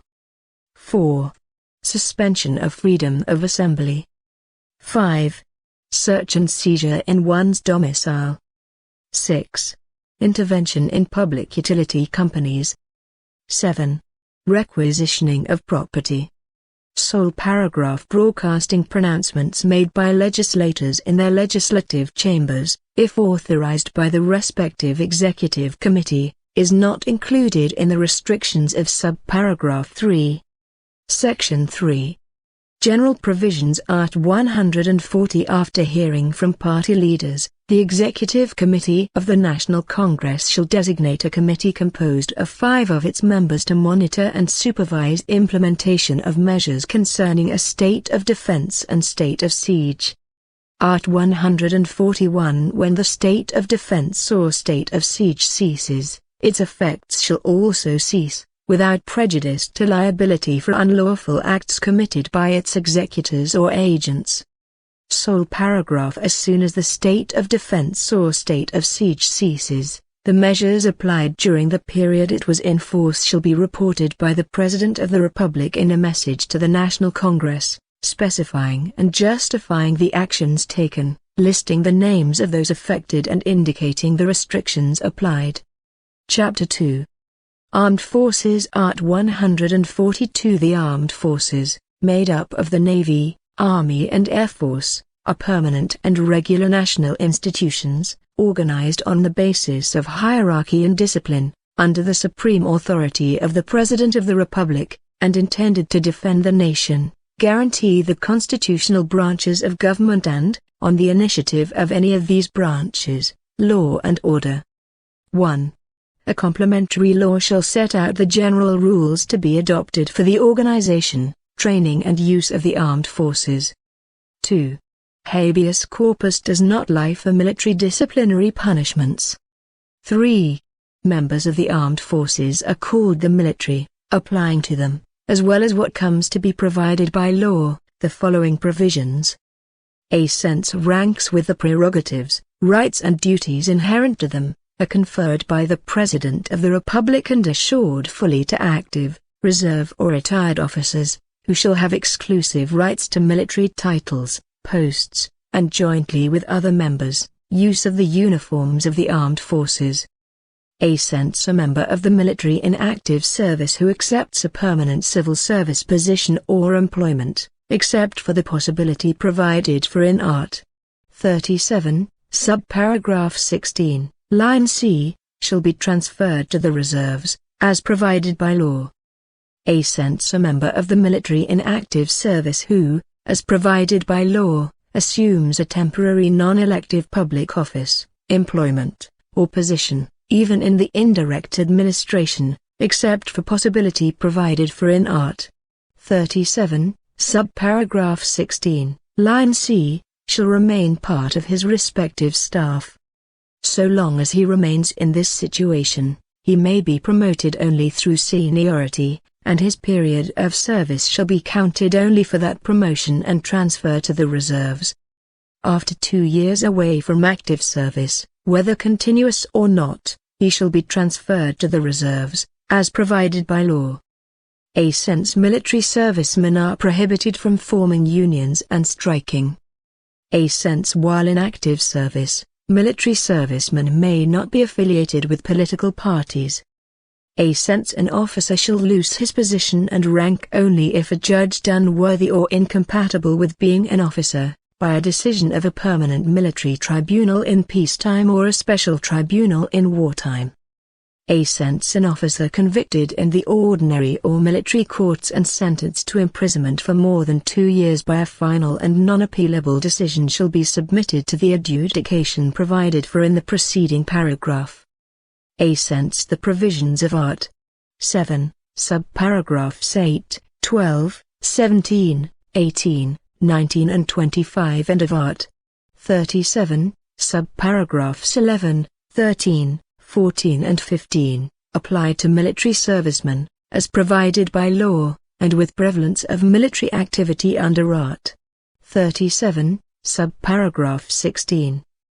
Line C. Since revoked since the law shall provide for entry into the armed services, age limits, tenure and other conditions for transfer of servicemen into inactivity, rights, responsibilities, compensation, prerogatives and other special situations of the military, considering the peculiarities of their activity, including those performed by force of international agreements and war.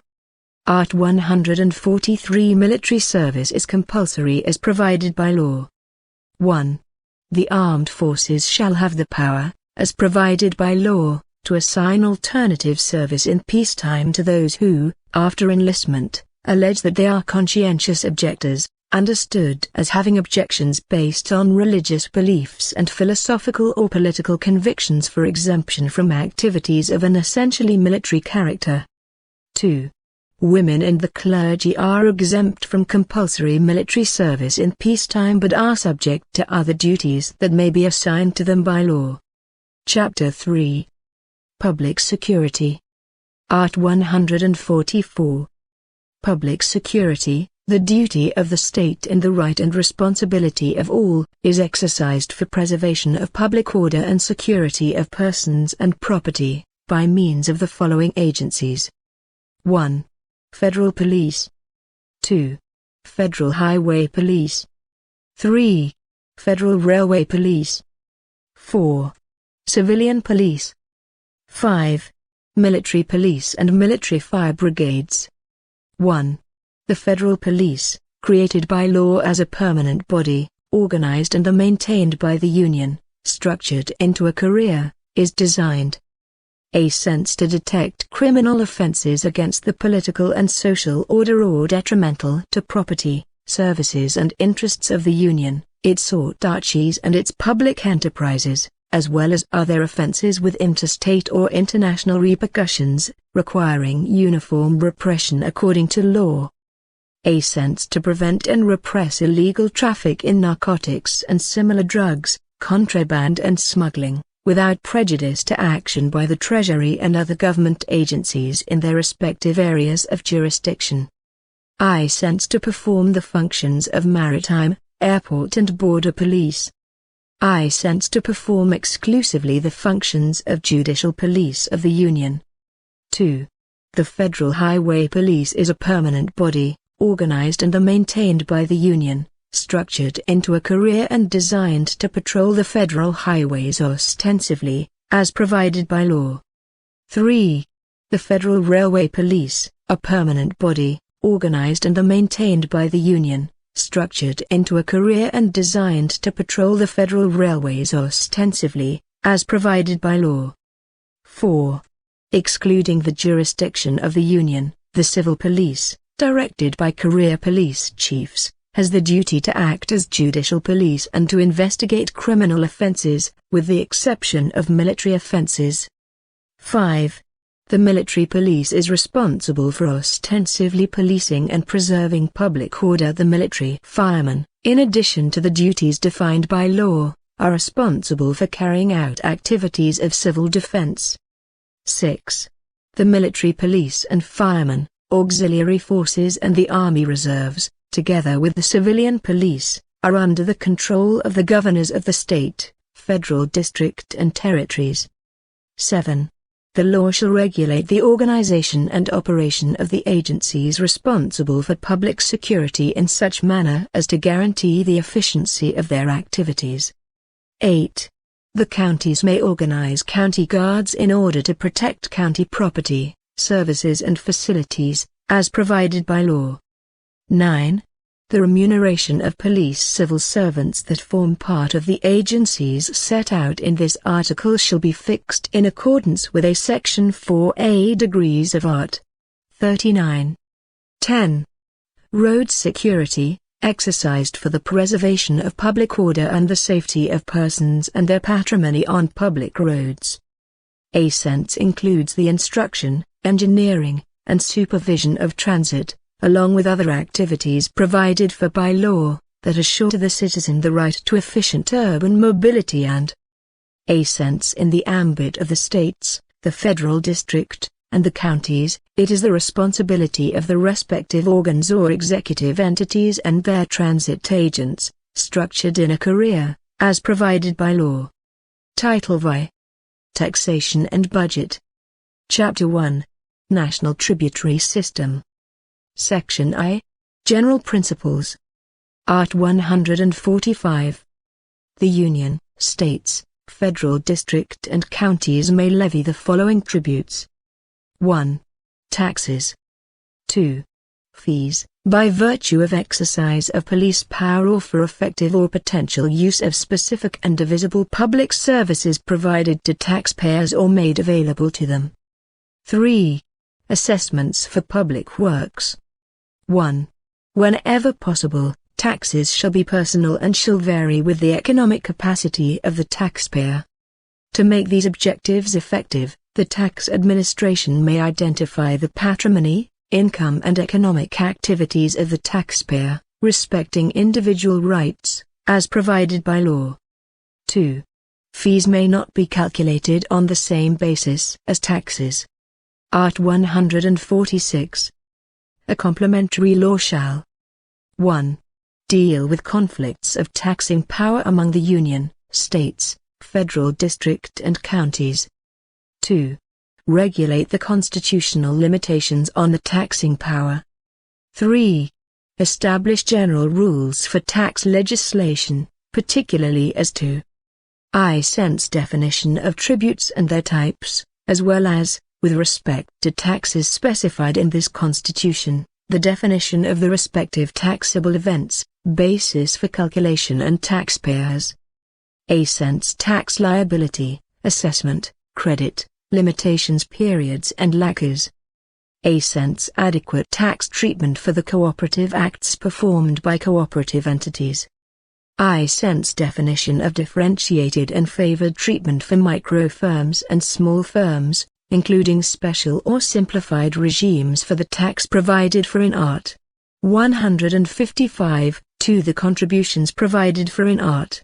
195, I and A. Section 12A degrees and 13A degrees and the contribution referred to in Art. 239. Sole paragraph.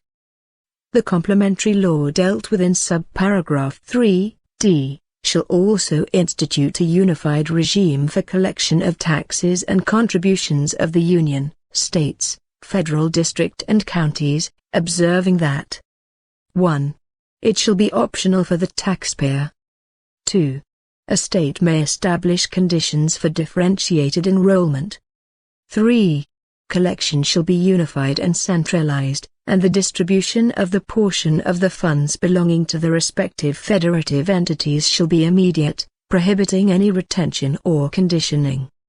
4.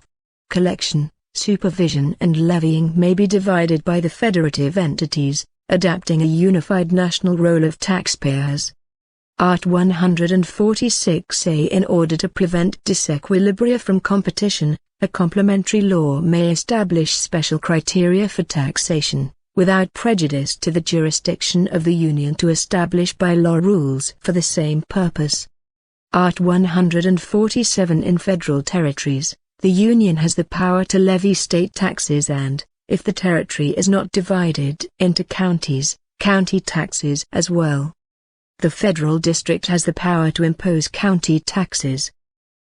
Art. 148. The Union, through a complementary law, may impose compulsory loans, 1. To defray extraordinary expenses resulting from public calamity, foreign war or imminence thereof. 2. In the event of a public investment of urgent character and relevant national interest, observing the provisions of Art. 150, 3, b. Sole paragraph. Applications of the funds derived from a compulsory loan shall be tied to the expense that was the basis for its imposition. Art. 149. The Union has the exclusive power to institute social contributions, contributions for the intervention in the economic domain, and contributions in the interest of professional or economic categories, as instruments of its activity in the respective areas, observing the provisions of Arts. 146, 3, and 150, I and 3, and without prejudice to the provisions of Art. 195, A. Section 6A degrees, with respect to the contributions mentioned in that provision. 1. The states, the federal district, and counties may institute a contribution, collected from their employees, for funding their social security regime dealt with in Art. 40, at a rate not less than the contribution of civil servants holding effective positions in the Union. 2. The social contributions and the contribution for the intervention in the economic domain dealt with in the heading of this article, a cents shall not be levied on export proceeds. A cents shall also be levied on the importation of foreign products or services. A cents the rates may be, a cents ad valorem, based upon the invoice, gross receipts or the value of the transaction, and, in the case of imports, the customs value a cents specific, based upon the unit of measure adopted. 3. An individual importer may be treated as the equivalent of a legal entity, as provided by law. 4. The law shall define the situations in which contributions shall be incurred only once. Art. 149. Other counties and the federal district may institute a contribution, as prescribed by their respective laws, for financing the service of public illumination, observing the provisions of Art. 150, I and 3. Sole paragraph. The contribution referred to in a heading may be assessed on the bill for the consumption of electric energy. Section 2. Limitations on the taxing power. Art. 150. Without prejudice to other guarantees assured the taxpayer, the Union, States, Federal district and counties are prohibited from 1. Imposing or increasing a tax without a law that does so. 2. Instituting unequal treatment among taxpayers that are similarly situated, it being prohibited to make any distinction because of professional occupation or job performed by them, regardless of the legal denomination of income, securities or rights. 3. Collecting taxes. A sense for taxable events that occurred before the law that instituted or increased them went into force. A sense in the same fiscal year in which the law that instituted or increased them was published. A sense prior to the expiration of 90 days from the date on which the law that institutes or increases them has been published, observing the provision in line B. 4. Using taxes for purposes of confiscation. 5. Establishing limitations on movement of persons or goods by means of interstate or inter-county taxes. Except for collection of tolls for use of highways maintained by the government. 6. Levying taxes on a cents patrimony, income or services of one another. A cents temples of any religion. A cents patrimony, income or services of political parties, including their foundations, labor unions and non-profit educational and social assistance institutions, observing the requirements of the law. A cents books, newspapers, periodicals and paper intended for the printing thereof. A cents musical phonograms and video phonograms produced in Brazil containing musical or literary musical works by Brazilian authors and or general works interpreted by Brazilian artists, as well as supporting materials or digital archives which contain them, except in the phase of industrial replication of optical media for leisure reading. 1. The prohibition of subparagraph 3, b, does not apply to the taxes provided for in arts. 148, I 153, 1, 2, 4 and v and 154, 2 and the prohibition of subparagraph 3, c, does not apply to the taxes provided for in arts. 148, I 153, 1, 2, 3 and vn 154, 2, nor to the fixing of the basis of calculation for the taxes provided for in arts. 115, 3 and 156, I. 2.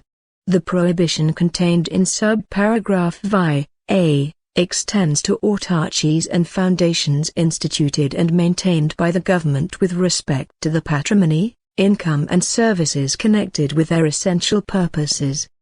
3.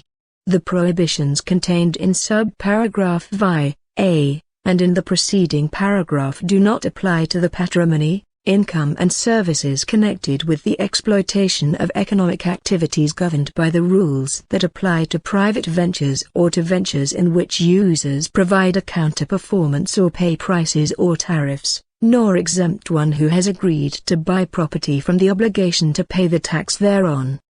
4. The prohibitions contained in subparagraph vi, subsections b and c, encompass only the patrimony, income and services connected with the essential purpose of the entities mentioned therein. 5. The law shall determine measures for consumer clarification about taxes levied on goods and services. 6. Any subsidy or exemption, reduction in the basis of calculation, concession of a presumed credit, amnesty or omission involving taxes, fees or contributions, may be granted only through a specific federal, state or county law that exclusively regulates the above enumerated matters or corresponding tax or assessment, without prejudice to the provisions of Art. 155, a Section 2a degrees, 12, g. 7. A law may impose liability upon the taxpayer for payment of a tax or assessment whose taxable event may occur afterwards, assuring the immediate and preferential restitution of the amount paid should the presumed taxable event not occur. Art. 151. The Union is forbidden. 1. to levy taxes that are not uniform throughout the entire national territory or that imply a distinction or preference in relation to a state, federal district or county, to the detriment of another. However, fiscal incentives may be granted to promote balance in socio-economic development among different regions of the country. 2. To tax income from public debt obligations of the states, federal district and counties, as well as the remuneration and benefits of the respective public agents, at higher levels than those fixed for its own obligations and agents. 3. To grant exemptions from taxes within the jurisdiction of the states, federal district or counties. Art. 152. The states, the federal district and the counties are prohibited from establishing a tax differential between goods and services of any nature because of their origin or destination. Section 3. Taxes of the Union. Art. 153. The Union has the power to levy taxes on 1. Importation of foreign products. 2. Exportation to other countries of national or nationalized products. 3. Income and earnings of any nature. 4. Industrialized products. 5.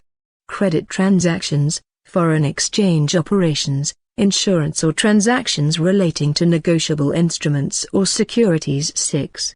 Rural property. 7. Large fortunes, as provided in a complementary law. 1.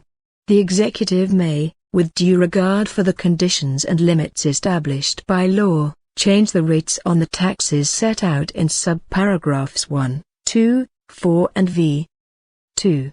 The tax provided for in subparagraph 3, a cents shall be based on criteria of generality, universality and progressiveness, as provided by law. A cents revoked. 3. The tax provided for in subparagraph 4, a cents shall be selective, based on the essentiality of the product. A cents shall be non-cumulative, with an offset against the tax owed on each transaction of the amount charged on previous transactions. A cents shall not be imposed on industrialized products destined for export. A cents shall have a reduced impact on the acquisition of capital goods by the taxpayer, as provided by law. 4. The tax provided for in subparagraph via the heading, a cents shall be progressive and its rates shall be fixed in a manner that is a disincentive to the maintenance of unproductive properties. A cents shall not be levied on small rural properties, as defined by law, when worked by the owner if he owns no other real property. A cents shall be inspected and collected by the counties that opt to do so, as provided by law, so long as this does not imply a reduction in the tax or any other form of fiscal waiver. 5. Gold, when defined by law as a financial asset or instrument of foreign exchange, shall be subject exclusively to the tax mentioned in subparagraph v of the heading of this article, which shall be owed on the original transaction. The minimum rate shall be 1%, ensuring transference of the amount collected in the following terms. I cents 30% to the state, federal district or territory, depending on the origin. A cents 70% to the county of origin. Art. 154. The Union may impose 1. By means of a complementary law, taxes not listed in the preceding article, provided they are non-cumulative and have a specific taxable event or basis of assessment other than those specified in this Constitution. 2. In the case of foreign war or its imminent threat, extraordinary taxes, whether or not included in its taxing power, which shall be gradually repealed when the causes for their creation cease. Section 4. State and Federal District Taxes. Art. 155. The states and the federal district have the power to impose taxes on 1. Transfers causa mortis and donations of any property or rights. 2. Transactions relating to circulation of goods and the performance of services of interstate and inter-county transportation and communications, even when the transactions and performance begin abroad. 3. Ownership of automotive vehicles. 1. The tax provided for in subparagraph I. A cents can be imposed, with respect to real property and its respective rights, by the state or federal district where the property is located. A cents can be imposed, with respect to personalty, securities and credit instruments, by the state or federal district where the inventory or schedule is probated, or the domicile of the donor. A cents shall have its jurisdiction regulated by a complementary law. A cents if the donor is domiciled or resident abroad. A cents if the deceased was a foreign resident or domiciliary, owned property abroad or had an inventory probated abroad. A cents shall have its maximum rates fixed by the Federal Senate. 2. The tax provided for in subparagraph 2 shall conform to the following. A cents it shall be non-cumulative, with an offset against the tax owed on each transaction of circulation of goods or performance of services by the amount charged on the previous ones by the same state, by another state or by the federal district. A cents exemption or non-incidence, unless the contrary is determined in legislation. A cents shall not imply a credit to offset the amount due on subsequent transactions or performances. A cents shall carry with it annulment of credits for prior transactions. A cents may be selective, depending upon the essentiality of the merchandise or services. A cents a resolution of the Federal Senate, on the initiative of the President of the Republic or of 1/3 of the Senators, approved by an absolute majority of its members, shall set the rates applicable to interstate and export transactions and performances. I cents the Federal Senate may. I cents set minimum rates for internal transactions. By resolution on the initiative of 1/3 and approved by an absolute majority of its members. A cents fix maximum rates for the same transactions to resolve specific conflicts involving interests of states, by a resolution on the initiative of an absolute majority and approved by 2/3 of its members. I cents unless there is a decision to the contrary by the states and the federal district, in the terms of subparagraph 12, g. The intrastate rates on circulation of goods and performing of services may not be lower than those established for interstate transactions. A cents for transactions and installments that send goods and services to a final consumer located in another state, whether or not such consumer is the taxpayer. The interstate rate is adopted, and it shall be up to the state where the recipient is located to collect the difference between the state's internal rate and the interstate rate. I cents repealed. I cents repealed.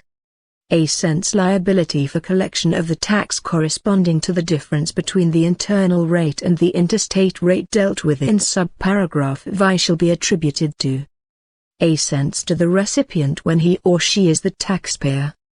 A cents to the sender when the recipient is not the taxpayer. A cents shall also be imposed. A cents on the entry of goods or merchandise imported from abroad by an individual or a legal entity, even though not a habitual taxpayer, regardless of purpose, as well as on services performed abroad, the tax being allocated to the state where the domicile of the person or establishment receiving the merchandise, goods or services is located.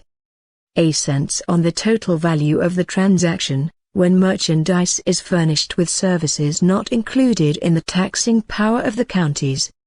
A cents shall not be imposed. A cents on transactions transferring merchandise abroad, nor on services rendered to those abroad. Assuring maintenance and utilization of the amount of tax collected in prior transactions and services. A cents on transactions transferring to other states petroleum, including lubricants, petroleum-derived liquid and gaseous fuels and electric energy. A cents on gold, in the situation defined in Art. 153, A Section 5A degrees. A cents on performing communication services in the forms of broadcasting sounds and images with sound for free and gratuitous reception. I cents shall not include in its assessment basis the amount of the tax on industrialized products, when the transaction between taxpayers involves a product destined for industrialization or commercialization and constitutes the taxable event for both taxes. A cents a complementary law shall A cents define its taxpayers. A cents deal with tax substitution. I cents regulate the regime for offsetting taxes. A cents establish the location of transactions of circulation of goods and performance or services for purposes of collection of the tax and definition of the establishment responsible. A cents in exports abroad exclude from incidence of the tax services and products other than those mentioned in subparagraph X, A. A cents provide for maintenance of a credit for services and merchandise sent to other states and exported abroad. I cents regulate the way fiscal exemptions, incentives and benefits shall be granted and revoked by resolutions of the states and the federal district. A cents define fuels and lubricants on which the tax shall be imposed only once, regardless of end use, in which case the provision in subparagraph X, B, shall not apply.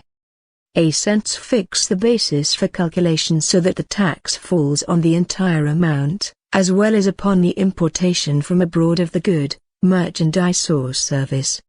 3. Except for the taxes dealt with in subparagraph 2 of the heading of this article and in Art. 153, I and 2, no other tax shall be imposed on transactions involving electric energy, telecommunication services, petroleum byproducts, fuels, and minerals of the country. 4. In the case of subparagraph 12, H, the following shall be observed. A cents in transactions involving lubricants and fuels derived from petroleum, the tax shall be allocated to the state where the consumption occurs. A cents in interstate operations, between taxpayers, involving natural gas and its byproducts and lubricants and fuels not included in subparagraph I of this paragraph, the tax shall be divided between the states of origin and destination, maintaining the same proportion that occurs in transactions involving other merchandise. A cents in interstate transactions involving natural gas and its byproducts, and lubricants and fuels not included in subparagraph I of this paragraph, and destined to the non-taxpayer, the tax shall belong to the state of origin. A cents the rates of the tax shall be defined by determination of the states and the federal district, in accordance with a section 2A degrees, 12, G, observing the following. A cents they shall be uniform in all national territory, but may be differentiated by product. A cents they may be specific by unit of measure adopted or ad valorem, levied on the value of the transaction or on the price for the product or its similar in freely competitive sales. A cents they may be reduced and re-established, the provision of Art. 153, B, being inapplicable. 5. The rules necessary for application of the provisions of A Section 4A degrees, including those relating to the ascertainment and destination of the tax, shall be established by determination of the states and the federal district in accordance with a Section 2A degrees, 12, G. 6. The tax provided for in subparagraph 3, A cents shall have minimum rates fixed by the Federal Senate. A cents shall have differentiated rates in accordance with type and utilization. Section V. County taxes. Art. 156. The counties shall have the power to levy taxes on 1. Urban buildings and land. 2. Non-gratuitous inter vivos transfers of real property, by whatever instrument, whether by natural or by physical accession, and any in rem rights to real property, except for guarantees, as well as the assignment of rights for its acquisition. 3. Services of any nature not included in Art. 155, 2, as defined in a complementary law. 4. Revoked. 1. Without prejudice to the progressivity in time to which Art. 182, A Section 4A degrees, subparagraph 2 refers, the tax provided for in subparagraph I may. A cents be progressive in accordance with the value of the real property and A cents have different rates in accordance with the location and use of the real property. 2. The tax provided for in subparagraph 2. I cents shall not be imposed on the transfer of property or rights incorporated into the patrimony of a legal entity to pay up its capital, nor upon the transfer of property or rights stemming from merger, incorporation, spin-off or dissolution of a legal entity, unless, in such cases, the preponderant activity of the acquiring party is the purchase and sale of such property or rights, the leasing of real property or commercial leasing. A cents goes to the county where the property is located. 3. With respect to the tax provided for in subparagraph 2 of the heading of this article, a complementary law shall, A cents set maximum and minimum rates. A cents exclude from its application exports of services. A cents regulate the form and conditions as well as fiscal exemptions, incentives and benefits that shall be granted and revoked. 4. Revoked. Section V. Division of taxed revenues. Art. 157. The following shall be allocated to the states and federal district. 1. Proceeds from collection of the federal tax on income and earnings of any nature, withheld from income paid, by whatever instrument, by them, their autarchies and by foundations they institute and maintain. 2. 20% of the proceeds from the collection of the tax that the Union institutes in the exercise of the power conferred onto it by Art. 154, I. Art. 158. The following shall be allocated to the counties. 1. The proceeds from the collection of the federal tax on income and earnings of any nature, withheld from income paid, by whatever instrument, by them, their autarchies and by foundations they institute and maintain. 2. 50% of the proceeds from collection of the federal tax on rural property, relative to the real property situated therein, or the entire proceeds in the event, the counties, elect the option referred to in Art. 153, A Section 4A degrees, 3. 3. 50% of the proceeds from the collection of the state tax on ownership of automotive vehicles licensed in their territory. 4. 25% of the proceeds from the collection of the state tax on transactions of circulation of goods and on performance or services of interstate and inter-county transportation and communication. Sole paragraph. The revenue portions belonging to the counties as mentioned in subparagraph 4 shall be credited according the following criteria. 1. At least 3/4, in proportion to the value added in transactions of circulation of merchandise and performing services carried out in their territories. 2. Up to 1/4, as established by state law or, in the case of the territories, by federal law. Art. 159. The Union shall turn over 1. 49% of the proceeds from the collection of taxes on income and earnings of any nature and on industrialized products, in the following manner. I cents 21.5% to the revenue sharing fund of the states and the federal district. I cents 22.5% to the revenue sharing fund of the counties. A cents 3%. For application in programs to finance the productive sectors of the North, Northeast and Central West regions, through their regional financial institutions, in accordance with regional development plans, with the semi-arid area of the Northeast being assured half the funds intended for the region, as provided by the law. A cents 1% to the revenue sharing fund of the counties, which shall be delivered during the first 10 days of the month of December of each year. A cents 1% to the revenue sharing fund of the counties, which shall be delivered during the first 10 days of the month of July of each year. 2. 10% of the proceeds from the collection of the tax on industrialized products to the states and federal district, in proportion to the value of respective exports of industrialized products.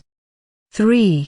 29% of the proceeds from collection of the contribution for intervention in the economic domain provided for in Art. 177, A Section 4A degrees, to the states and the federal district, distributed as provided by law, observing the destination referred to in subparagraph 2, c, of Art. 177, a section 4a degrees. 1.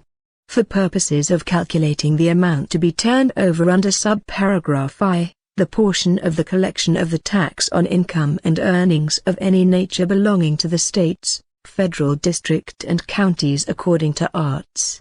157, I, and 158, I, shall be excluded. 2. No unit of the Federation may be allocated a share in excess of 20% of the amount referred to in subparagraph 2, and any excess shall be distributed among the other participants, maintaining the apportionment criteria established therein. 3. The states shall turn over to the respective counties 25% of the funds they receive under the terms of subparagraph 2, observing the criteria established in Art. 158, sole paragraph, I and 2. 4. 25% of the amount of resources dealt with in subparagraph 3 that belong to each state shall be destined for the counties, as provided by the law referred to in the mentioned subparagraph. Art. 160 Retention or any restriction on remittance and use of the funds allocated under this section to the states, federal district and counties, including any tax additions and increases, is prohibited. Sole paragraph. This prohibition does not prevent the Union and the states from conditioning delivery of funds, 1. Upon payment of their loans, including those of their autarchies 2. Upon compliance with the provision of Art. 198, a section 2a degrees, subparagraphs 2 and 3. Art. 161. A complementary law shall 1. Define the value added for purposes of Art. 158, sole paragraph, I. 2. Establish rules for remittance of funds dealt with in Art. 159, especially the criteria for apportionment of funds provided for in its subparagraph I, seeking to maintain socio-economic balance between states and counties. 3. Provide for monitoring by the beneficiaries of the calculation of the quotas and release of the shares provided for in Arts. 157, 158 and 159. Sole paragraph. The Tribunal of Accounts of the Union shall calculate the quotas referring to the participation funds mentioned in subparagraph 2. Art. 162. The Union, the states, the federal district and the counties shall announce, by the last day of month following collection, the amounts of each of the taxes collected, the funds received, the value of the taxes remitted and to be remitted, and the numerical expression of the apportionment criteria. Sole paragraph. The data disclosed by the Union shall be broken down by state and county, and those of the states, by county. Chapter 2. Public Finance. Section I. General Rules. Art. 163. A complementary law shall provide for 1. Public finances. 2. The public debt, both foreign and domestic, including the debt of the autarchies, foundations and other entities controlled by the government. 3. Concession of guarantees by governmental entities. 4. Issuance and redemption of government bonds. 5. Financial supervision of the direct and indirect public administration. 6. Foreign exchange transactions carried out by agencies and entities of the Union, states, federal district and the counties. 7. Compatibility of functions of the official credit institutions of the Union, safeguarding the full characteristics and operating conditions of those intended for regional development. Art. 164. The power of the Union to issue currency shall be exercised exclusively through the central bank. 1. The central bank is prohibited from directly or indirectly granting loans to the national treasury and to any agency or entity that is not a financial institution. 2. In order to regulate the money supply or interest rates, The central bank may purchase and sell securities issued by the national treasury. 3. The cash balances of the Union shall be deposited in the central bank. The cash balances of the states, federal district, counties, governmental agencies or entities and companies controlled by the government shall be deposited in official financial institutions, except for cases established by law. Section 2. Budgets. Art. 165. Laws initiated by the executive shall establish 1. The multi-year plan. 2. The budgetary directives. 3. The annual budgets. 1. The law that institutes the multi-year plan shall establish, on a regional basis, the directives, objectives and targets of the federal public administration for capital expenditures and other expenses resulting therefrom and for those regarding continuing programs. 2. The law of budgetary directives shall contain the targets and priorities of the federal public administration, including the capital expenses for the following fiscal year, shall guide preparation of the annual budget law, shall provide for changes in tax legislation and shall establish the investment policies for official developmental financing agencies. 3. The executive shall publish, within 30 days after the closing of each 2-month period, a report summarizing its implementation of the budget. 4. The national, regional and sectorial plans and programs provided for in this Constitution shall be prepared in accordance with the multi-year plan and shall be examined by the National Congress. 5. The annual budget law shall include I-cents the fiscal budget for the branches of the Union, their funds, agencies, and entities of direct and indirect administration, including foundations instituted and are maintained by the government. A-cents the investment budget for companies in which the Union directly or indirectly holds the majority of the voting capital. I-cents the Social Security budget, covering all entities and agencies of direct or indirect administration connected with Social Security, as well as funds and foundations instituted and maintained by the government. 6. The budget bill shall be accompanied by a regionalized demonstration of the effect on revenues and expenses resulting from exemption, amnesties, remissions, subsidies and benefits of a financial, tax and credit nature. 7. The budgets established in A Section 5A degrees, I and 2, of this article, compatible with the multi-year plan, shall include among their functions reducing interregional inequalities according to population criteria. 8. The annual budget law shall not contain any extraneous provisions that do not represent a forecast of revenues and establishment of expenses, but such prohibition does not include authorization to create supplementary appropriations and borrow money, even by anticipating revenues, as provided by law. 9. A complementary law shall A-cents determine the effectiveness and terms of the fiscal year, preparation and organization of the multi-year plan, the law of budgetary directives and the annual budget law. A-cents establish rules of financial and property management by the direct and indirect administration, as well as conditions for the institution and operation of funds. A-cents provide criteria for the equitable execution, as well as the procedures that shall be adopted when there are legal and technical impediments, completion of what remains to be paid and limitations on mandatory programming, for realization of the provision in A Section 11A degrees of Art. 166. Art. 166 Bills regarding the multi-year plan, budgetary directives, annual budgets and additional credits shall be examined by both chambers of the National Congress in accordance with their common internal rules. 1. A permanent joint committee of senators and deputies shall be responsible for A-cents examining and issuing its opinion on the bills referred to in this article and on annual accounts submitted by the President of the Republic.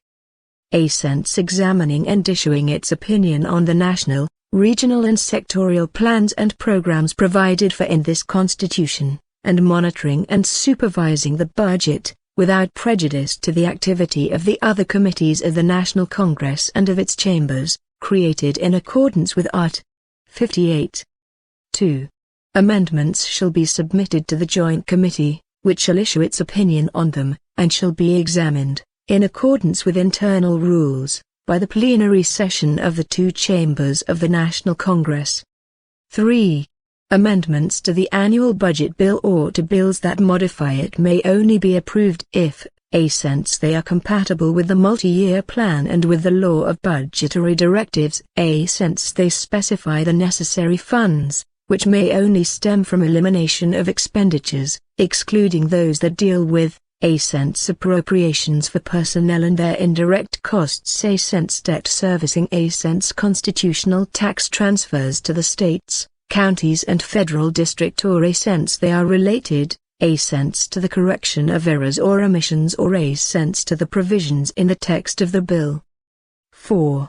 Amendments to the budgetary directives bill may not be approved if they are incompatible with the multi-year plan. 5. The President of the Republic may send a message to the National Congress proposing modification of the bills referred to in this article so long as the Joint Committee has not started to vote on the part for which a change is proposed. 6. Bills on the multi-year plan, budgetary directives and annual budget shall be submitted by the President of the Republic to the National Congress in accordance with the complementary law referred to in Art. 165, a Section 9(a) degrees. 7.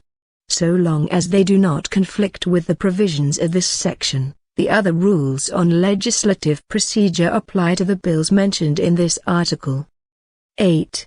Any funds which, as a result of a veto, amendment or rejection of the annual budget bill, have no corresponding expenditure, may be used, as the case may be, through special or supplemental appropriations, with prior and specific legislative authorization. 9. Individual amendments to the draft of the budget law shall be approved with a limit of 1.2%, 1 2/10%, of the current net receipts projected in the draft sent by the executive, but half of this percentage limit shall be destined for public health actions and services. 10. Execution of the amount destined for public health actions and services provided for in a Section 9(a) degrees, including costs, shall be computed for the purpose of performance of subparagraph I of a Section 2(a) degrees of Art. 198. Prohibiting use for payment of personnel or social charges. 11.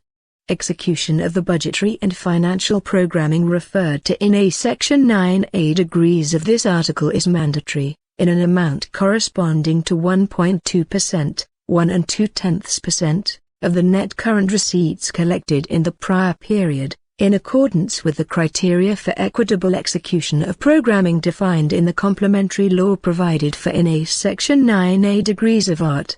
165. 12. Execution of the budgetary programming provided for in a Section 9(a) degrees of this article shall not be mandatory in cases of impediments of technical order. 13.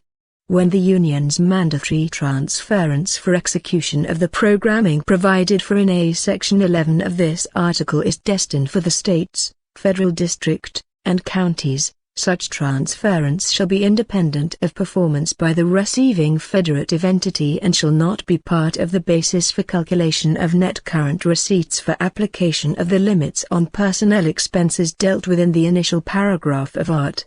169. 14.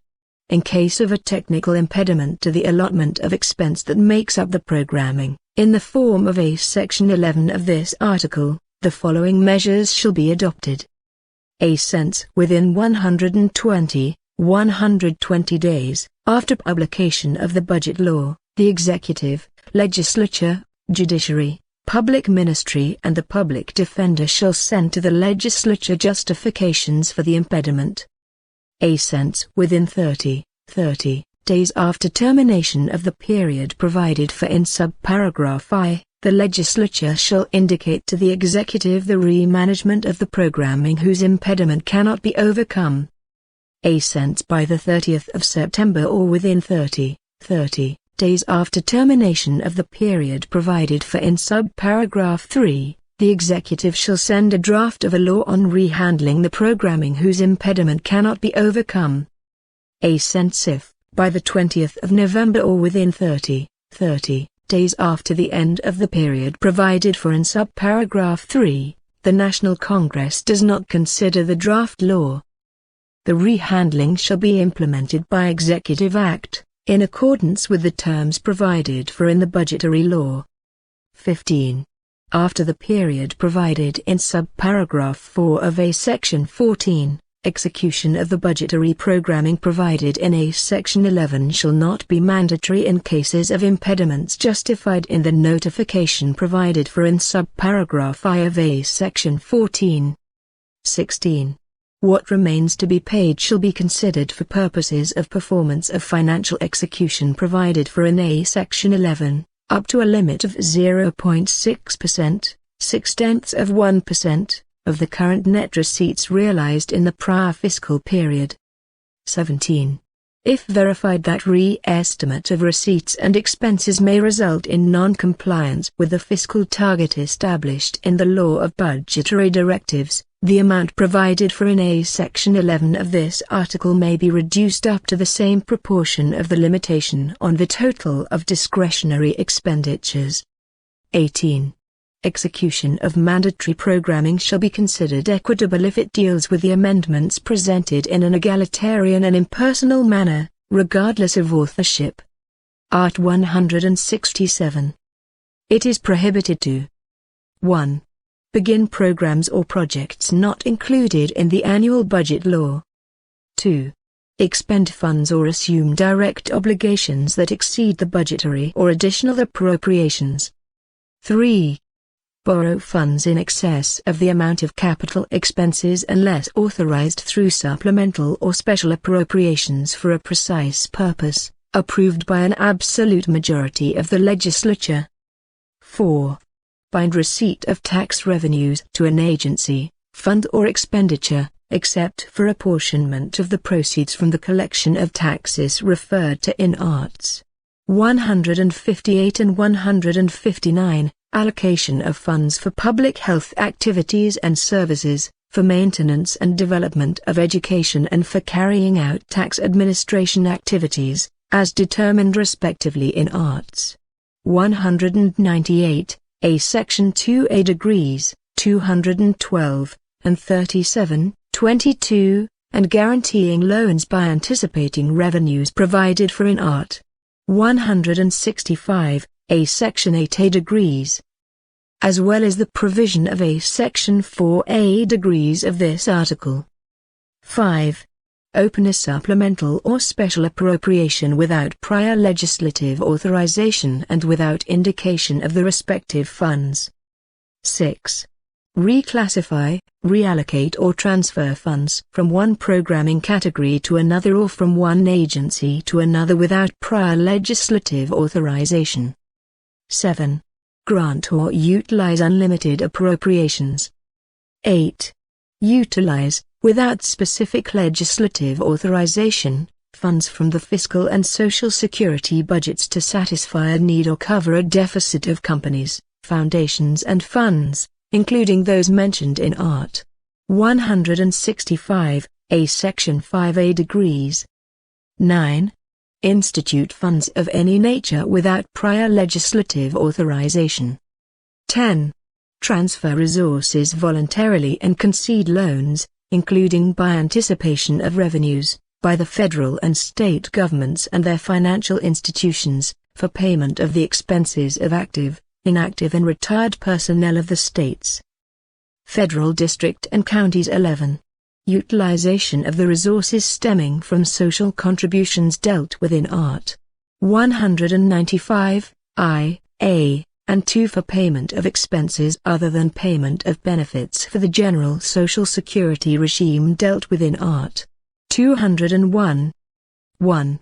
No investment whose execution extends beyond a fiscal year may be started without prior inclusion in the multi-year plan or without a law authorizing such inclusion, under penalty of an impeachable offense. 2.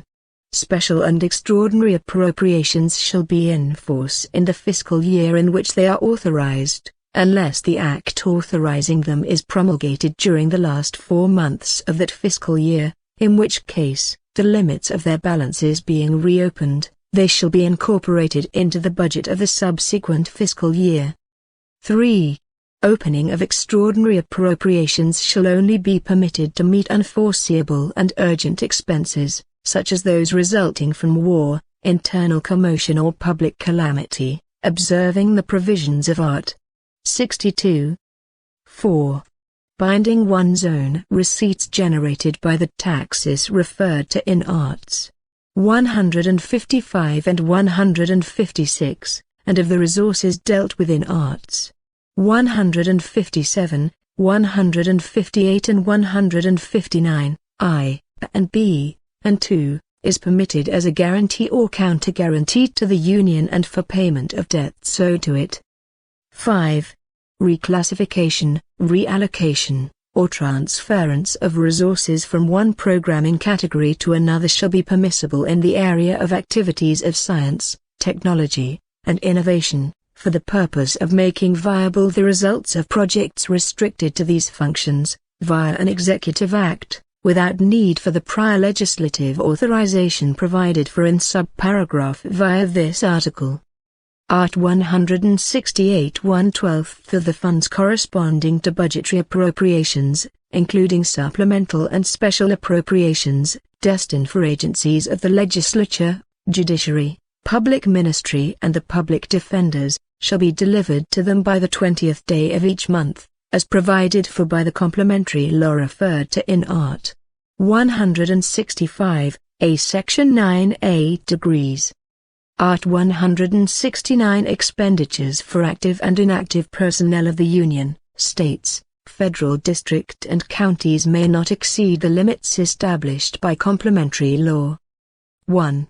Granting any advantage or increase in remuneration, creation of offices, jobs and positions or changes in career structures, as well as the admission or contracting of personnel of whatever title, by agencies and entities of direct or indirect administration, including government-created and maintained foundations, may only be accomplished. A cents if there is a prior budgetary appropriation sufficient to cover the estimated personnel expenditures and the increases resulting therefrom. A cents if there is a specific authorization in the law of budgetary directives, with the exception of public companies and the mixed capital companies. 2.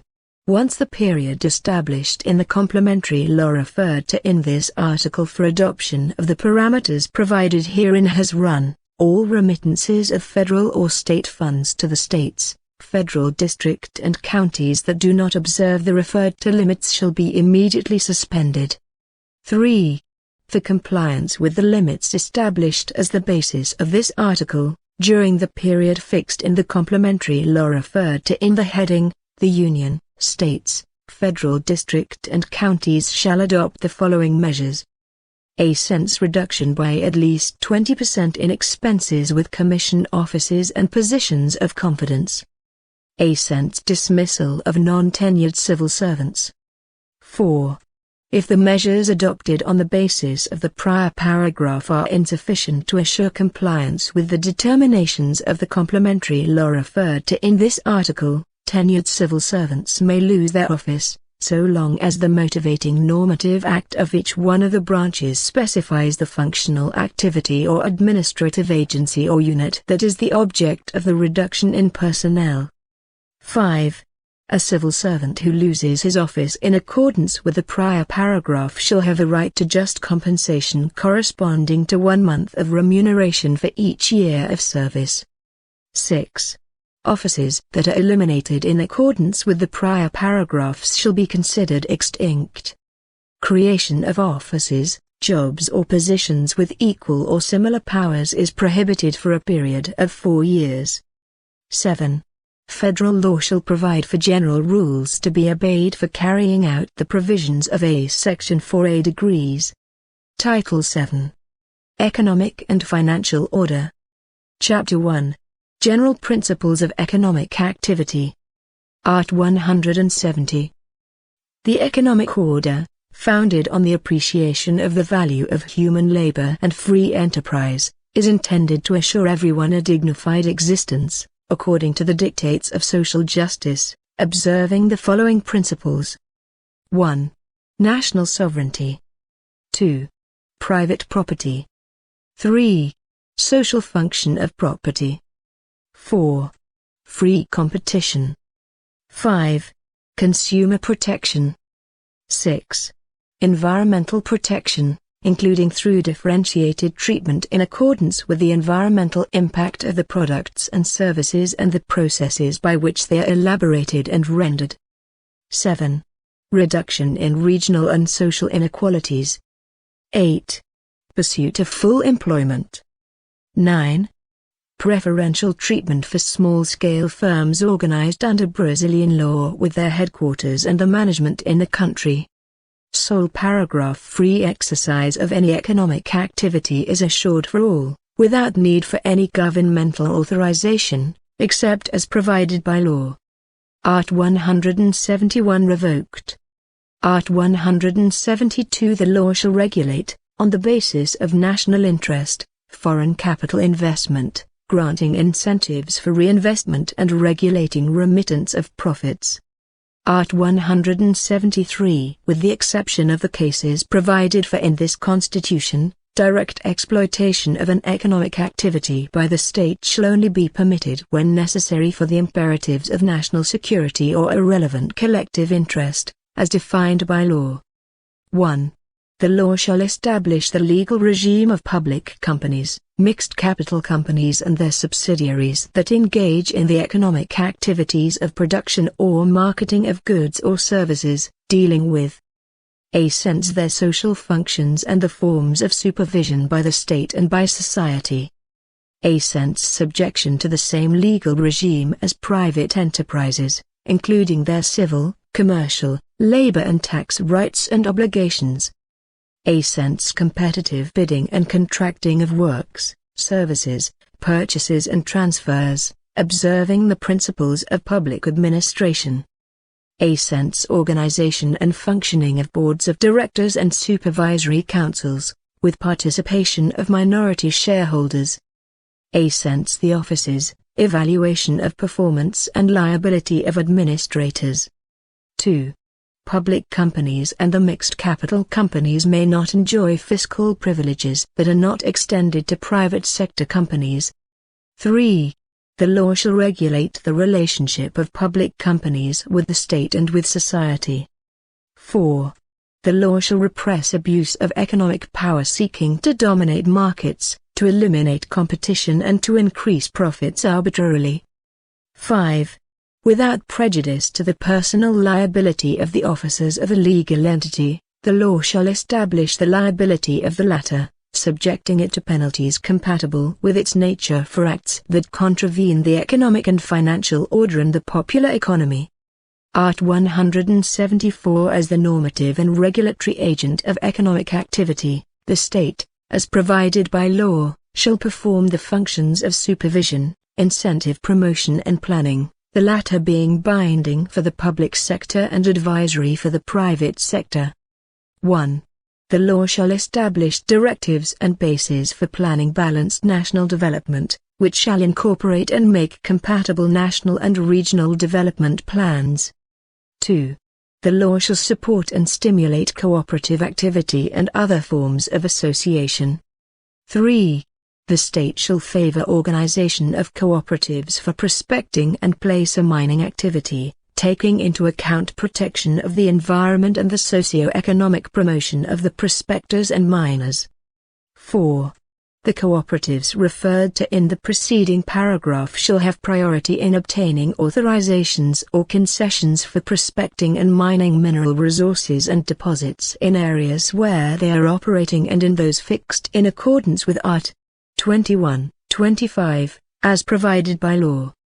Art. 175 The government is responsible for providing public utility services, either directly or under regimes of concessions or permits, always through public bidding, as provided by law. Sole paragraph. The law shall provide for 1. The regime for companies that have concessions or permits to provide public utility services, the special character of their contracts and the extension thereof and conditions for lapse, supervision and termination of concessions or permits. 2. Rights of users. 3. Rate policy. 4. Obligation to maintain adequate service. Art. 176 Mineral deposits, whether being worked or not, and other mineral resources and hydraulic energy sites constitute property distinct from the soil for the effects of exploitation or use, and belong to the Union, guaranteeing to the concessionaire ownership of the output of the deposit. 1. Prospecting and mining of mineral resources and use of hydraulic sites referred to in the heading of this article may only take place through authorization or concession by the Union, in the national interest, by Brazilians or by companies organized under Brazilian law and that have their headquarters and management in the country, as provided by law, which shall establish specific conditions when these activities take place in frontier areas or on indigenous lands. 2. The owner of the soil is assured a share in the results of working the deposit, in the form and in the value provided for by law. 3. Prospecting authorization shall always be for a limited period, and the authorizations and concessions provided for in this article may not be assigned or transferred, either in whole or in part, without prior legal consent from the granting authority. 4. Utilization of renewable energy sites of small capacity does not require an authorization or concession. Art. 177. The Union has a monopoly on the following. 1. Prospecting and exploitation of deposits of petroleum, natural gas and other fluid hydrocarbons. 2. Refining domestic or foreign petroleum. 3. Importation or exportation of products and basic byproducts resulting from the activities set forth in the prior subparagraphs. 4. Maritime transportation of crude oil of domestic origin or of basic petroleum byproducts produced in the country, as well as the pipeline transportation of crude oil, its byproducts and natural gas of whatever origin. 5. Prospecting, mining, enrichment, reprocessing, industrialization or commerce in ores and nuclear minerals and their byproducts, with the exception of radioisotopes whose production, marketing and utilization may be authorized under a permit regime, in accordance with subparts B and C of subparagraph 23 of the heading of Art. 21 of this Federal Constitution. 1. The Union may contract with state or private firms to perform the activities provided for in subparagraph Cita 4 of this article, observing the conditions established by law. 2. The law referred to in A Section 1A degrees shall provide for a cents guarantee of furnishing petroleum byproducts in the entire national territory. A cents the conditions of contracting. A cents the structure and powers of the agency regulating the monopoly of the Union. 3. The law shall provide for the transportation and use of radioactive materials within the national territory. 4. The law that institutes a contribution on the intervention in the economic domain relating to the activities of importation or marketing of petroleum and its byproducts, natural gas and its byproducts and fuel alcohol shall obey the following requirements. A cents the rate of the contribution may be a cents differentiated by product or use. A cents reduced and re-established by act of the executive, without the provision of Art. 150, 3b, being applicable. A cents the resources collected shall be destined for. A cents payment of subsidies for the prices or transportation of fuel alcohol, natural gas and its byproducts and petroleum byproducts. A cents financing of environmental projects related to the petroleum and gas industries. A cents financing programs of infrastructure and transportation. Art. 178 The law shall provide for the regulation of air, water, and land transportation, and shall observe the agreements signed by the Union as to the organization of international transportation, in accordance with the principle of reciprocity. Sole paragraph in regulating water transportation. The law shall establish conditions under which transportation of merchandise in the coastal trade and in internal navigation may be done by foreign vessels. Art. 179. The Union, States, Federal District and Counties shall afford micro-enterprises and other small firms, as defined by law, differentiated legal treatment, seeking to stimulate them through simplification, elimination or reduction of their administrative, tax, Social Security and credit obligations, by means of law. Art. 180. The Union, States, Federal District and Counties shall promote and grant incentives to tourism as a factor of social and economic development. Art. 181. Compliance with a request for a document or for information of a commercial nature, made by a foreign administrative or judicial authority to an individual or legal entity residing or domiciled in the country, requires authorization from the proper governmental authority. Chapter 2. Urban Policy. Art. 182. The urban development policy carried out by the county governments, according to general guidelines fixed by law, is intended to order the full development of the social functions of cities and to guarantee the well-being of their inhabitants. 1. The master plan, approved by the county legislature, which is compulsory for cities of over 20,000 inhabitants, is the basic policy instrument of urban development and expansion. 2. Urban property performs its social function when it conforms to the fundamental requirements for the city's ordering expressed in the master plan. 3. Expropriation of urban property shall be made with prior and just compensation in cash. 4.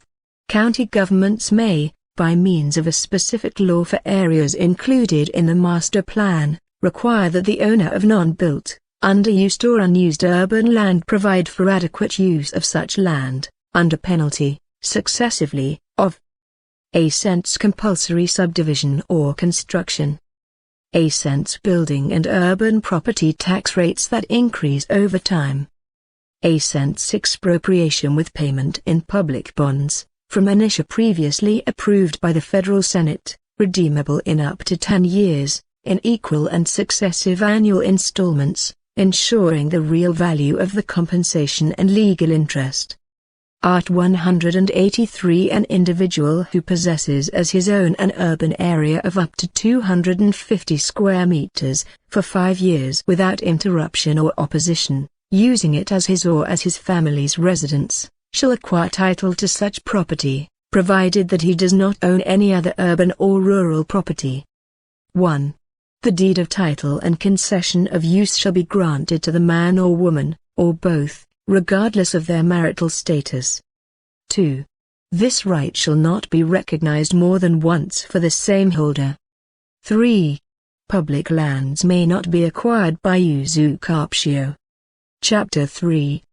Agricultural Land Policy and Agrarian Reform. Art. 184. The Union has the power to expropriate for social interest, for purposes of agrarian reform, rural property that is not fulfilling its social function, upon prior and just compensation in agrarian debt bonds, with a clause for preservation of real value, redeemable in up to 20 years, starting from the second year after issue, and whose utilization shall be defined in law.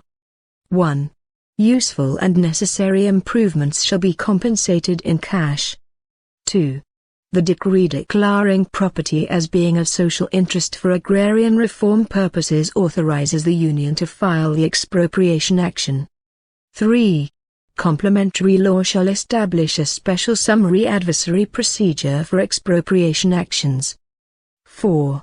The budget shall determine each year the total volume of agrarian debt bonds, as well as the amount of funds allocated to the agrarian reform program in the fiscal year.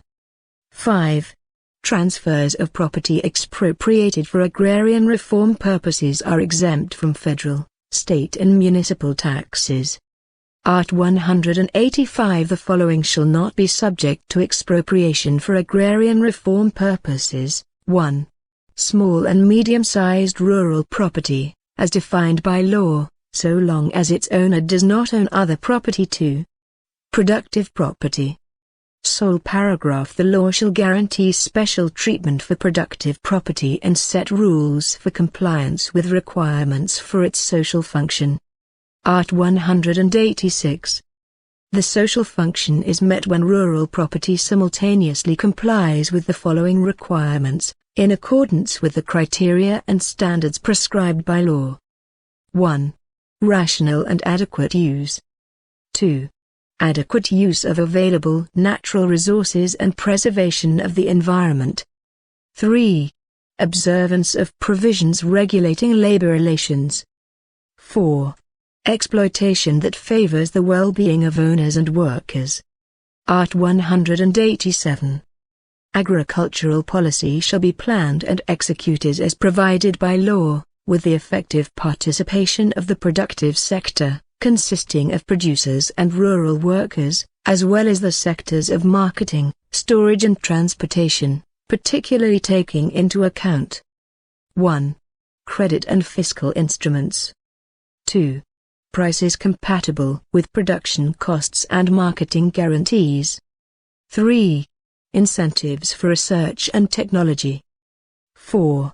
Technical assistance and rural extension. 5. Agricultural insurance. 6. Cooperative activity. 7. Rural electricity and irrigation systems. 8. Housing for rural workers.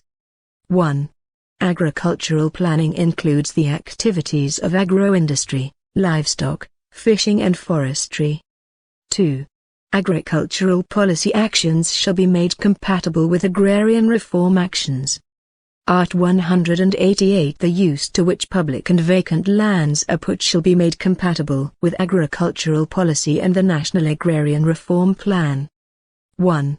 The alienation or concession, by whatever manner, of public lands with an area of more than 2,500 hectares to an individual or legal entity, even through an intermediary, needs prior approval of the National Congress. 2. Alienations or concessions of public lands for agrarian reform purposes are excluded from the provision of the prior paragraph. Art. 189. Beneficiaries of distribution of rural land under the agrarian reform shall receive deeds of title or concessions of use that are non-negotiable for a period of 10 years. Sole paragraph. Deeds of title and concessions of use shall be granted to the man or woman, or to both, irrespective of their marital status, pursuant to the terms and conditions provided for by law. Art. 190. The law shall regulate and limit acquisition or leasing of rural land by foreign individuals or legal entities and shall determine which cases shall require authorization from the National Congress. Art. 191. Anyone who is not the owner of rural or urban property but possesses as his own for 5 uninterrupted years, without opposition, an area of land not exceeding 50 hectares in a rural zone and with his labor or that of his family makes the land productive and resides thereon, shall acquire ownership of the land. Sole paragraph. Real public property may not be acquired by usurpatio. Chapter 4. The National Financial System. Art. 192. The national financial system, structured to promote the balanced development of the country and to serve collective interests, in all its component parts, including credit cooperatives, shall be regulated by complementary laws that shall provide for, including, participation of foreign capital in the institutions of which, the national financial system, is composed. 1, 2, 3, A, and B, 4, 5, 6, 7, 8A Section 1A degrees, A Section 2A degrees, and A Section 3A degrees. Revoked. Title 8. The Social Order. Chapter 1. General Provisions. Art. 193. The social order shall be founded on the primacy of labor and aimed at social well-being and justice. Chapter 2. Social Security. Section I. General Provisions. Art. 194. Social Security consists of an integrated group of actions initiated by the government and society, designed to assure rights relating to health, social security and social assistance. Sole paragraph. It is the responsibility of the government, as provided by law, to organize social security, based on the following objectives: 1. Universality of coverage and attendance. 2. Uniformity and equivalence of benefits and services for urban and rural populations. 3. Selectivity and distribution in the provision of benefits and services. 4. Irreducibility of the value of the benefits. 5. Equitable participation in funding. 6. Diversity in the basis of financing. 7. Democratic and decentralized character of administration, through four-part management, with participation of workers, employers, retirees and the government through its collegial agencies. Art. 195. Social security shall be financed by the entire society, directly and indirectly, as provided by law, through funds derived from the budgets of the Union, states, federal district, and counties, and from the following social contributions. 1.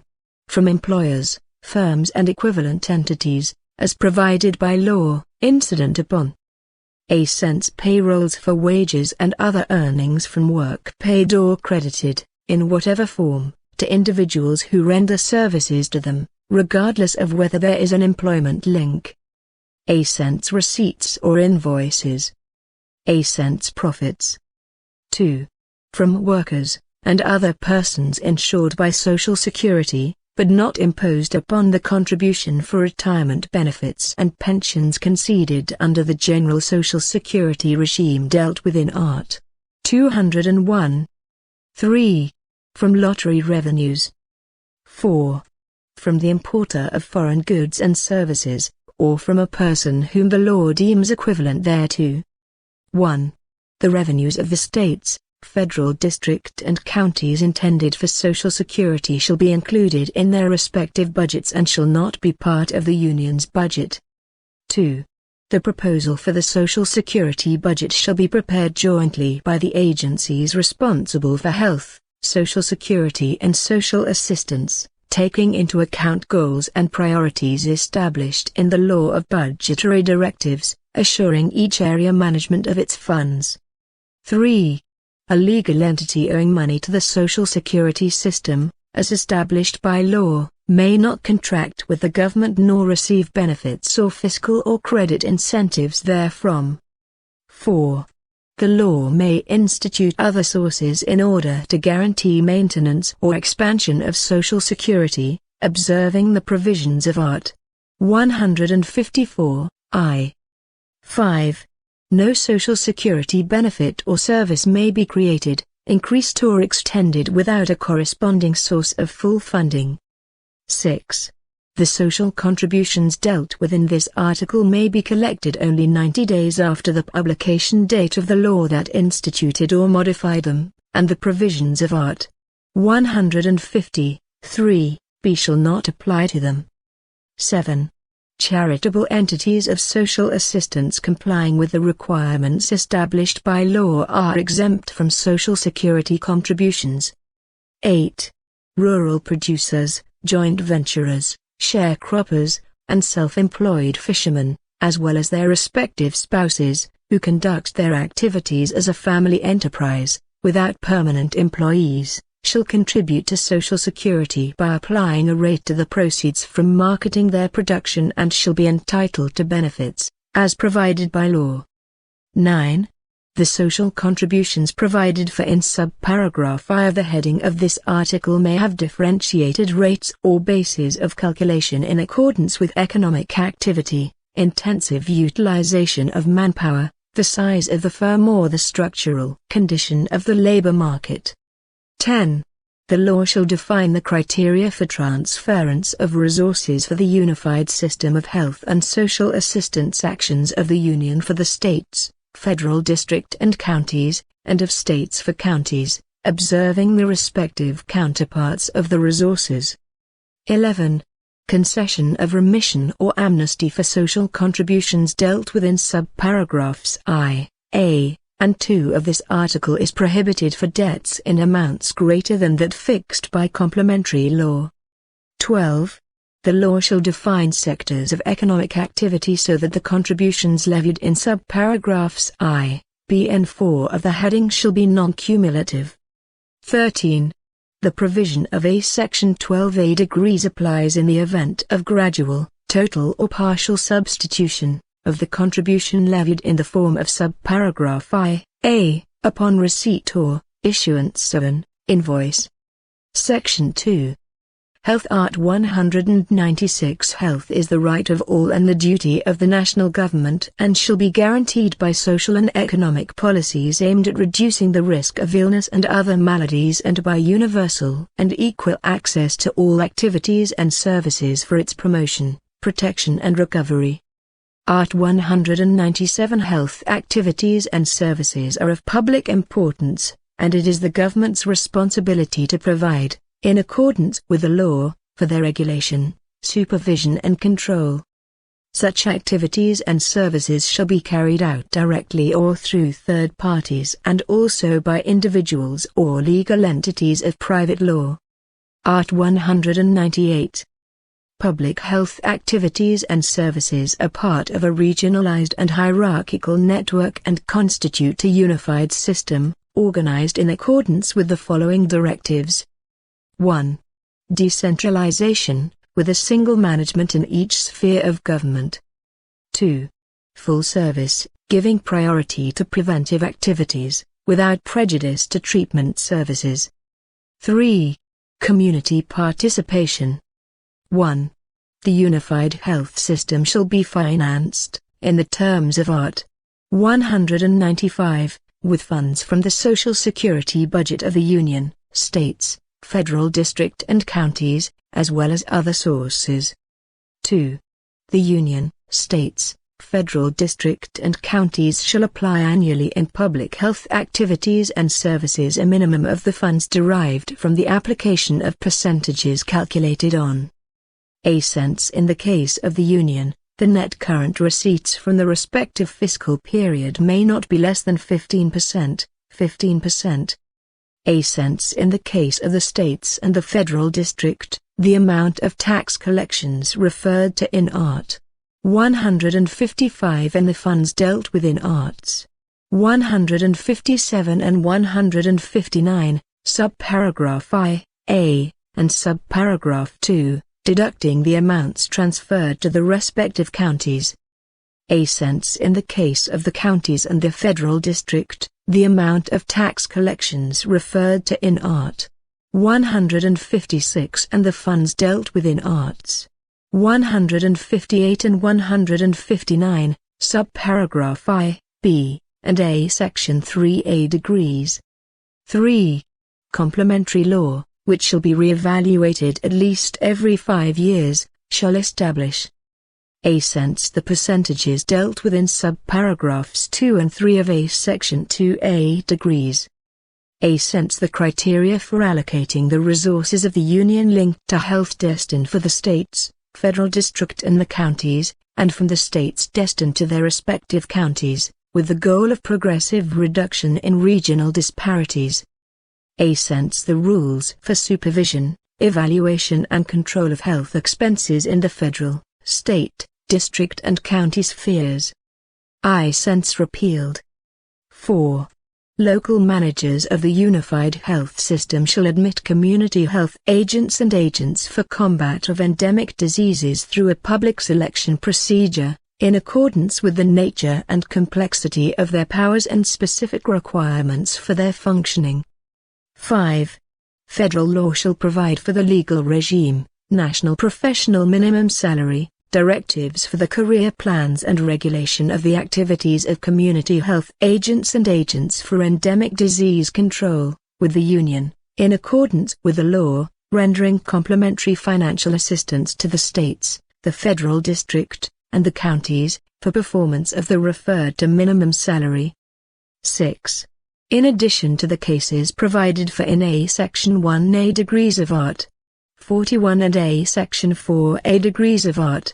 169 of the Federal Constitution, employees who exercise functions equivalent to community health agents or agents for combat of endemic diseases may lose their posts for non-compliance with specific requirements, fixed by law, for such exercise. Art. 199 Healthcare is open to private enterprise. 1. Private institutions may participate on a supplementary basis in the unified health system, according to its directives, by means of contracts or agreements of public law, with a preference for philanthropic and non-profit entities. 2. Allocation of public funds to aid or to subsidize for-profit private institutions is prohibited. 3.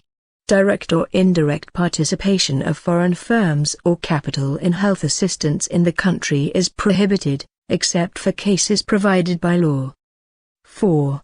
The law shall provide for the conditions and requirements to facilitate removal of human organs, tissues, and substances for transplants, research and treatment, as well as collection, processing and transfusion of blood and its byproducts, forbidding all types of commercialization. Art. 200. The unified health system, in addition to other duties, as provided by law, shall 1. Control and supervise procedures, products and substances of interest to health and participate in production of medicines, equipment, immunobiological products, blood byproducts and other inputs. 2. Perform supervisory sanitary and epidemiological supervisory activities, as well as those relating to workers' health. 3. Organize training of human resources in the health area. 4. Participate in the formulation of basic sanitation policy and performance of activities relating thereto. 5. Increase scientific, technological, and innovative development within its sphere of action. 6. Supervise and inspect foodstuffs, including control of their nutritional contents, as well as drinks and water for human consumption. 7. Participate in the control and inspection of production, transportation, storage and use of psychoactive, toxic and radioactive substances and products. 8. Collaborate in environmental protection, including that of the workplace. Section 3. Social Security. Art. 201.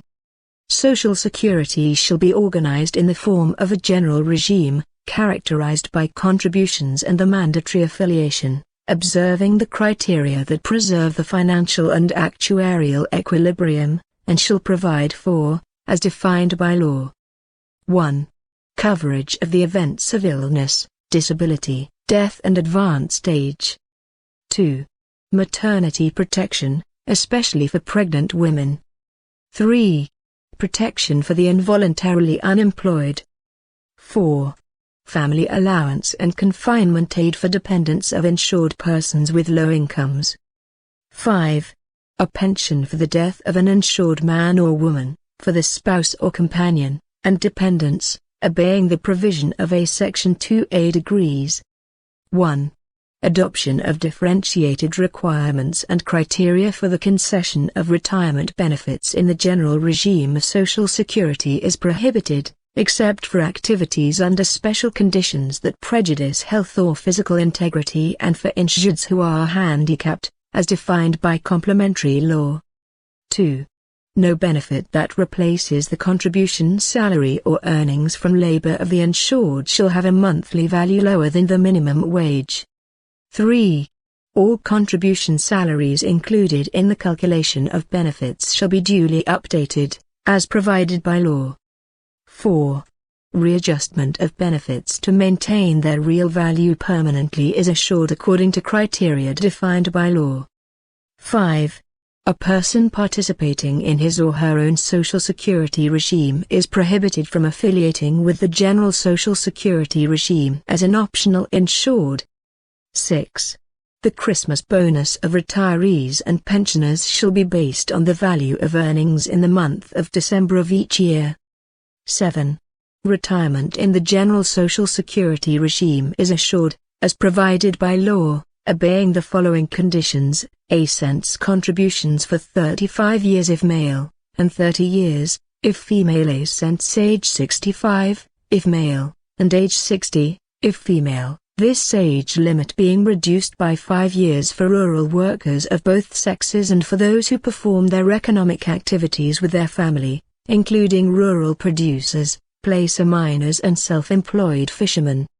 8. The requirements referred to in subparagraph I of the prior paragraph shall be reduced by 5 years for teachers who dedicated themselves exclusively to the effective performance of teaching functions in pre-elementary, elementary and secondary education. 9. For retirement purposes, one is assured that periods of contribution in public administration and in private activity, both rural and urban, shall be taken into account on a reciprocal basis, in which case the various social security systems shall financially compensate themselves, according to criteria established by law. 10. The law shall regulate covering of risks of work accidents, which shall be provided for concurrently by the general social security regime and by the private sector. 11. Habitual earnings of the employee, of whatever nature, shall be included in salary for the purposes of social security contributions and consequent repercussion on benefits, in the cases and manner provided by law. 12. A law shall provide for a special system for including in Social Security low-income workers and those with no income of their own who dedicate themselves exclusively to domestic work within their homes, provided that they are members of low-income families, guaranteeing them access to benefits equal to 1 minimum wage. 13. The special system for including in Social Security dealt with in a Section 12A degrees of this article shall have lower rates and forfeitures than those prevailing for others insured by the general regime of Social Security. Art. 202. The private Social Security regime, in a supplementary manner and organized autonomously from the general Social Security regime, shall be optional, based upon the constitution of reserves that guarantee the contracted benefits, and regulated by a complementary law. 1. The complementary law dealt with in this article shall assure participants in private social security entities full access to information relating to management of their respective plans. 2. Employer contributions, benefits and contractual conditions provided for in the bylaws, regulations and benefit plans of private social security entities shall not be integrated into the participants' labor contracts, nor shall they be integrated into the participants' remuneration, with the exception of conceded benefits, as provided by law. 3. The funding of private social security entities by the Union, states, federal district and counties, their autarchies, foundations, public firms, mixed capital companies and other public entities is prohibited, except in their capacity as a sponsor. In such situation, in no case may its normal contribution exceed that of the insured. 4. A complementary law shall regulate the relationships among the Union, states, federal districts or counties, including their autarchies, foundations, mixed capital companies and firms controlled directly or indirectly, when sponsors of closed private social security entities and their respective closed social security entities. 5. A complementary law dealing with the prior paragraph shall be applied, when proper, to private firms holding permits or concessions for providing public services, when sponsors of closed social security entities. 6. The complementary law referred to in a Section 4 of this article shall establish the requirements for designation of officers of closed private social security entities and shall regulate the enrollment of participants in collegial groups and instances of decision in which their interests are the objects of discussion and deliberation. Section 4. Social assistance. Art. 203. Social assistance shall be provided to those who need it, regardless of contributions to Social Security, and shall have the following objectives. 1. Protection of the family, maternity, childhood, adolescence and old age. 2. Support of needy children and adolescents. 3. Promotion of integration into the labor force, 4. Training and rehabilitation of the handicapped and promotion of their integration into the community. 5.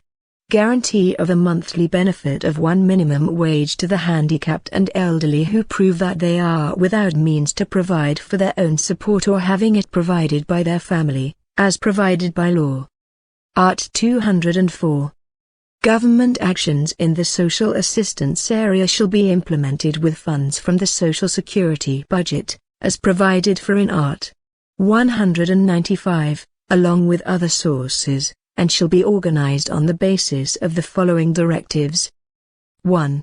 Political and administrative decentralization, with responsibility for coordination and general rules falling within the federal sphere and coordination and execution of respective programs falling within the state and county spheres, as well as upon charitable and social assistance entities. 2. Participation of the population, by means of representative organizations, in the formulation of policies and in the control of actions taken at all levels. Sole paragraph. States and the federal district may bind up to 0.5% of net tax receipts for support of the program for social inclusion and promotion, but these resources may not be used for payment of 1. The expenses of personnel and social charges. 2. Debt service. 3. Any other current expense not linked directly to the supported investments or actions. Chapter 3. Education, Culture and Sports. Section I. Education. Art. 205. Education, which is the right of all and the duty of the national government and family, shall be promoted and encouraged with societal collaboration, seeking the full development of the individual, preparation for the exercise of citizenship and qualification for work. Art. 206. Teaching shall be provided on the basis of the following principles. 1. Equality of conditions for access to and remaining in school. 2. Freedom to learn, teach, research and express thoughts, art and knowledge. 3. Pluralism of ideas and pedagogical concepts, and the coexistence of public and private teaching institutions. 4. Free public education in official establishments. 5. Valorization of teaching professionals, guaranteeing, as provided by law, career plans, with admittance of public school teachers exclusively by public competitive examinations and professional credentials. 6. Democratic administration of public teaching, as provided by law. 7. Guarantee of standards of quality. 8. A national professional base salary for public school professionals, in accordance with federal law. Sole paragraph. The law shall provide for the categories of workers considered elementary education professionals and for determination of the period for establishment or conformity of their career plans for the Union, states, federal district and counties. Art. 207. Universities enjoy autonomy with respect to didactic, scientific and administrative matters, as well as autonomy in financial and patrimonial management, and shall comply with the principle of the inseparability of teaching, research and extension. 1. Universities are permitted to hire foreign professors, technicians and scientists as provided by law. 2. The provisions of this article shall apply to institutions of scientific and technological research. Art. 208. The national government's duty towards education shall be effectuated through the guarantees of 1. Free, compulsory elementary education from 4 to 17 years, including assurance that it will be offered gratuitously for all who did not have access to it at the proper age. 2. Progressive universalization of gratuitous secondary school education. 3. Special educational assistance for the handicapped, preferably within the regular school system. 4. Early education in nurseries and preschool for children up to 5 years of age. 5. Access to higher levels of education, research and artistic creation, according to individual capacity. 6. Provision of regular night courses adequate to the student's condition. 7. Educational assistance in all stages of basic education by means of supplemental programs of school books, teaching materials, transportation, nutrition and health care. 1. Access to compulsory and free education is a subjective public right. 2. The government's failure to offer compulsory education or offering it irregularly implies liability on the part of the competent authority. 3.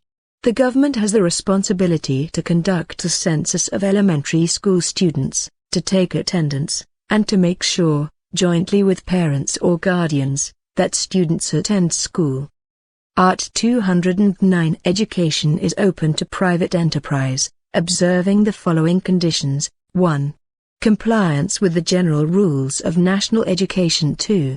Authorization and evaluation of quality by the government. Art. 210 Minimum curricula shall be established for elementary education so as to assure a common basic education and respect for national and regional cultural and artistic values. 1. Religious education shall be an optional course during normal school hours in public elementary schools. 2. Regular elementary education shall be given in the Portuguese language, also assuring to indigenous communities the use of their native languages and their own learning procedures. Art. 211 The Union, states, federal district and counties shall collaborate in organizing their educational systems. 1.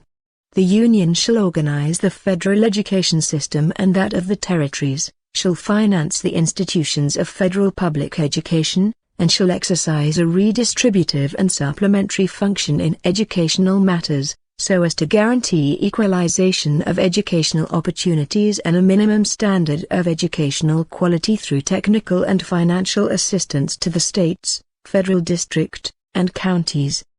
2. The counties shall act on a priority basis in elementary and pre-elementary education. 3. The states and federal district shall act on a priority basis in elementary and secondary education. 4. In the organization of their educational systems, the Union, states, federal district, and counties shall define forms of collaboration, in order to assure universality of compulsory education.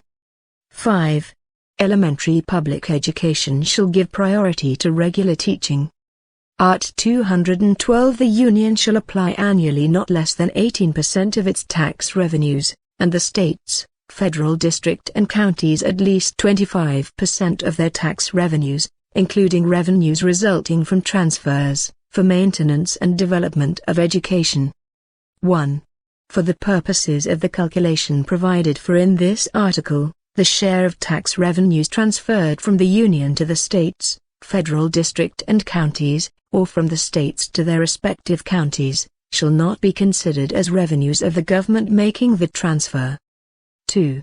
For purposes of complying with the heading of this article, the federal, state and county educational systems and funds employed pursuant to Art. 213 shall be taken into account. 3. In the distribution of public funds, priority shall be assured to meeting the needs of compulsory education, where it refers to universality, a guarantee of the standard of quality and equity, in the terms of the National Educational Plan. 4. The supplemental food and health assistance programs provided for in Art. 208, 7, shall be financed with funds derived from social contributions and other budgetary funds. 5. Basic public education shall have as an additional source of financing the educational salary assessment, collected from companies, as provided by law. 6. State and municipal shares from collection of the educational salary assessment shall be distributed in proportion to the number of students matriculated in basic education in their respective systems of public education. Art. 213. Public funds shall be allocated to public schools, and may be directed to community, religious and philanthropic schools, as defined by law, that 1. Prove that they are non-profit and apply their surplus funds in education. 2. ensure that their patrimony will be transferred to another community, philanthropic or religious school, or to the government, in the event they cease their activities. 1.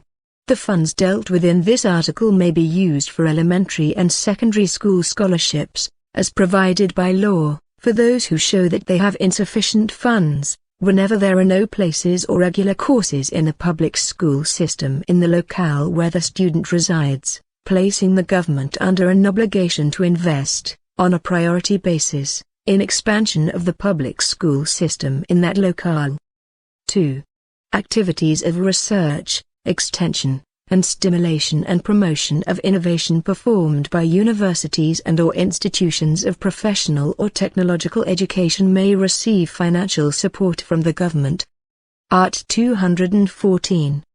The law shall establish a national educational plan, with a 10-year duration, designed to articulate a national educational system in a regime of collaboration and to define the directives, objectives, goals and strategies for implementation in order to assure maintenance and development of teaching at various levels, stages and modalities by means of integrated actions by the public powers of the different federative spheres in which it is conducted. 1. Eradication of illiteracy. 2. Universal school attendance. 3. Improvement of the quality of teaching. 4. Vocational training. 5. Humanistic, scientific and technological promotion of the country. 6.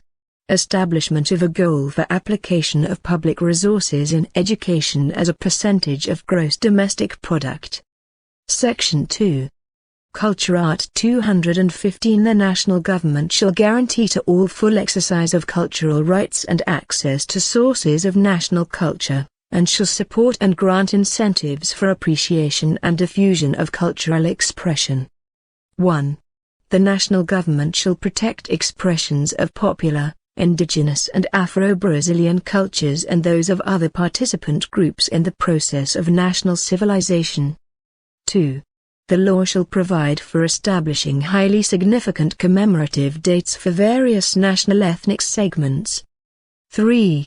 The law shall establish a national cultural plan, of multi-year duration, seeking the cultural development of the country and the integration of public actions that lead to a sense defense and valorization of Brazilian cultural patrimony. A sense the production, promotion and diffusion of cultural goods. A sense formation of qualified personnel for the multiple dimensions of cultural management. A sense democratization of access to cultural goods. A sense valorization of ethnic and regional diversity. Art. 216. Brazilian cultural heritage includes material and immaterial goods, taken either individually or as a whole, that refer to the identity, action and memory of the various groups that form Brazilian society, including 1. Forms of expression. 2. Modes of creating, making and living. 3. Scientific, artistic and technological creations. 4. Works, objects, documents, buildings and other spaces intended for artistic cultural manifestations. 5. Urban complexes and sites with historical, landscape, artistic, archaeological, paleontological, ecological and scientific value. 1. The government, with the collaboration of the community, shall promote and protect Brazilian cultural heritage by inventories, registries, surveillance, monument protection decrees, expropriation and other forms of precaution and preservation. 2. It is the responsibility of public administration, as provided by law, to maintain governmental documents and take measures to make them available for consultation by those that need to do so. 3. The law shall establish incentives for production and knowledge of cultural property and values. 4. Damages and threats to the cultural patrimony shall be punished, as provided by law. 5. All documents and sites bearing historical reminiscences of the old hideouts for fugitive slaves are declared to be historical monuments. 6. States and the federal district may bind up to 0.5% of their net tax receipts from the State Fund for Cultural Development for financing cultural programs and projects, but these resources may not be used for payment of a cents personnel expenses and social charges, a cents debt service, a cents any other current expense not linked directly to the supported investments or actions. Art 216 The national system of culture, organized as a collaborative regime, in a decentralized and participative form, institutes a process of joint development and promotion of public policies of culture. These democratic and permanent policies, agreed to among the entities of the Federation and society, have the objective of promoting human, social and economic development with full exercise of cultural rights. 1. The national system of culture is based upon a national policy of culture and its directives, set out in the National Plan of Culture, and shall be governed by the following principles. A sense diversity of cultural expressions. A sense universality of access to cultural goods and services. A sense encouragement of the production, diffusion and circulation of cultural knowledge and goods. A sense cooperation between the federated entities and the public and private actors operating in the cultural area. A sense integration and interaction in the execution of developed policies, programs, projects and actions. A sense complementation of the roles of cultural actors. A sense transversality in cultural policies.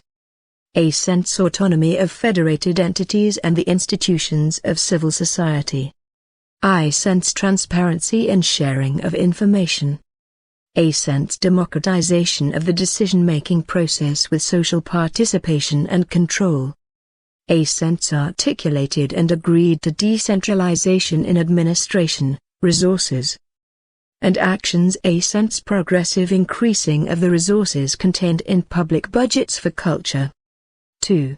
The structure of the national system of culture, in the respective spheres of the Federation, consists of a sense administrative organs of culture, a sense councils of cultural policy, a sense cultural conferences, a sense inter-administrative committees, a sense cultural plans, a sense cultural financial systems, a sense systems of cultural information and culture indicators, a sense formative programs in the cultural area, a sense cultural sectorial systems.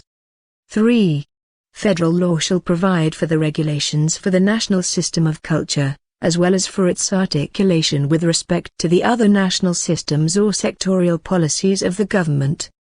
4. The states, the federal district, and the counties shall organize their respective systems of culture in their own laws. Art 216. Brazilian cultural heritage includes material and immaterial goods, taken either individually or as a whole, that refer to the identity, action and memory of the various groups that form Brazilian society, including 1. Forms of expression. 2. Modes of creating, making and living. 3. Scientific, artistic and technological creations. 4. Works, objects, documents, buildings and other spaces intended for artistic cultural manifestations. 5. Urban complexes and sites with historical, landscape, artistic, archaeological, paleontological, ecological and scientific value. 1. The government, with the collaboration of the community, shall promote and protect Brazilian cultural heritage by inventories, registries, surveillance, monument protection decrees, expropriation and other forms of precaution and preservation. 2. It is the responsibility of public administration, as provided by law, to maintain governmental documents and take measures to make them available for consultation by those that need to do so. 3. The law shall establish incentives for production and knowledge of cultural property and values. 4. Damages and threats to the cultural patrimony shall be punished, as provided by law. 5. All documents and sites bearing historical reminiscences of the old hideouts for fugitive slaves are declared to be historical monuments. 6. States and the federal district may bind up to 0.5% of their net tax receipts from the State Fund for Cultural Development for financing cultural programs and projects, but these resources may not be used for payment of a cents personnel expenses and social charges, a cents debt service, a cents any other current expense not linked directly to the supported investments or actions.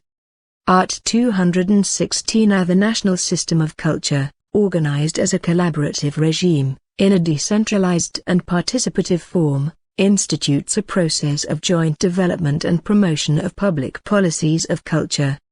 These democratic and permanent policies, agreed to among the entities of the Federation and society, have the objective of promoting human, social and economic development with full exercise of cultural rights.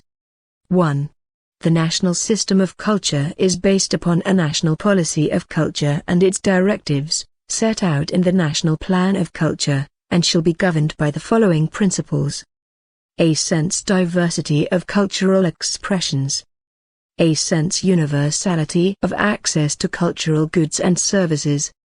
A sense encouragement of the production, diffusion and circulation of cultural knowledge and goods.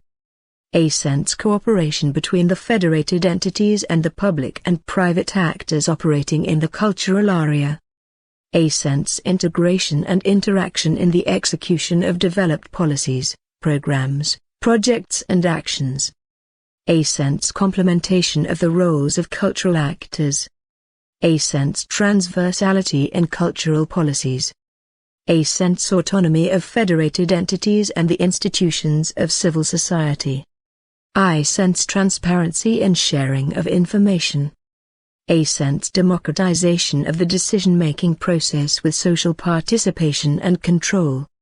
A sense articulated and agreed to decentralization in administration, resources, and actions. A sense progressive increasing of the resources contained in public budgets for culture. 2.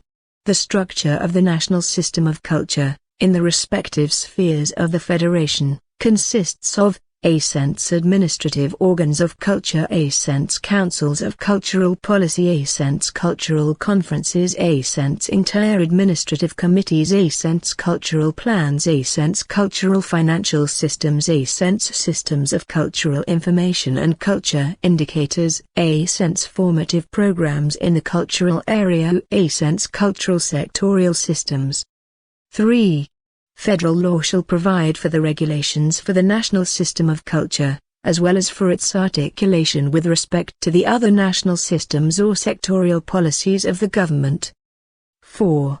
The states, the federal district, and the counties shall organize their respective systems of culture in their own laws. Section 3. Sports Art 217 It is the duty of the state to foster formal and informal sporting activities as each individual's right, observing 1. Autonomy, as to their organization and operation, of entities and associations controlling sports. 2. Allocation of public funds for promotion, on a priority basis, of educational sports and, in specific cases, higher return sports. 3. Differentiated treatment for professional and non-professional sports. 4. Protection of and granting incentives to nationally created sports. 1. The judiciary shall only hear legal actions relating to sports regulation and competitions after exhaustion of remedies in sports tribunals, as regulated by the law. 2. The sports tribunals shall render final decisions within a maximum period of 60 days from the date of filing the action. 3. The government shall encourage leisure as a means of social promotion. Chapter 4. Science, Technology, and Innovation Art 218 The state shall promote and give incentives to scientific development, research, scientific and technological training, and innovation. 1. Basic scientific research and technology shall receive priority treatment from the state, taking into account public well-being and progress in science, technology, and innovation. 2.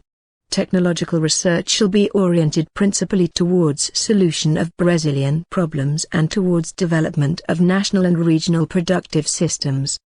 3. The state shall support human resources training in the areas of science, research, technology, and innovation, including by means of support for technological extension activities, and shall offer those engaged in such activities special means and conditions of work. 4. The law shall support and foster firms that invest in research, in creation of technology appropriate for the country, and in training and improvement of their human resources, and that adopt compensation systems that assure employees, apart from their salary, participation in the economic gains resulting from the productivity of their labor. 5. The states and federal district may allocate part of their budgetary receipts to public entities for promotion of education and scientific and technological research. 6. In the execution of the activities provided for in the heading of this article, the state shall stimulate articulation among entities, as much public as private, in the diverse spheres of government. 7. The state shall promote and give incentives for performance abroad by public institutions of science, technology, and innovation, with a view towards execution of the activities provided for in the heading of this article. Art. 219. The domestic market comprises part of the national patrimony and shall be encouraged to make viable cultural and socio-economic development, the well-being of the population and the technological autonomy of Brazil, as provided by federal law. Art. 219. The Union, states, federal district and counties shall be able to sign instruments of cooperation with public agencies and entities and with private entities, including for sharing of specialized human resources and installed capacity, for the execution of projects of research, scientific and technological development, and innovation, through counterpart financing and financing not assumed by the beneficiary entity, in the terms of the law. Art. 219b. The national system of science, technology, and innovation, shall be organized under a regime of collaboration among entities, as much public as private, with a view towards promotion of scientific and technological development and innovation. 1. Federal law shall provide for the general rules of SCTI. 2. The states, federal district, and counties shall legislate concurrently as to its peculiarities. Chapter 5. Social Communication. Art. 220. The expression of thoughts, creation, speech and information, through whatever form, process or vehicle, shall not be subject to any restrictions, observing the provisions of this Constitution. 1. No law shall contain any provision that may constitute an impediment to full freedom of the press, in any medium of social communication, observing the provisions of Art. 5a degrees, 4, 5, x, 13 and 14. 2. Any and all censorship of a political, ideological and artistic nature is forbidden. 3. It is the province of federal law to regulate public entertainment and shows, and it is the responsibility of the government to advise about their nature, the ages for which they are not recommended and the locales and times unsuitable for their exhibition. Establish legal measures that afford individuals and families the opportunity to defend themselves against radio and television programs or schedules that contravene the provisions of Art. 221, as well as against commercials for products, practices and services that may be harmful to health and the environment. 4. Commercial advertising of tobacco, alcoholic beverages, pesticides, medicine and therapies shall be subject to legal restrictions, in the terms of subparagraph 2 of the preceding paragraph, and shall contain, whenever necessary, warnings about harms caused by their use. 5. The media of social communication may not, directly or indirectly, be subject to monopoly or oligopoly. 6. Publication of printed means of communication shall not require a license from any authority. Art 221 Production and programming by radio and television stations shall comply with the following principles. 1. Preference for educational, artistic, cultural and informational purposes. 2. Promotion of national and regional culture and fostering any independent production aimed at its dissemination. 3. Regionalization of cultural, artistic and journalistic production, according to percentages established by law. 4. Respect for ethical and social values of the individual and family. Art 222 Ownership of firms of journalism and broadcasting of sounds and images with sounds is restricted to native-born Brazilians or those naturalized for more than 10 years, or to legal entities organized under Brazilian law and having their headquarters in the country. 1.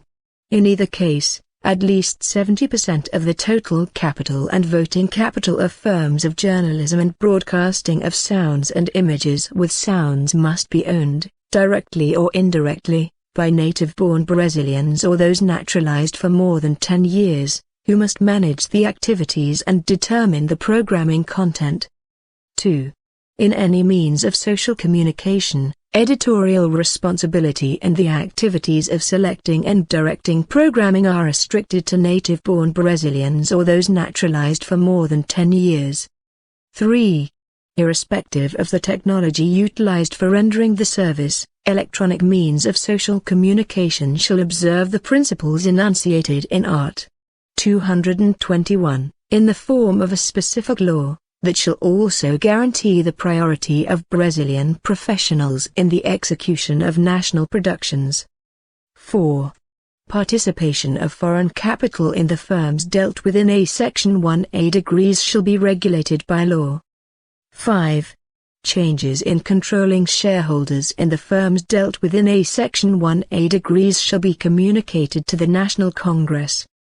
Art 223 The executive has the power to grant and renew concessions, permits and authorizations for the services of broadcasting sounds and images with sounds, observing the principle of the complementary roles of private, public and state systems. 1. The National Congress shall consider such acts within the time period of Art. 64, A Section 2A degrees and 4A degrees, starting from the date of receipt of the message. 2. Non-renewal of concessions or permits requires approval by at least a 2/5 nominal vote of the National Congress. 3. Grants or renewals shall be legally effective only after consideration by the National Congress, in accordance with the preceding paragraphs. 4. Cancellation of a concession or permit prior to its expiration date requires a judicial decision. 5. The term of a concession or permit shall be 10 years for radio stations and 15 years for television stations. Art 224 For the purposes of the provisions of this chapter, the National Congress shall institute, as an auxiliary agency, the Social Communications Council, as provided by law. Chapter 6. The Environment. Art 225 Everyone has the right to an ecologically balanced environment, which is a public good for the people's use and is essential for a healthy life. The government and the community have a duty to defend and to preserve the environment for present and future generations. 1. To assure the effectiveness of this right, it is the responsibility of the government to preserve and restore essential ecological processes and provide for ecological management of species and ecosystems. Preserve the diversity and integrity of the country's genetic patrimony and to supervise entities dedicated to research and manipulation of genetic material. Define, in all units of the Federation, territorial spaces and their components that are to be specially protected, with any change or suppression permitted only through law, prohibiting any use that compromises the integrity of the characteristics that justify their protection. Require, as provided by law, a prior environmental impact study, which shall be made public, for installation of works or activities that may cause significant degradation of the environment. Control production, commercialization and employment of techniques, methods and substances that carry a risk to life. The quality of life and the environment. A sense promote environmental education at all levels of teaching and public awareness of the need to preserve the environment. A sense protect the fauna and the flora, prohibiting, as provided by law, all practices that jeopardize their ecological functions, cause extinction of species or subject animals to cruelty. 2. Those who exploit mineral resources are obligated to restore any environmental degradation, in accordance with technical solutions required by the proper governmental agencies, as provided by law. 3. Conduct and activities considered harmful to the environment shall subject the violators, be they individuals or legal entities, to criminal and administrative sanctions, irrespective of the obligation to repair the damages caused. 4. The Brazilian Amazonian forest, the Atlantic forest, the Serra do Mar, the Pantan of Mato Grosso, and the coastal zone are part of the national patrimony, and they shall be utilized, as provided by law, under conditions assuring preservation of the environment, including use of natural resources. 5. Lands necessary to protect natural ecosystems, which are vacant or which have reverted to the states through discriminatory actions, are inalienable. 6. Power plants with nuclear reactors shall be located as defined in federal law and may not be installed otherwise. 7. For purposes of the provision in the final part of subparagraph 7 of A Section 1A superscripto of this article, sporting practices that utilize animals shall not be considered cruel as long as they are cultural manifestations, in conformity with A Section 1A degrees of art. 215 of this federal constitution, registered as a good of immaterial nature that is part of Brazilian cultural patrimony, which should be regulated by a specific law that assures the well-being of the involved animals. Chapter 7. Family, Children, Adolescents, Youths, and Elderly. Art 226. The family, which is the foundation of society, shall enjoy special protection from the state. 1. Marriage is civil, and the marriage ceremony is free of charge. 2. Religious marriage has civil effects, as provided by law. 3. For purposes of state protection, a stable union between a man and a woman is recognized as a family unit, and the law shall facilitate conversion of such unions into marriage. 4.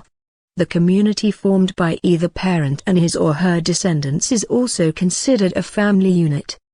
5. The rights and duties of the conjugal society shall be exercised equally by men and women. 6. A civil marriage may be dissolved by divorce. 7. Based upon the principles of human dignity and responsible parenthood, couples are free to decide on family planning. It is incumbent upon the state to provide educational and scientific resources for the exercise of this right, prohibiting any coercion on the part of official or private institutions. 8. The state shall assure assistance to the family in the person of each of its members and shall create mechanisms to suppress violence within the family. Art 227. It is the duty of the family, the society and the government to assure children, adolescents, and youths, with absolute priority, the rights to life, health, nourishment, education, leisure, professional training, culture, dignity, respect, liberty and family and community harmony, in addition to safeguarding them against all forms of negligence, discrimination, exploitation, violence, cruelty and oppression. 1. The government shall promote full health assistance programs for children, adolescents, and youths, permitting participation by non-governmental entities and obeying the following precepts. I-cents allocation of a percentage of public health funds to assist mothers and infants. A-cents creation of preventive and specialized care programs for the physically, sensorially or mentally handicapped, as well as programs of social integration for handicapped adolescents or youths, through job training and community living, and facilitation of access to public facilities and services by eliminating prejudices and architectural obstacles. 2. The law shall provide standards for construction of public sites and buildings and manufacturing of public transportation vehicles in ways that guarantee appropriate access to the handicapped. 3. The right to special protection shall encompass the following aspects. A minimum age of 14 years to be allowed to work, observing the provisions of Art. 7A degrees, 33. A guarantee of social security and labor rights. A guarantee of access to school for the adolescent and youth worker. A guarantee of full and formal understanding of the charges of an infraction, equality with respect to the procedural phase and technical defenses by qualified professionals, according to the provisions of specific protective legislation. A compliance with the principles of brevity, exceptionality and respect for the particular condition of being a developing individual when applying any liberty-depriving measure. A government encouragement, through legal assistance, fiscal incentives and subsidies, as provided by law, for protection through guardianship of orphaned or abandoned children or adolescents. I prevention and specialized treatment programs for children, adolescents, and youths addicted to narcotics and related drugs. 4. The law shall severely punish abuse of, violence towards, and sexual exploitation of children and adolescents. 5. Adoption shall be assisted by the government, as provided by law, which shall establish the cases and conditions under which foreigners may adopt. 6. Regardless of whether born in or out of wedlock or adopted, children shall have the same rights and qualifications, prohibiting any discrimination with respect to filiation. 7. In attending to the rights of children and adolescents, the provisions of Art. 204 shall be taken into consideration. 8. The law shall establish, the Statute of Youth, designed to regulate the rights of youths, the National Youth Plan for a 10-year period, seeking the articulation of various spheres of governmental power for the execution of public policies. Art. 228 Minors under 18 years of age are not criminally responsible, subject to rules of special legislation. Art. 229 Parents have a duty to assist, raise and educate their minor children, and children of age have a duty to help and support their parents in old age, need or sickness. Art. 230 The family, society and the state have a duty to assist the elderly, assuring their participation in the community, defending their dignity and well-being, and guaranteeing their right to life. 1. Support programs for the elderly shall be carried out preferably in their homes. 2. Those over 65 years of age are guaranteed free urban public transportation. Chapter 8. Indians. Art. 231 The social organization, customs, languages, creeds and traditions of Indians are recognized, as well as their original rights to the lands they traditionally occupy. The Union has the responsibility to delineate these lands and to protect and ensure respect for all their property. 1. Lands traditionally occupied by Indians are those on which they live on a permanent basis, those used for their productive activities, those indispensable for the preservation of environmental resources necessary for their well-being and those necessary from their physical and cultural reproduction, according to their uses, customs and traditions. 2. The lands traditionally occupied by Indians are destined for their permanent possession, and they shall be entitled to the exclusive usufruct of the riches of the soil, rivers and lakes existing thereon. 3. Utilization of water resources, including their energy potential, and prospecting and mining of mineral wealth on indigenous lands may only be done with the authorization of the National Congress, after hearing from the communities involved, which shall be assured of participation in the results of the mining, as provided by law. 4. The lands dealt with in this article are inalienable and non-transferable, and the statute of limitations does not run against rights thereto, 5. Removal of indigenous groups from their lands is prohibited except by referendum of the National Congress, in the event of a catastrophe or epidemic that places the population at risk or in the interest of national sovereignty, after deliberation of the National Congress, guaranteeing, under all circumstances, immediate return as soon as the risk ceases. 6. Acts aimed at the occupation, dominion and possession of the lands referred to in this article, or at exploitation of the natural wealth of the soil, rivers and lakes existing thereon, are null and void, producing no legal effects, except in the case of important public interest of the Union. According to the provisions of complementary law, such nullity and extinction of acts shall not give rise to a right to compensation or to sue the Union, except, as provided by law, for improvements resulting from occupation in good faith. 7. The provisions of Art. 174. A Section 3A degrees and 4A degrees do not apply to indigenous lands. Art. 232 Indians, their communities and their organizations have standing to sue to defend their rights and interests, with the public ministry intervening at all stages of the proceedings. Title 9. General Constitutional Provisions. Art. 233 revoked.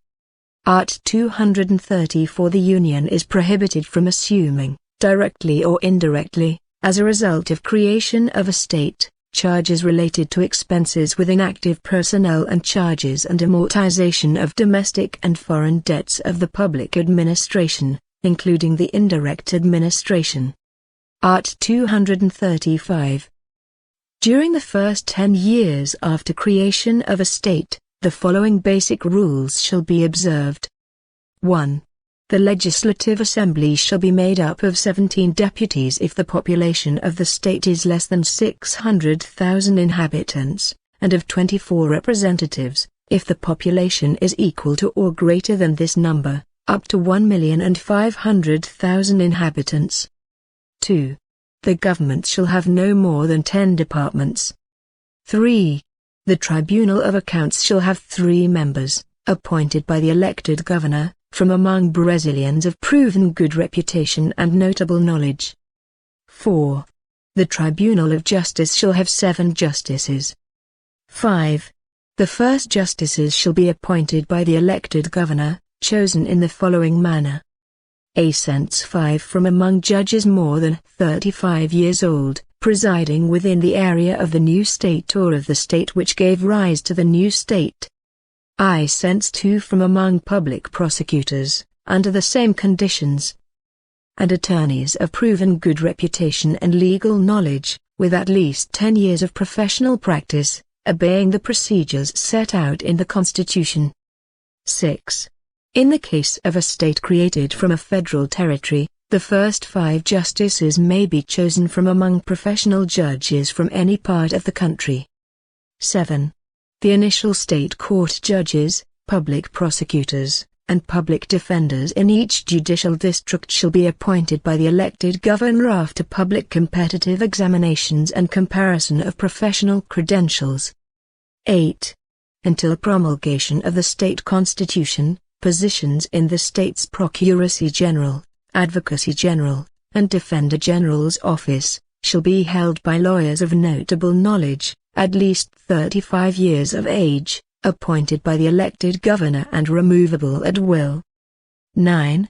If the new state results from transformation of a federal territory, transfer of financial charges from the Union for payment of opting civil servants who belong to the federal administration shall take the following form. A. In the 6th year after its creation, the state shall assume 20% of the financial charges of paying the civil servants, with the balance remaining the responsibility of the Union. A. In the 7th year, the state shall assume another 30%, and, in the 8th year, the remaining 50%. 10. The appointments subsequent to the first appointments for the offices referred to in this article shall be regulated by the state constitution. 11. Budgetary expenses for personnel may not exceed 50% of the state's revenues. Art. 236 Notarial and registry services shall be exercised by privately upon delegation from the government. 1. The law shall regulate the activities, discipline the civil and criminal liability of notaries, registrars and their agents, and define supervision of their acts by the judiciary. 2.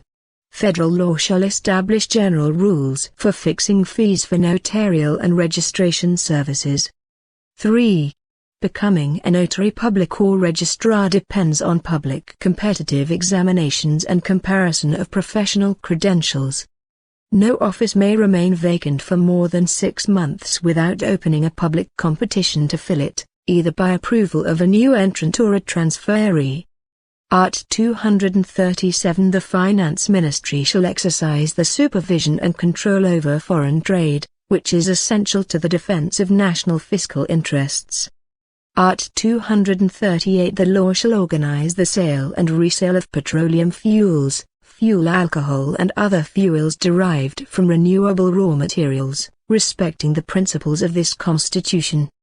Art. 239 The revenues from contributions to the program of social integration created by complementary law decrees 7 of September 7, 1970, and to the program for the formation of the patrimony of civil servants created by complementary law decrees 8 of December 3, 1970, shall finance the unemployment insurance program and the bonus referred to in A Section 3A degrees of this article, starting from the date of the promulgation of this Constitution. 1. At least 40% of the funds referred to in the heading of this article shall be allocated to finance economic development programs through the National Bank of Economic and Social Development, BNS, with criteria for remuneration that preserve their value. 2.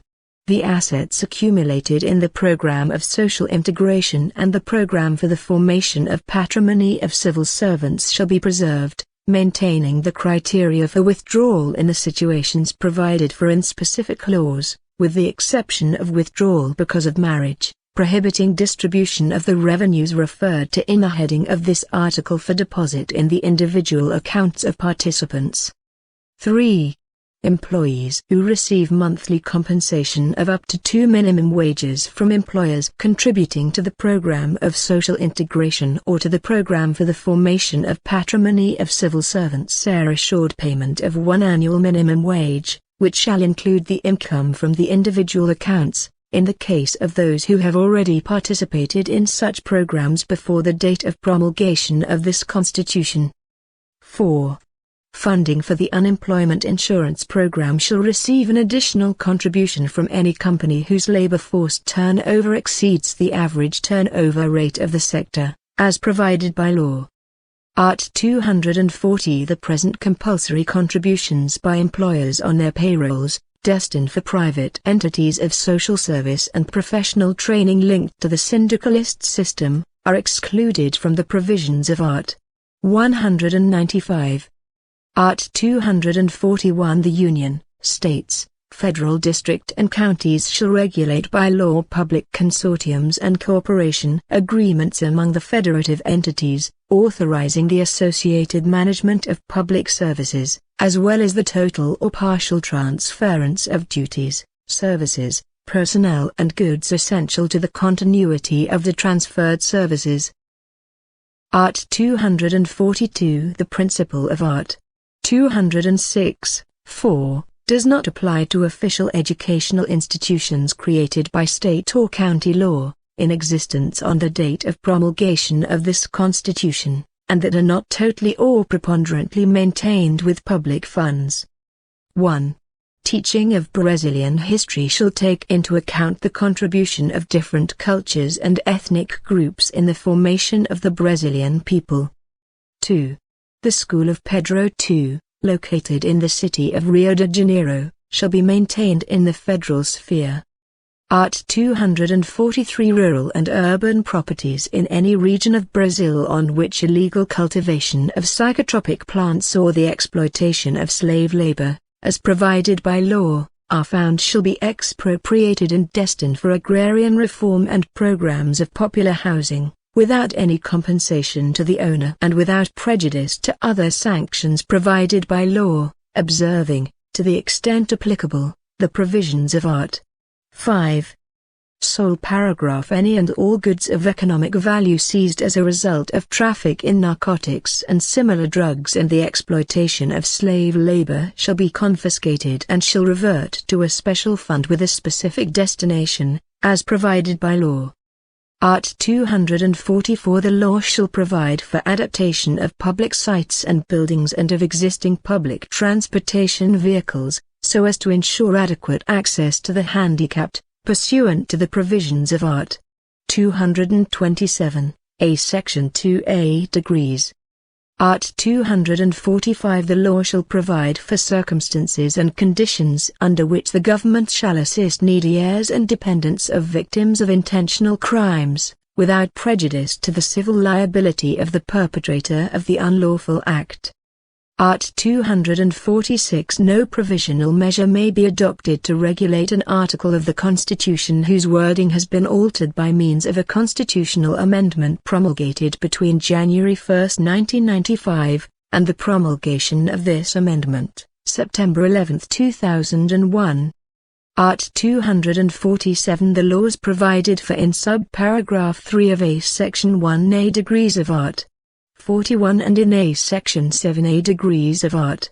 169 shall establish special criteria and guarantees for loss of positions of tenured civil servants, who, as a result of the powers of their actual offices, perform exclusive activities of the state.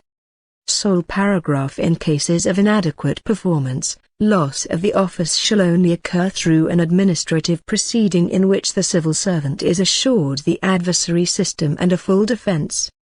Art. 248. Benefits paid, for whatever reason, by the agency responsible for the general social security regime, even at the expense of the national treasury, and not subject to the maximum limit of the value fixed for benefits conceded by this regime, shall observe the limits fixed in Art.